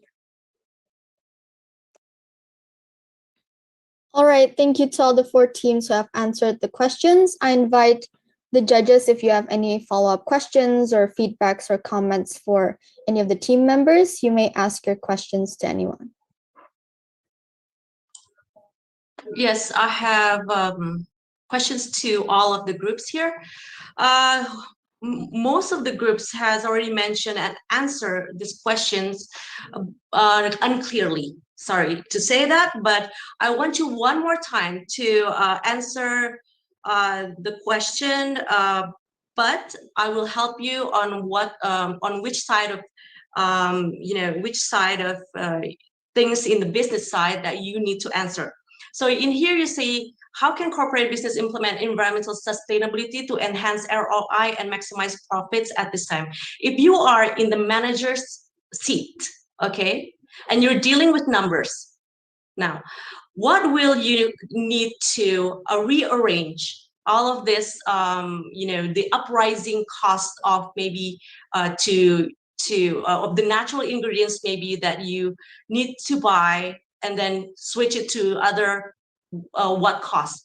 Maybe you could answer what cost that you need to make this operating cost stable, and how do you shift which elements in the financial report maybe that you need to switch to to balance it up with the investment. Maybe the first one is Victorium, then after that critical one, and then after that Ngantuk, and the last one is Elysian. Okay, thank you, judges, for the input. We understand that we should make an efficient and effective strategy to during this pandemic, where it had a negative impact on the corporate performance. So we will recommend to, the corporate to focus on the upstream, where to really implement environmental sustainability and enhance ROI. When we see a business industry in Indonesia, they focus on downstream processing when they want to contribute to the sustainability, where the waste is already there and the process maybe through reverse circulation or other methods. Our criticism is that the waste is already there and has been recycled, and it is necessary to design a reverse logistic, which can be really expensive to design it. It is different from fertile logistic, and in Indonesia it is difficult because the waste is mixed and you cannot sort the waste, and if you approach it in an existing waste, the result will not be significant. If we want to actually reduce waste, we want to improve improvement in the upstream, where we'll talk about the design, where we could also minimize the use of imported ingredients from the outside, and really reduce the use of plastic usage in the design of the products and minimize the ROI. So we will advise directors to minimize the use of ingredients that is expensive and reduce the cost of goods sold. Also, we recommend to change the business process and business model with business process improvement and prepare to more friendly to digital era to tackle the COVID-19 pandemic, since there's regulation from the government about PPKM and other which could make the process business inefficient. Thank you.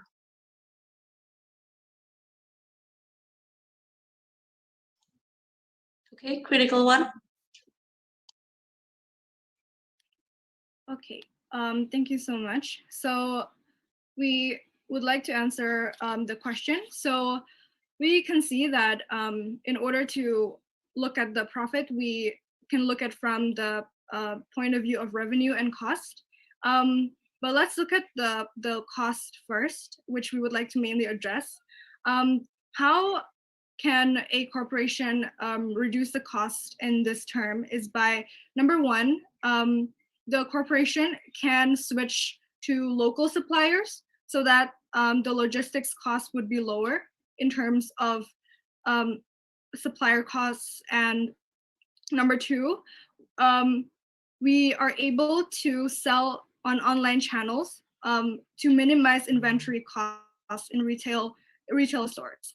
Now let's break down the 2 points. So number one, in switching to local suppliers, we can also renegotiate with suppliers for cheaper supplies so that any unnecessary high price in terms of the supply could be minimized as much as possible.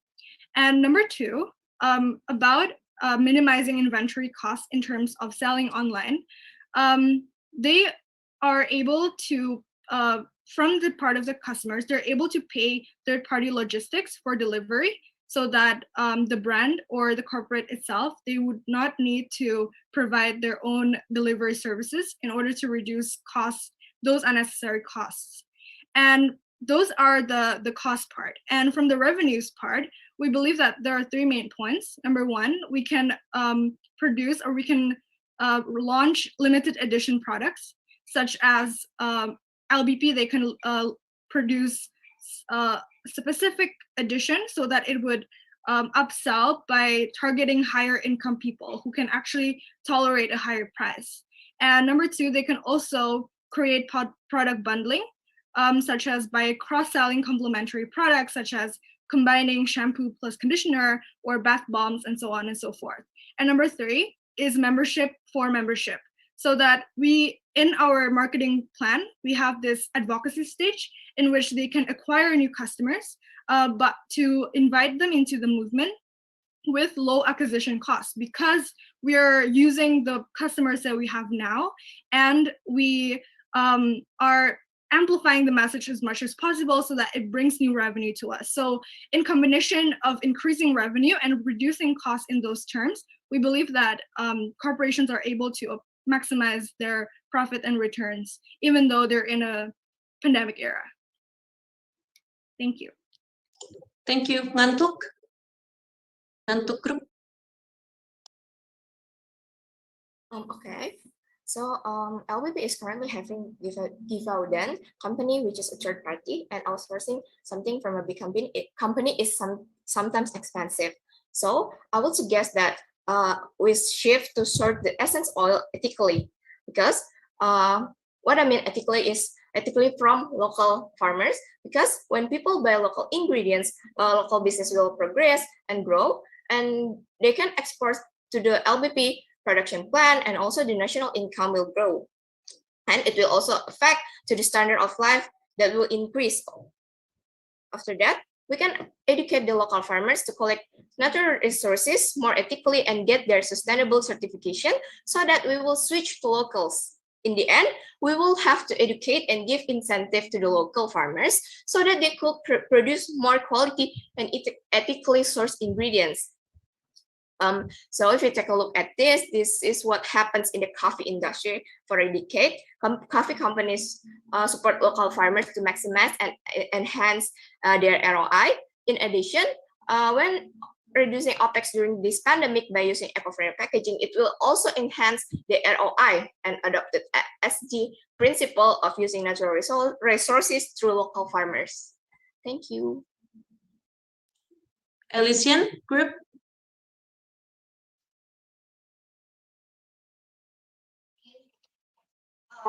Our team suggests five steps to make the ROIs keep up.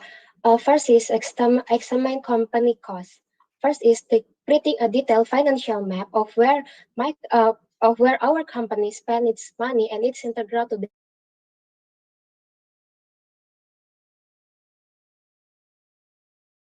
for your company annual operating budget as well as total revenue at the same period of time. And also, is my voice clear? Hello? I think you're. Yes. Hello. Yeah. Sorry, for me, actually, it's breaking up. Can you repeat from the beginning, please?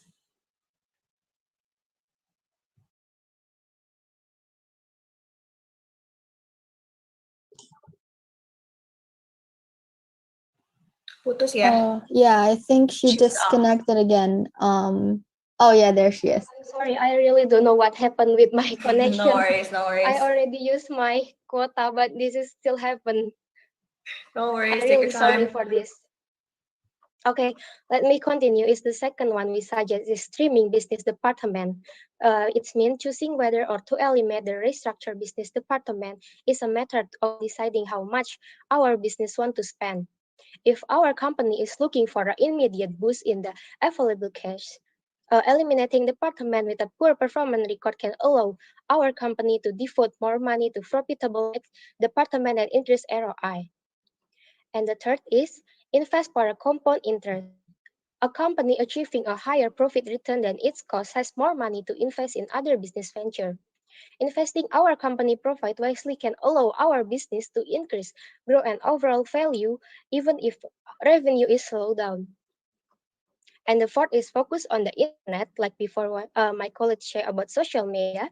The internet provides our business, which means a company can be with a million of potential customer at once through a retail or a social networking website. With a proper smart engine SEO of our company,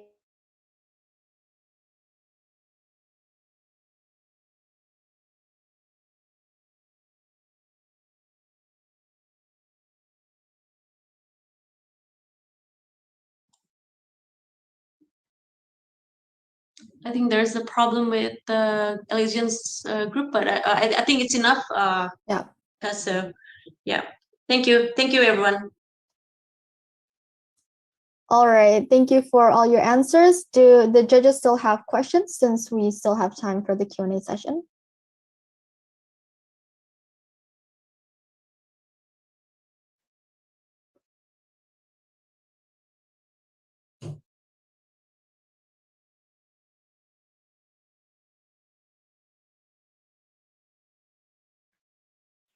Yeah, we have time for one last question, but if we have no more questions, then we can move on with a break.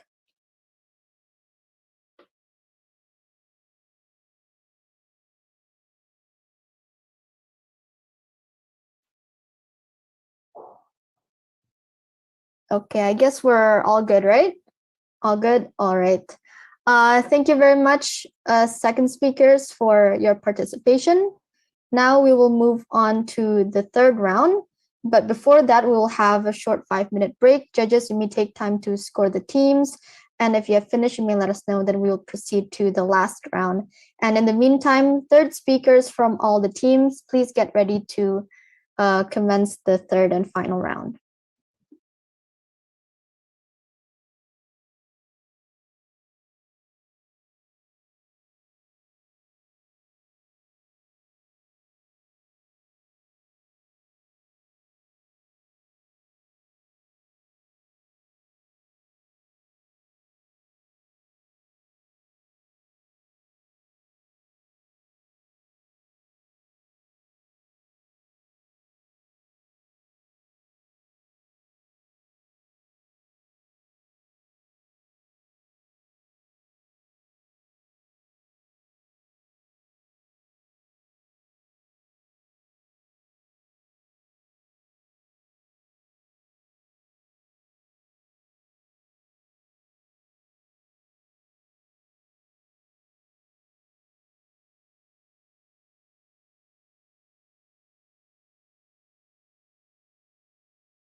Okay, I assume that the judges are all done with scoring for the second round.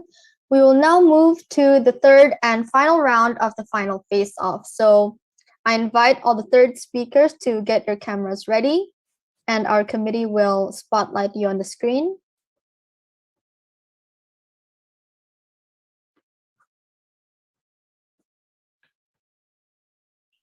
Okay, we have Faris from Team Victorum, Alexander from Critical One, and Vinci from Elysian. And lastly, from Team Ngantuk, we have Jason. All right, I assume that you guys are ready for the third and final round. Yep, okay. We will move on to the third round. Miss Filda, I invite you to read the third and final question.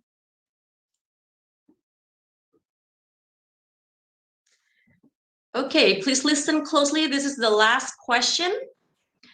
In a circular economy, recycling is the least preferred activity to be conducted since much of the value of the resources will be lost. Do you think there is any better business model for LBP to sell its products? Okay, guys, so that will be the third question. You may now send your team names through the Zoom chat. Each of you will have 3 to 5 minutes to answer. And don't forget, the order in which you answer will affect your scores. So I'm going to give you time to think. And when you're ready, you may send your team names through the Zoom chat.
Okay, I see you guys are starting to send your team names through the Zoom chat. We have Team Ngantuk first and Team Victorum second. I think we'll wait for Critical One and Elysian after this. But Ngantuk, are you ready to answer the question, Jason? Yes. Okay, you have 3 to 5 minutes and your time starts now. Okay, I think that recycling is the least preferred activity because when you recycle the plastic, the clarity of the plastic is gone, right?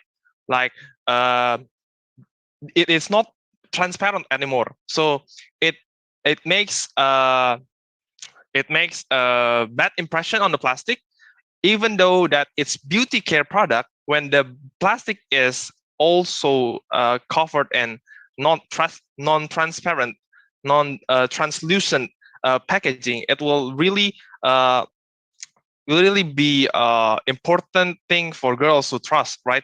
But I think that there is no better business model for LBP. What you can do is actually to enhance the business model to tackle more issues that related to Indonesians right now. Because I think that Indonesians are not really environmentally aware about their environment. They are more into humans. They are more into humans and locals and farmers.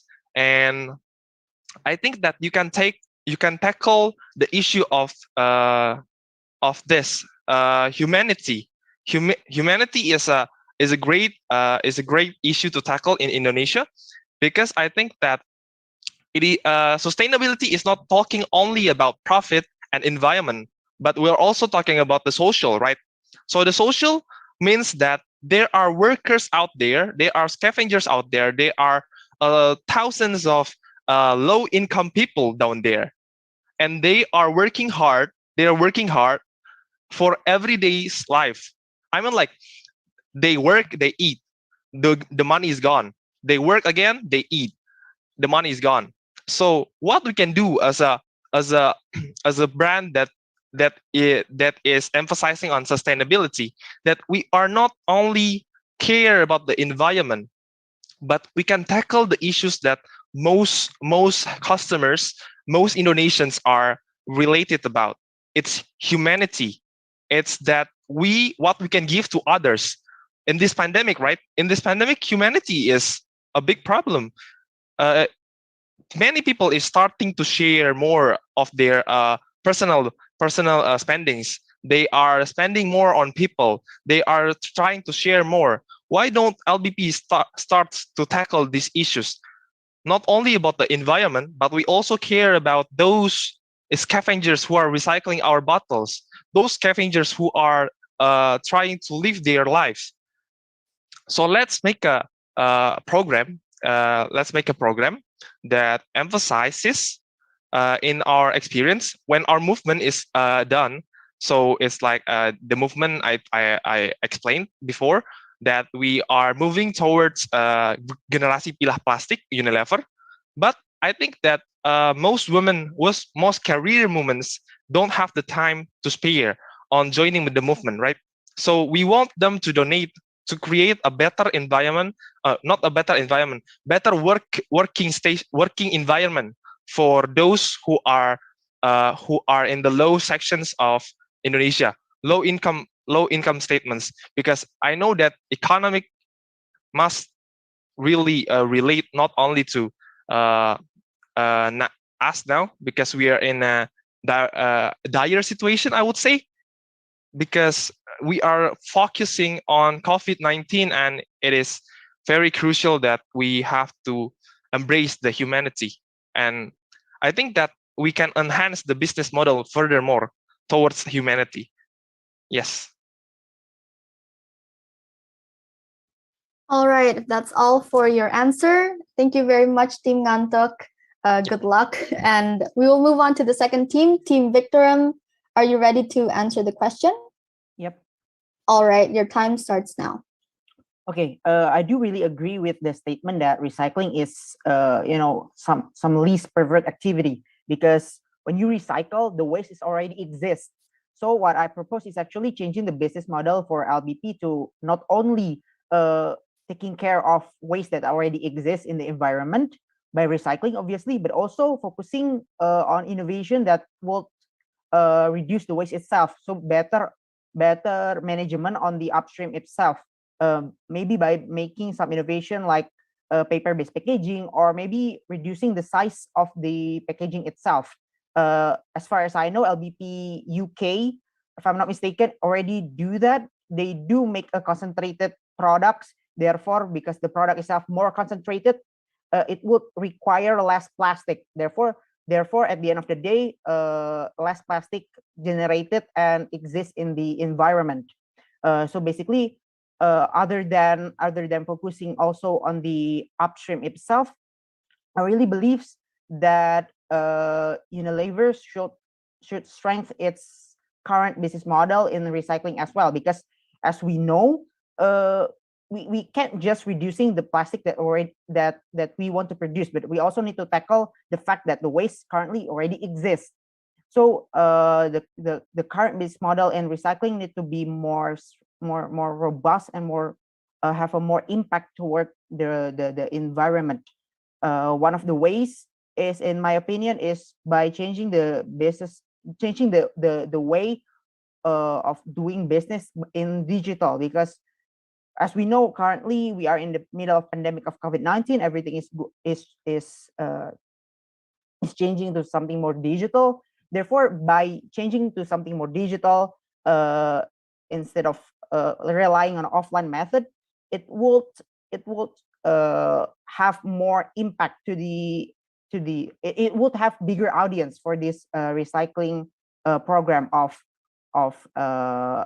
LBP. And also, if we change our business model into a digital or online, focus on online method, less waste actually will be generated, because during shipping or restore or maybe maybe like shipping, it will actually also producing some waste like paper waste or plastic waste that at the end of the day is still bad for the environment. So I really think LBP should focus also on the upstream, but still strengthen its current position or business model in the downstream, which is doing recycling.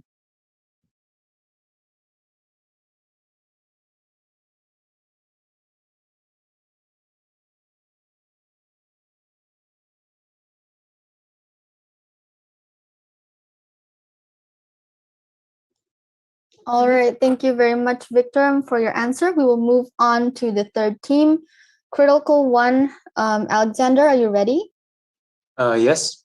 Okay, your time is 3 to 5 minutes starting from now. Okay, thank you for the time, judges and committee. So in answering the question, I would start by again reiterating the objective of circular economy. So from this statement, we know that circular economy basically aims to minimize the value of the resources that is lost in the value chain process. And with regards to the statement of the question, we know that recycling is the least preferred because it is not the most effective in reaching this objective. And we know that LBP has involved in the recycling processes, with the movement with the love box that is provided for customers to actually contribute. However, I believe that there are still some areas that we need to discover to know whether there is a better business model for LBP. And looking at it, I would like to take all of you to the concept of 3 Rs. So reduce, reuse, and recycles. So from these 3 options, we know that recycles has been done by LBP. So I'll focus on the reduce and reuse.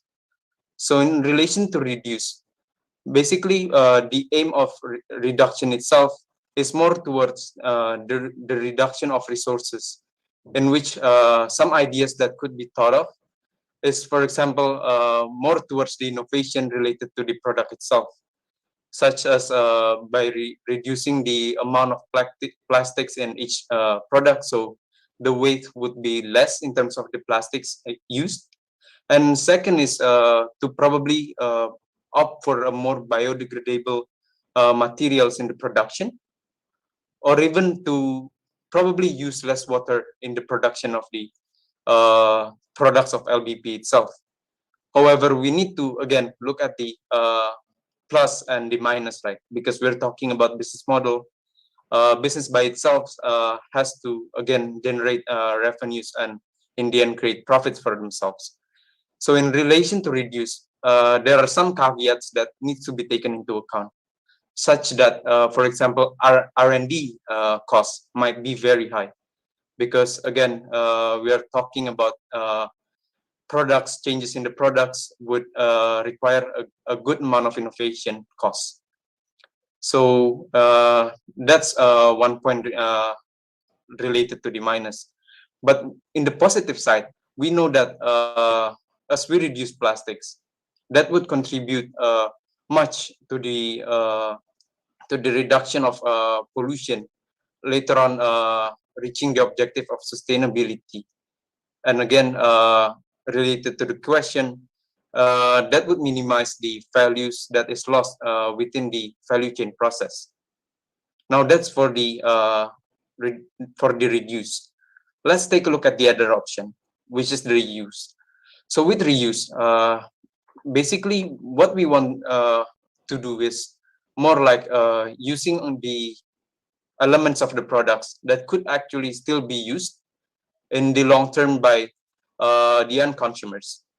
Because in the end, if we look at the current process with the product involving plastics as the packaging, we know that these plastics are actually non-biodegradable, in which in terms of the usage itself, it is actually quite strong for long-term use, such that some ideas that could be thought of, for example, we can provide the refill stations for LBP consumers instead of putting deposit stations for them. But certainly there are some things that should be done as well by LBP if they are going to decide going with the reuse option, such that there might be the need to incentivize customers more, because again, this is another approach that might have been very different to what they have experienced so far. And second, in relation to this as well, we need to take into account the supply chain. How are we going to manage the refill stations, and how are we going to make sure the availability of each of the products to serve the customers? However, with this in mind, there are some positive sides as well, such that we might minimize the cost of goods sold, and then we would minimize the effect of carbon footprints by LBP, and so on and so forth. So all in all, in relation to the business model, I believe that there are more concepts that could be explored. But here are some ideas that we could present today from Critical One. So with reduce, reuse, and recycle, we can go from that concept. Thank you. All right, thank you, Critical One, for your answer. We will move on to the very last team, Elysian. Are you ready? Yes. All right, you may begin answering the question. Your 3 to 5 minutes starts now. So in doing business, profit is not the only aspect that matter, but also the well-being of the sources. In the circular economy, it's believed that economy shouldn't start with money. It should start with people well-being. First of all, it's necessary to know what a circular economy is. The circular economy is a restorative and regenerative industrial system with a design that replaces the concept of end of life products towards the use of renewable energy, eliminates the use of toxic chemicals, and aims to eliminate waste through superior designs of material, products, system, and models.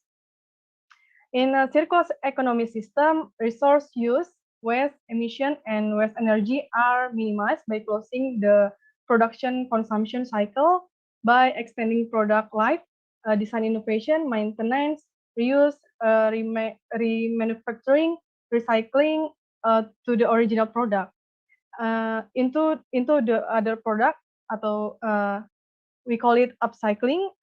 So in the context of the sustainability of plastic products, the concept of a circular economy can be applied in several ways. For example, recycling plastic, upcycling plastic as a mixture of asphalt, converting plastic of low economic value into fuel or energy, and so on. The main principle contained in the circular economy is 5R, namely reduce, reuse, recycle, recovery, and repair.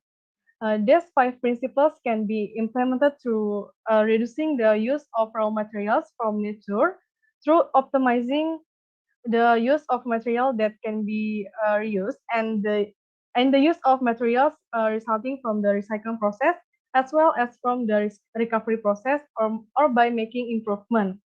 So apart from recycling, there are other ways such as we think the best business model is regenerative business design that includes recycle through restoring and regenerating. Companies applying this strategy redesign their products and manufacturing processes to maximize recoverability on the materials involved for use in new products. This strategy often involves partnering with companies that have specific technological expertise or that may be best able to use the materials recovered. Adidas 6 years partnership with Parley for the oceans is an example. Parley uses plastic waste to make textile thread from which Adidas manufactures its shoes and apparel. Their partnership reduced the amount of plastic waste in the world oceans, determining which combination of the three basic strategies will unlock the most value for your company involves some practical and very specific questions, such as whether you can reclaim your product from the customer, whether it can be moved, and whether you can remanufacture it. So this line with the LBP goal that to care for your beauty naturally without harming the earth, and then LBP want to make small changes every day through body care, starting from the selection of natural ingredients that are processed responsibility, and then the use of bottles from recycled plastic to the selection of social partners. So that's all. Thank you. All right, thank you very much, Team Elysian, for your answer. Now we will move on to the Q&A session. Judges, if you have any feedbacks, comments, or questions to the team members' answers, you may ask them now. I have a question to Jason. Jason, how would the principle of humanity help the product or the company one step closer to the ideal state of circular economy? Okay, may I answer, committee? Yes, you may. Okay, so as we know that we Indonesian have low income and low moral stage, right? So low moral stage means that we are acting based on what policy the government gives us, right? But in terms of humanity, it doesn't come with this policy. We are not even those who are in need. They are not reluctant when they want to help others. It's not about the environment, but it's about helping others. So I think that Indonesian at this moral stage, at this low income states, we have to improve this humanity to sell our products. For example, if you buy one bottles of our products, then you will have to help a person in need. Something like you can make one scavenger's work for blah blah blah, or maybe a local farmer.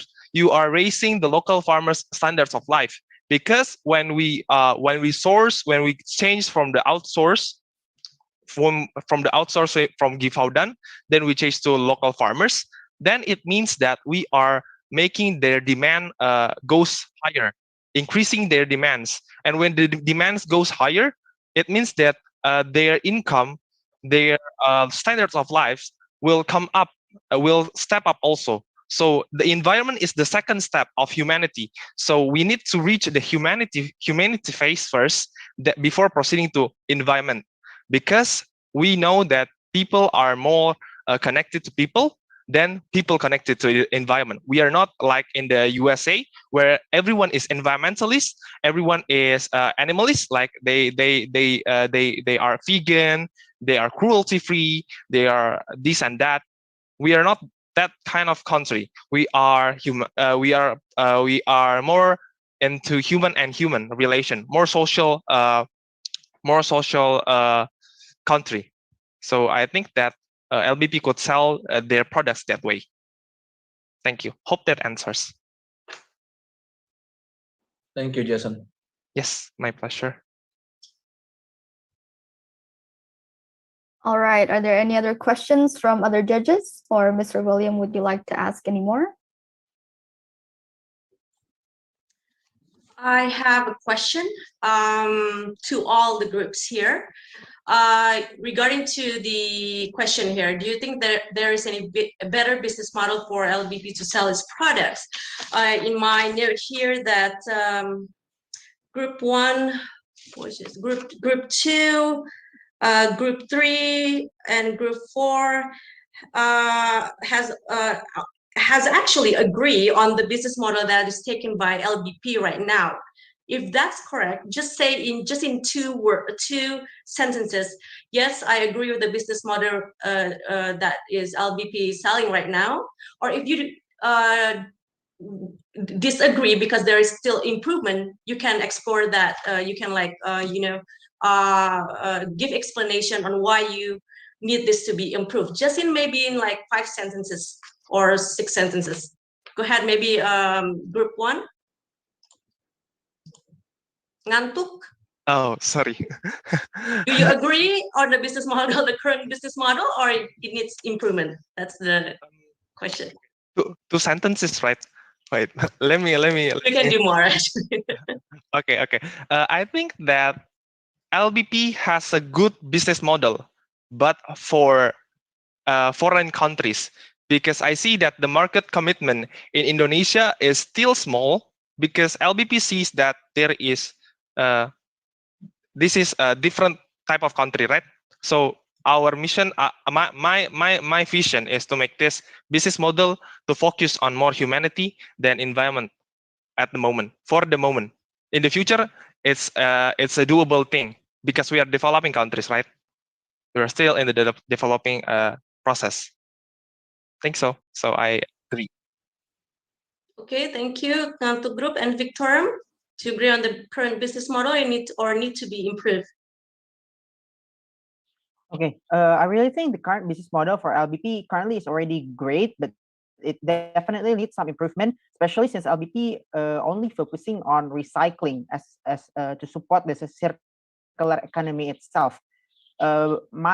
Myself currently think that not only recycling that could be implemented by LBP, but also other type of programs that could support circular economy, such as reduce or maybe renew. Like renew means like creating new type of products that using less environmentally danger than the current lineup. So basically, I already explained earlier, renew is like making something like a paper-based packaging, something like that.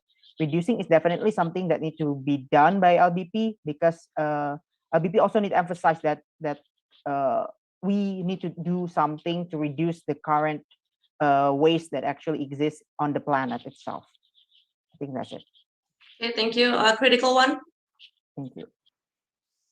Okay, so I think that in relation to the business model of LBP, aligned with the vision of the company, I think it has been great. But I believe that there is a better business model as well to discover more in the future. So as I previously iterated in the first answer, some areas that could be explored is related to the reduce and reuse aspects of 3Rs concept. And with this in mind, I believe that those two activities could retain more values within the value chain process. However, certainly because again LBP is a business and it's and certainly it wants to gain returns as well. Certainly there are some aspects that needs to be considered as well. For example, how are we going to attract customers to actually join in with the other activities that LBP could offer? And are this going to cost us a lot of investment, for example? So those are some of the things that should be considered. But again, related to the question, yes, I believe that there is another better business model to explore for LBP. Okay, thank you, Elysian. Oh, sorry, you need to add. You want to add something, critical one? No, I just would like to say thank you. Okay, the last one, Elysian. Okay, right now we think LBP business model is on the right path. yet has big potential for improvement. We do agree with the model, but we think LBP should continue to explore because in order to develop further, until now, the LBP bottle is not 100% recycled yet. There is still a bottle cap that has not been recycled. As we have seen, LBP has started to make a new design for the pump so that it can be recycled. Thank you. Okay, thank you. All right, thank you for your answers. Miss Melinda, perhaps you have a question? I do. So last question, because I think that we discussed quite a bit on humanity and well-being aspect of the circular economy. So I would like to actually give a question to all of you on how can humanity or well-being aspect of circular economy be translated into a business model? I'm really interested to know on that. And how relevant is it to be something that LBP is talking about? So are you saying that would you agree if we take on or tackling the issue of humanity and well-being aspect, it would be relevant and it would be actually still aligned with the brand identity? So those are the two questions.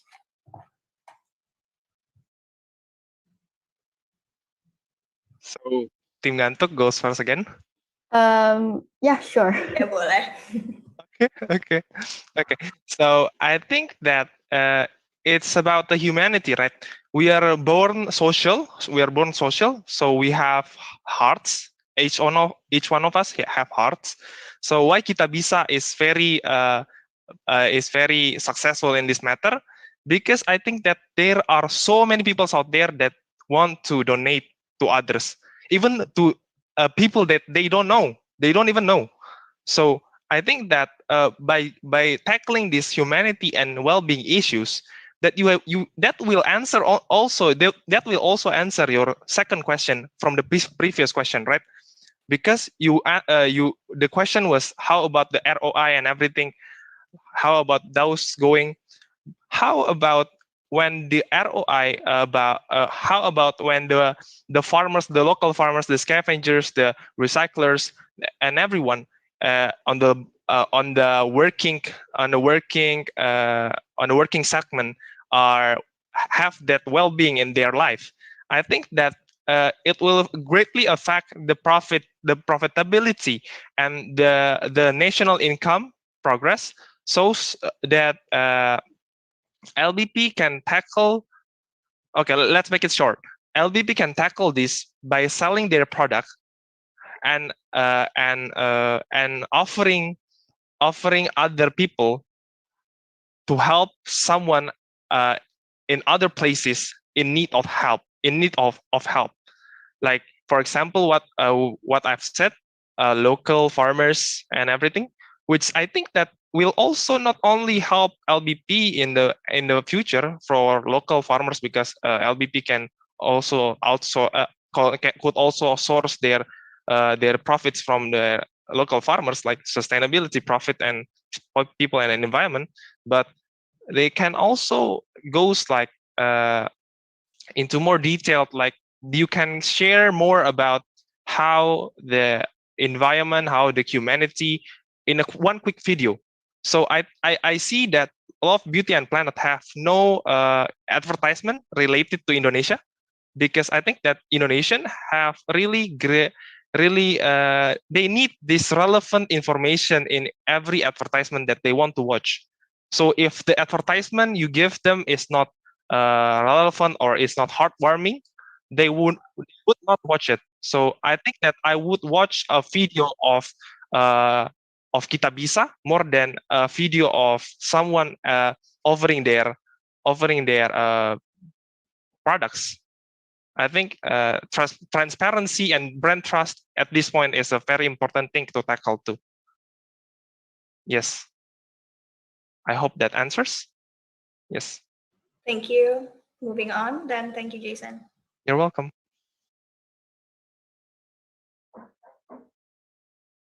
Okay, I think this is my turn. In my opinion, one of the aspect that related to humanity itself is actually environmental. So basically, in my opinion, LBP is already quite aligned with helping the humanity or emphasizing the humanity aspect itself. But one thing that actually lacked off from current LBP branding is that LBP hasn't really emphasized enough that there are other aspects that related to humanity outside of environmental issues, such as maybe education, social, or maybe economy. That all in all, that all of those situation, if it all is being tackled, it could really help us to reach our goal in humanity, which is part of the SDGs goals as well. So I really think LBP should focus itself currently on the environmental aspect, since its branding also already really tightly related to something environmental sustainability.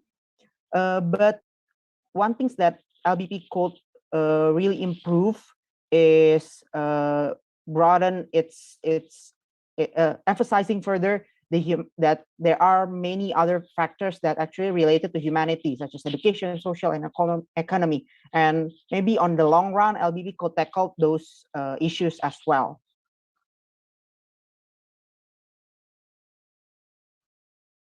I think that's all from me. Thank you. Thank you, Farias. Thank you. Moving on to critical one. Okay, so I think this is a very interesting point related to humanity inside the economy. So I believe that humanity and well-being is somewhat interrelated to the economic process and also the environmental sustainability initiatives, in which if we look at the economy itself, as social human being, within the economy, we intended to basically meet the social needs of everyone, right? We are really good at producing products, and we are good at distributing it, and we are actually the ones who are using it as well. So in relation to humanity, we know that these aspects are the ones that we already excel at.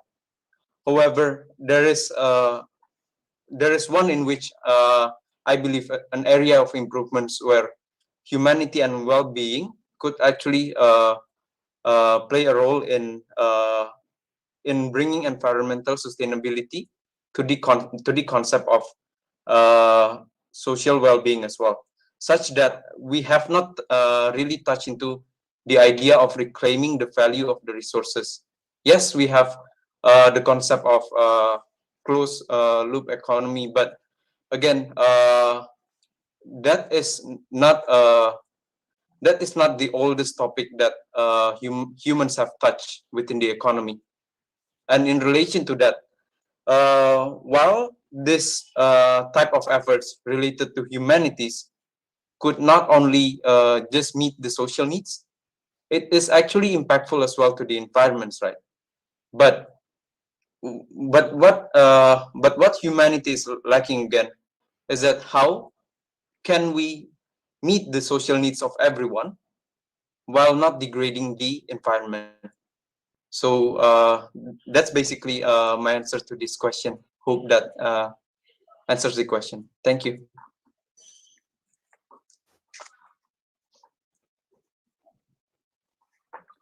All right, thank Sorry, you. Alicia. Perhaps we can, go to Elysian last. Okay, the circular economy goal is to meet the needs of all people within the means of the planet. In the sense that the planet's problem is not only about the plastic, but we also need to pay attention to the life of living things on Earth.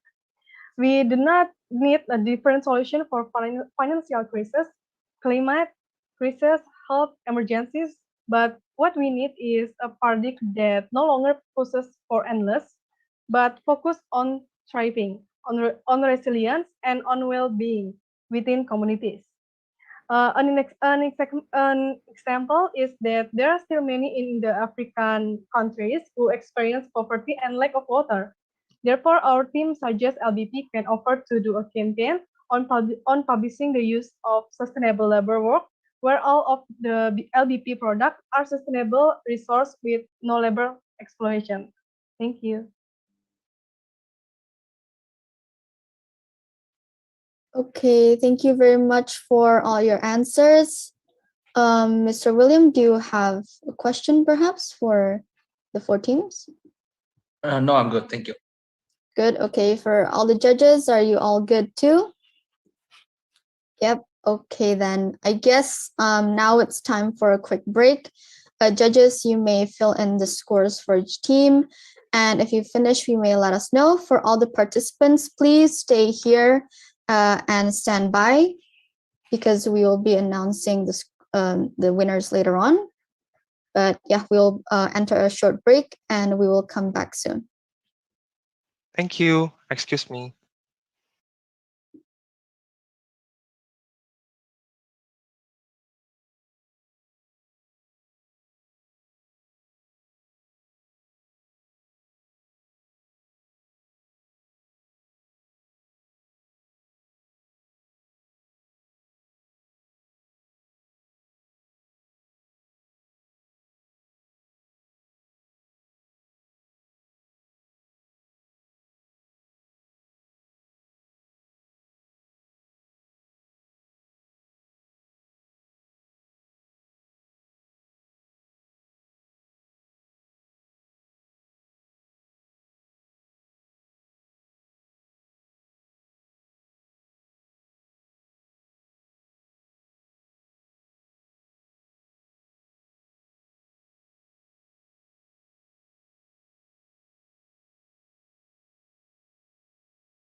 All right, for all the judges, I think you guys are done with the scoring.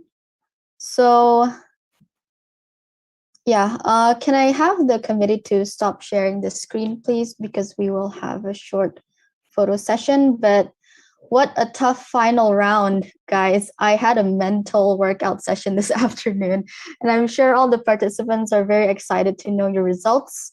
I'm very impressed, honestly, by the performance of all the 4 teams, and I wish you guys the best of luck. But before we end, perhaps may I ask all the judges to give feedback or your final messages to all the teams here?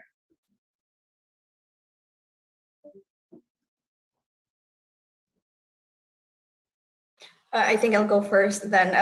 I just want to say really thank you very much, especially as a case contributor here. I do hear a lot of refreshing ideas. Also, I do hear a lot of passion inside the content that you're making. And I do say that there's a lot of things that I feel as the owner of the brand right now, I do feel like we're not doing enough. And I think that's a fair challenge from you guys. And I do think that with the fair challenges from you guys and all of those ideas, I can actually bring back some of those and discuss with my team and actually don't feel, how do I say, all of these 4 teams are really brilliant. So even if you don't win this round, don't feel that you're not actually making an impact, because even with a competition at this scale, you are making an impact, because trust me, all of your ideas are heard. I've even sent out an email to my team just today at lunchtime for them to read on Monday, because we know that we don't want them to read it during the weekend. For some of the actions that they can actually take on from all of those, some of the ideas that you've actually shared with us. So thank you to committee again for this whole month of a real eye-opener. Thank you for the participants for being so engaging and for pouring all of your thinking and your heart in it. And thank you for the judges also, I think, for giving really tough challenges and questions. Well, it's also that it's actually coming back to LBP as a challenge, so to say. So thank you again for the opportunity, and congrats, guys. Even actually being in this stage is a real accomplishment. Okay, thank you very much, Ms. Melinda, for the comments. Perhaps, Mr. William, do you have anything to say? Yeah, thank you so much for the opportunity. To CUBE Committee, Universitas Prasetya Mulia, Kak Filda, Kak Melinda, and to all participants, I surely make new friends during the process. Thank you so much for the opportunity for appointing me as the facilitator at one of the workshop, as well as to become a judge in this very prestigious competition. I think that all ideas presented here are original, and all of you understand your generation quite well, Generation Z. And then one final message to all of you, I think, even though you know yourself so good, you know your generation, you know your peers and your groups, it's the big world out there. And then with the same spirit, with the limited time that you create this presentation and then you go into the competition, I think the world is your oyster. So many opportunities await, and then all of you will have a bright future.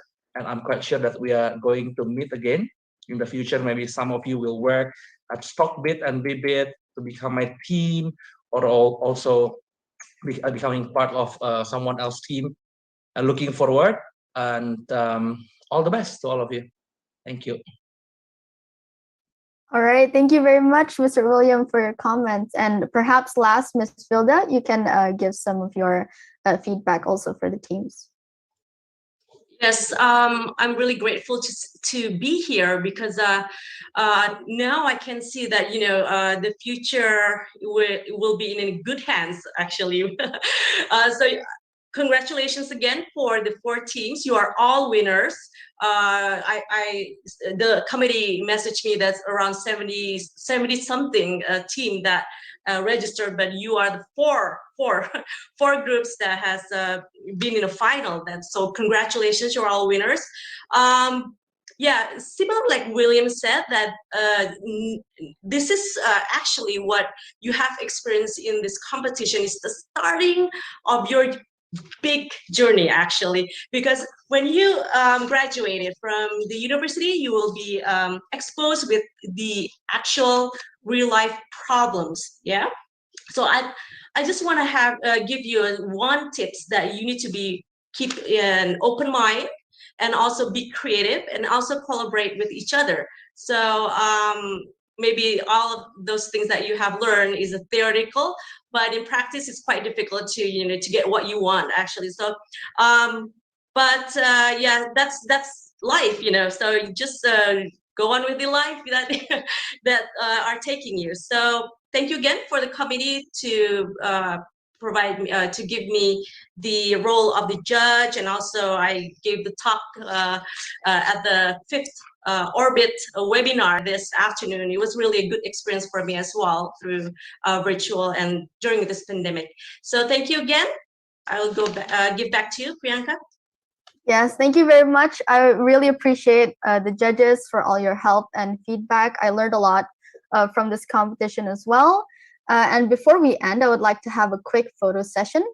First of all, just with the judges. And after this, I would like to ask all the participants to turn on your cameras. So while we wait, you guys can get ready, perhaps, comb your hair first or something. Yeah, so for the committee, are you guys ready to take the picture? I'm going to count from 3, 2, 1. All right. Okay, let's take the picture. 3, 2, 1. All right, perhaps we can do another one. 3, 2, 1. Okay, thank you very much to all the judges. Now I would like to invite all the participants to turn on your cameras and we can take one final picture all together.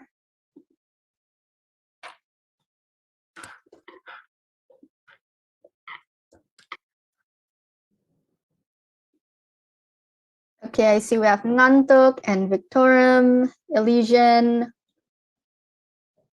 Let's wait for all the other participants as well before we take the picture.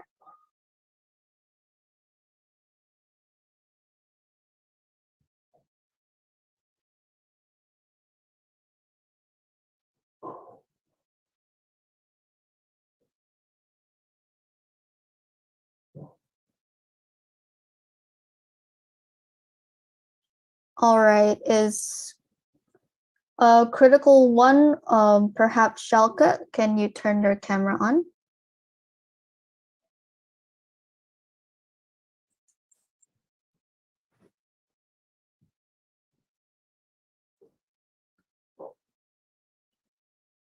All right, everyone's ready. Okay, we're gonna take a picture now together. I'm gonna count from 3, 2, 1. Okay, very nice, guys. Let's take one last one together. And all right, get ready. 3, 2, 1. Okay, thank you very much, all the participants and all the judges. Please wait for the announcement. It will be on YouTube, and stay tuned for further instructions from the committee. I will give it back to the MC, Keenan and Ilma.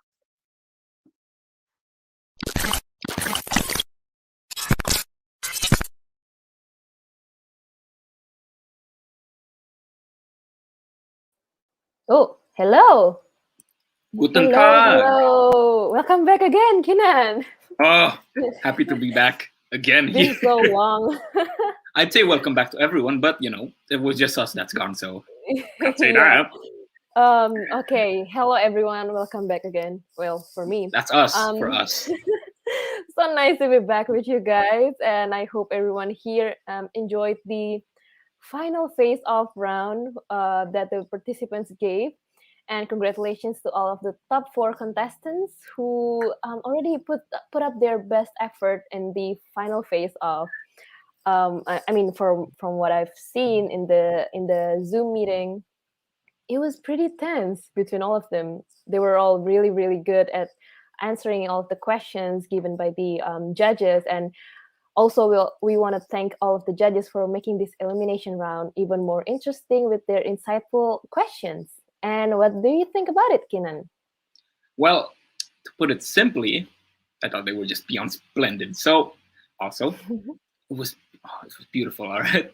I really enjoyed everything there, from the how everyone there just answered their questions. Because frankly, just looking at the questions, I was already intimidated as heck. So I don't know how you guys got through that. So congratulations. Hard, right? It was really hard, man. I hope. Yeah. Oh well, I enjoyed the finals, and I hope everyone else enjoyed it as much as I did, at least. And of course, I'd like to thank the contestants for doing such a marvelous job, you know, with their research as well. Since, again, it wasn't easy, and everyone there should really be applauding themselves for coming this far. It's definitely not a small achievement. Also, I'd like to say thank you to the judges as well, you know, for their time, for their expertise, because this wouldn't be possible without them. And just a heads up, like what Priyanka said, we will still need some time to sort out the winner for the competitions, but it shouldn't take long. So to pass the time, we have a little something prepared for you guys. And what might that be, Elma? Okay, as a token of appreciation here, the committee has prepared a very special performance by by the one and only Blue Tone. So everyone, all of the participants, go sit back and relax a little bit, just to wait and let Blue Tone wash away all of your worries and also your concerns about whether should I win or not. Okay, and without any further ado, Let us please welcome Blue Tone to the stage. Let's go. Time to vibe.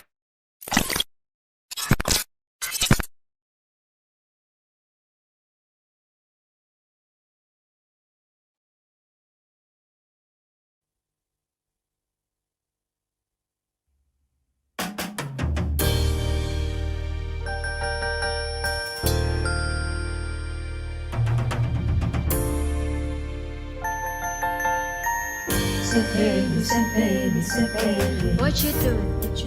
Where you at? Oh, you got plans? Don't say that. I'm sipping wine in a row. I look too good to be alone. My house clean, pool warm, just shake. We should be dancing, romancing in the east wing and the west wing of this mansion. What's happening?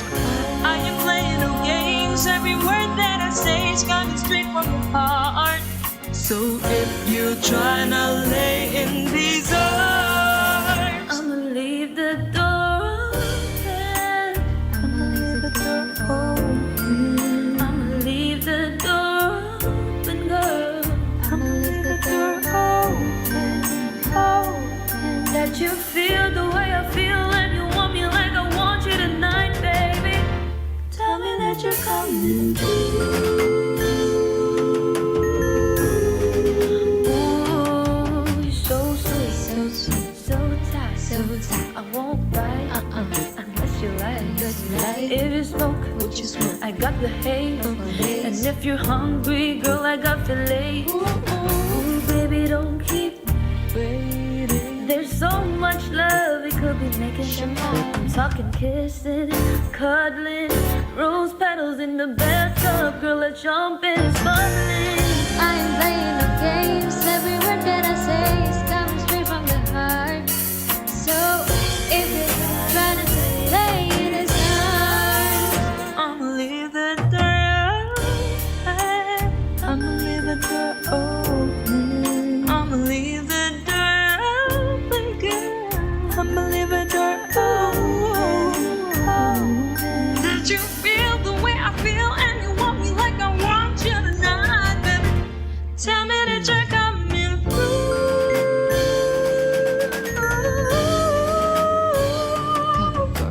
la la la la la la la. I need you, baby. La la la la la la la. I gotta see you, baby. La la la la la la la. Girl, I'm trying to give you this Hey, I'ma leave my door open. I'ma leave the door open, girl. I'ma leave my door open, girl. And I'm hoping that you feel the way I feel, and you want me like I want you tonight, baby. Tell me that you're coming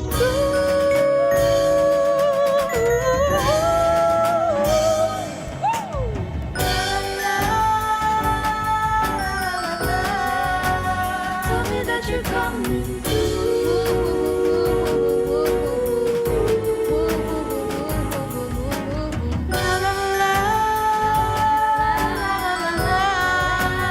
Tell me that you're coming. Girl, I'm here just waiting for you. come on over, I'll adore you.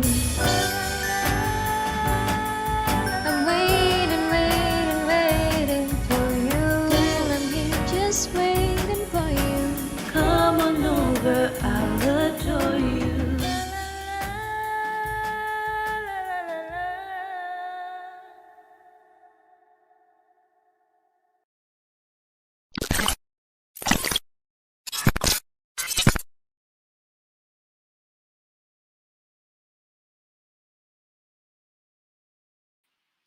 And there you have it, folks. So what did you think about the performance right there? Because I definitely immersed myself in it, up to the point where I'm still super relaxed right now. I was generally just vibing along with it too much. But Hey, what did you think let's about it, go. Zoe? Well, as you can see, I am still vibing. Pretty good. It's pretty good. Right? I mean, while we were all just vibing along with the song and generally just having so much fun with Blue Tone, the judges were having such a huge dilemma, I bet. Yeah, I Like, bet. I bet we were all vibing, forgetting everything, just washing yeah. away our worries, and the judges are like, "Who this?" Who's gonna be on top? But I do believe we do have a special something to announce. Oh, okay. Right? We'll take it slow. Take it slow. Ah, yeah, take it slow. Slow burn So, for the slow burn. participants. I think you have slow burn for the participants. Well, let's not say that. Right? Are we gonna announce them? Are we gonna course, of course. announce the winner of the competition? Well, Are we ready though? how are we gonna announce them? Are we gonna do the top down or? No, let's see. So we'll do the honorable mentions first, and then we'll do the third place, second place, and first place. But as you realized, when we share the second place, I'm sure the first place will be able to guess who they are. Yes. So we'll announce them together. Yeah, for the sake of suspense, right? Like the actual face off. Actual face. Here's the flow though. Once we announce who the winners are, or we'll get a representative up here to have a picture with the certificate. All right, that sounds great. That sounds great, right? All right. So Okay, I'm you sure can we actually have talk to them, right? Of course we can. Why can't we? Yay. Okay. Well, we've never talked to them before, but we're practically I best buddies, know. right? Yeah. I mean, they've been watching us talking about the competition since And we've been watching top them 10. compete. Yeah. So So? it's time to meet them virtually. It's a bit late to meet them, but well, you know what they say: better late than never, right? Exactly. So I'm sure the committee has a PowerPoint ready for the honorable mention, right? Do we have the names? Do we have the names? Perhaps. Right. Okay. Shall we? Committee, All right. Okay. We just got the names. Kinan. All right. So are you gonna start? should I do the honorable mentions first? All right. Sure. For the honorable mention, we have team. Oh. It's gone. Honorary mention. There you go. We have team Elysian. Get up here. Get up on the stage. Congratulations to you. Woo! Clap, clap, clap, clap, clap. This is so awkward doing it online. I'm the only one shouting in my house. Woo! Congrats. Who's the representative? I can't see you. Congrats to you guys. Hello, Anastasia. Thank How are you. you doing? Hello. I'm doing very well. Thank you. Congrats. Congratulations. Great presentation from start to finish, by the way. We absolutely love it. We love all your presentations equally. Don't worry about it. You reached the top 4. It's such a great achievement. This isn't a small achievement, all right? Even though it's just, you might think, it's just the honorary mention. That's no way to think. You had to compete with 70. What you thought. You had to compete with 70 thank groups. you for everyone and for the committees, especially, and the judges as well. It's been a very great experience with you guys. Thank you. Yeah. And it was a blast having you here. So thank you too. Right, okay. So here you are. Will there be an e-certificate committee? Okay. I believe there will be. There you go. See? You go. So let's go have that picture then. Right? I'll do the countdown perhaps. Okay. Right. 3, 2, 1. Say cheese. All right. Thank there you, Elysian. Thank you, Elysian. And congrats to the rest of you in Elysian. Well, congrats. Be proud. Be proud. Be proud. This was no small achievement. Come on. I am proud of you all. Right. Anyways. Okay, moving there you on. go. Oh, moving on to the third winner. Go ahead, Elma. Take it away. Okay. Oof. Okay. So for the third winner, we got. Please. Drum roll. Drum roll. Team Nanto! Congratulations. Turns out you didn't make us sleepy at all. Congrats, Team Yes, Mantuk. Jason. Jason, please tell me Hello. that you're not sleepy. No? I'm You not would sleepy. better I'm not not be sleepy at sleepy. all. Come on, man. Better not. I'm not sleepy. I mean, Well, if it's sleepy, if Okay. you're sleepy, it would be understandable. You know, we've been here for quite a while, so it's all right. After this, you can take a well-deserved rest, I'm sure. Ooh. Right? Yes. Maybe eat some Yes. donuts first before you go to bed. And there it is, the Yay. certificate. Let's have a Congrats, picture. Team Yeah. Mantuk. Ja. I'm really Let's take a happy to be picture part of together. this. And we're happy to Oh, have you. Yes. exactly. Oh, okay. Great. Okay, Okay. bro. Okay, bros. Yup. I'm just really pumped up right now, man. This is great. Okay. Let's go. All right, let's take a picture. Okay. Okay. All right. Three, Counting down me. 2, Okay, you. 1. Cheese. Keju. Okay, keju. Okay. Oh, And your lights lights. out. Oh, okay. Lights out, Okay. indeed. Anyway, let's go. All right. Well, anyways, It's thank pretty you, Team awkward. Nantok. Congratulations. It does seem awkward. It's pretty dark there. I Congratulations. think you might have a Mhm. blackout. It's okay. It's okay. I It's mean, all right. my No matter. Look at that. laptop Your is- green screen is still attempting to survive. Look at that. Okay, next one. But yes. What do we Thank you, have here? Jason. And thank you, Team Nantok. Now, Oh, this is second the place. tense bit. All right. This is the tense bit, Oh, right? the first place and the second place. Right. I'll announce both of you at the same time. Right? All But- right. So, the second place. I think I'm gonna drag this one out because I'm not that kind of a person, so I'll drag it out real long. All right. I'm Like- just kidding. All right. There you For go. the second Perfect place, timing. we would like to say congratulations to To- Team Victorum, and that means by process of elimination, Team Critical One is the first place. Congrats, Critical One, and Team Congrats. Victorum, very well deserved on your parts. Woo! Look at that, clapping like an idiot at Alright. home. Hello, Faris, how are you? Hello, I'm Faris. good. Thank you so You much. seem great. You for look the great. opportunity. You look Nice. so pumped. It's great, man. I hope I did. All right.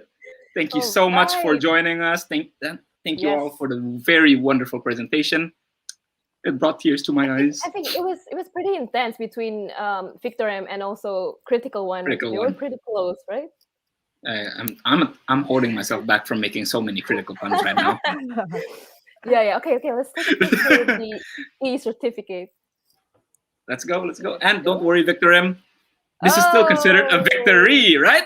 Am I right? Indeed, Yay. Right? it is. Yeah. Okay, let's take a It's picture. still a victory for us, definitely. Yes, definitely. All right, let's take a picture then. Yeah, Let's do count it count down. down. Of course. 3, 2, 1. Cheese. All right. Thank you Done? very much. Congratulations Thank again, you. Team Victorum. Thank you for Thank coming you. up with us here, Faris. And congrats And again. congrats to all What can the I say? rest of the group. I can't stress congrats enough, man. It's that great. It was that Thank great. you also for the committee. Really appreciate the event. This is probably one of the best event I've ever attended, to be honest. Oh, So that's it was a great beautiful. job. Thank you. Right on the heart. Right on the heart. Oh, Faris, my heart. thank you very much. My heart, my soul. Thank you. Thank you, All right. Faris. Great having Okay, you. thank you. See you again. Goodbye. And first winner, Oh, like we've first already winner. mentioned, Critical One, get up here and claim your first winner certificate. Let's go. Woot woot. Let's Hi, Hello, thank ni you hao. guys. Thank you guys. Hello, congratulations, big guy. How are you feeling? You want to do a winner speech? No, We don't I'll want to just give force a- that on him. It's okay.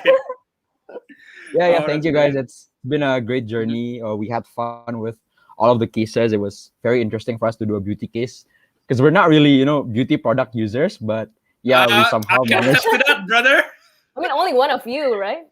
Yeah, only one of us. One of yeah. you is a girl. But yeah, credits to the committee. Kudos to everyone involved. We really appreciate the competition flow from end to end. So yeah, kudos to Prasmo. Thanks, guys. Oh, thank you. Thank you, And kudos to you for making it this far. Don't forget about that. Yeah. Congrats, man. This is great. All right, let's have do that the picture. certificate. Mhm, mhm. Okay, look at Shiny. that first place. Oh. Wait a minute. All right. Let's have that Okay. picture then. Counting down from 3, 2, 1. Say cheese. Cheese. All right. All right. All And there we have it. Thanks, There we guys. have all the winners. No, Thank thank you, you. Matthew. And thank your entire team. All Oh, right. that was great. That was brilliant. We have a last full photo, right? A full photo. Yes. A photo. What Sinan, is this the full photo? competition is ending. It's ending. I mean, it already ended. Well, it did end it. So Look look at at the that. winners. Yeah. Come up here, everyone. Yay, let's go. Hello again. And Hello hello, ni again. hao, Oh, konnichiwa, Anastasia. Anastasia. She may be doing Okay. her celebratory dance. It's okay. We Yeah, can wait. yeah. I mean, if I were her, reaching top 4 out of 70 people. Wait, what was she? Mhm. Yeah, I would still do that celebratory dance. Well deserved. You guys all fought so hard to get here, so I'm sure you all deserve some time, some quality Chef's celebration. kiss job. Chef's kiss. Chef's kiss. Good job. Yeah. Wow, excellent. Okay, Excellent. Anastasia. As the French would say, excelente. Is that what they say? It's not. It's I not don't what know they any say. words. Please don't I don't know consider me any words racist. besides English. Just say super in German. Super is driver. Prima. Come on. Prima. Prima is that water You brand will from get the a water bottle prima brand, right? job. Okay, Anastasia. Earth to Anastasia. Are you here? Are we She's just gonna really take the celebrating. picture? Mm-hmm. You can't blame her. It has gonna- been a really Are productive we day just for gonna everyone. carry on? I have no idea. I mean, Gone, she's reduced gone. to atoms. I don't know. No. He's There back. you go. Hello Hello. again. Hey, man, just snapped right back into reality. Let's Okay. go. All right, right. let's take that picture then. Ilma, would you like to do the honors of counting down? Okay. 3, 2, 1. Cheese. Cheese. Okay. Thank you very much, y'all. All right. Thank you very much. Critical One, Victorem, Ngantuk, Elysian. Beautiful names, from all of you group, by the way. I love them all. Especially love Ngantuk. Which I one? love that name. Ngantuk. Oh, it's great. Okay. Well, thank you all for coming up here.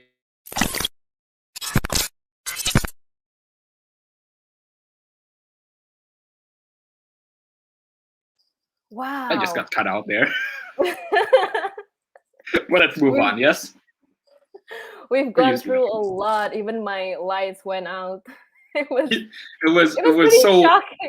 it was so bombastic Like, that your lights actually boom. went out. Yeah. Right. It's amazing that you still. Yeah. That's great. That's great. I can conquer them all. Okay. Oh. Once again, congratulations, everyone. Very well done. Very well done for all of the teams, and I'm sure it was all a well-deserved victory. And to those who didn't make the first place, don't feel discouraged. You made it here, so you did great. We're all winners. Don't worry. Yeah. We're all winners. All winners. Well, not us, not both of us here. Just you guys. Don't worry They're about all winners. They're all. We winners. won't take your victory away. We're not. Yep. We're not the winners here. You guys are. Be proud. Be proud of that achievement. Be proud. Be proud. Okay. Let's go. And what do we have after this? No, that's it. And perhaps that's it. Okay. Yeah, that's it. Thank you. Okay, Perhaps- we're gonna close the Cube Orbit series here, and thank you all for joining us through the entire journey of Cube 2021. We hope you guys had a lot of fun along the way. And on behalf of the committee of the Cube 2021, we would like to say thank you and also apologize for any inconveniences that we may have said or any unnecessary comments. And okay, with that, We may be guilty of that. We may be guilty of that. okay, with that, my name is Ilma, still accompanied by my partner, Which is moi, Kinan. And we'd like to say thank you very much again. And that'll be all for today, folks. I hope you all learned something new today. And most importantly, I hope you had a wonderful time. Stay safe and see you all again in Cube 2022. Ciao. Ciao. Goodbye. Bye-bye.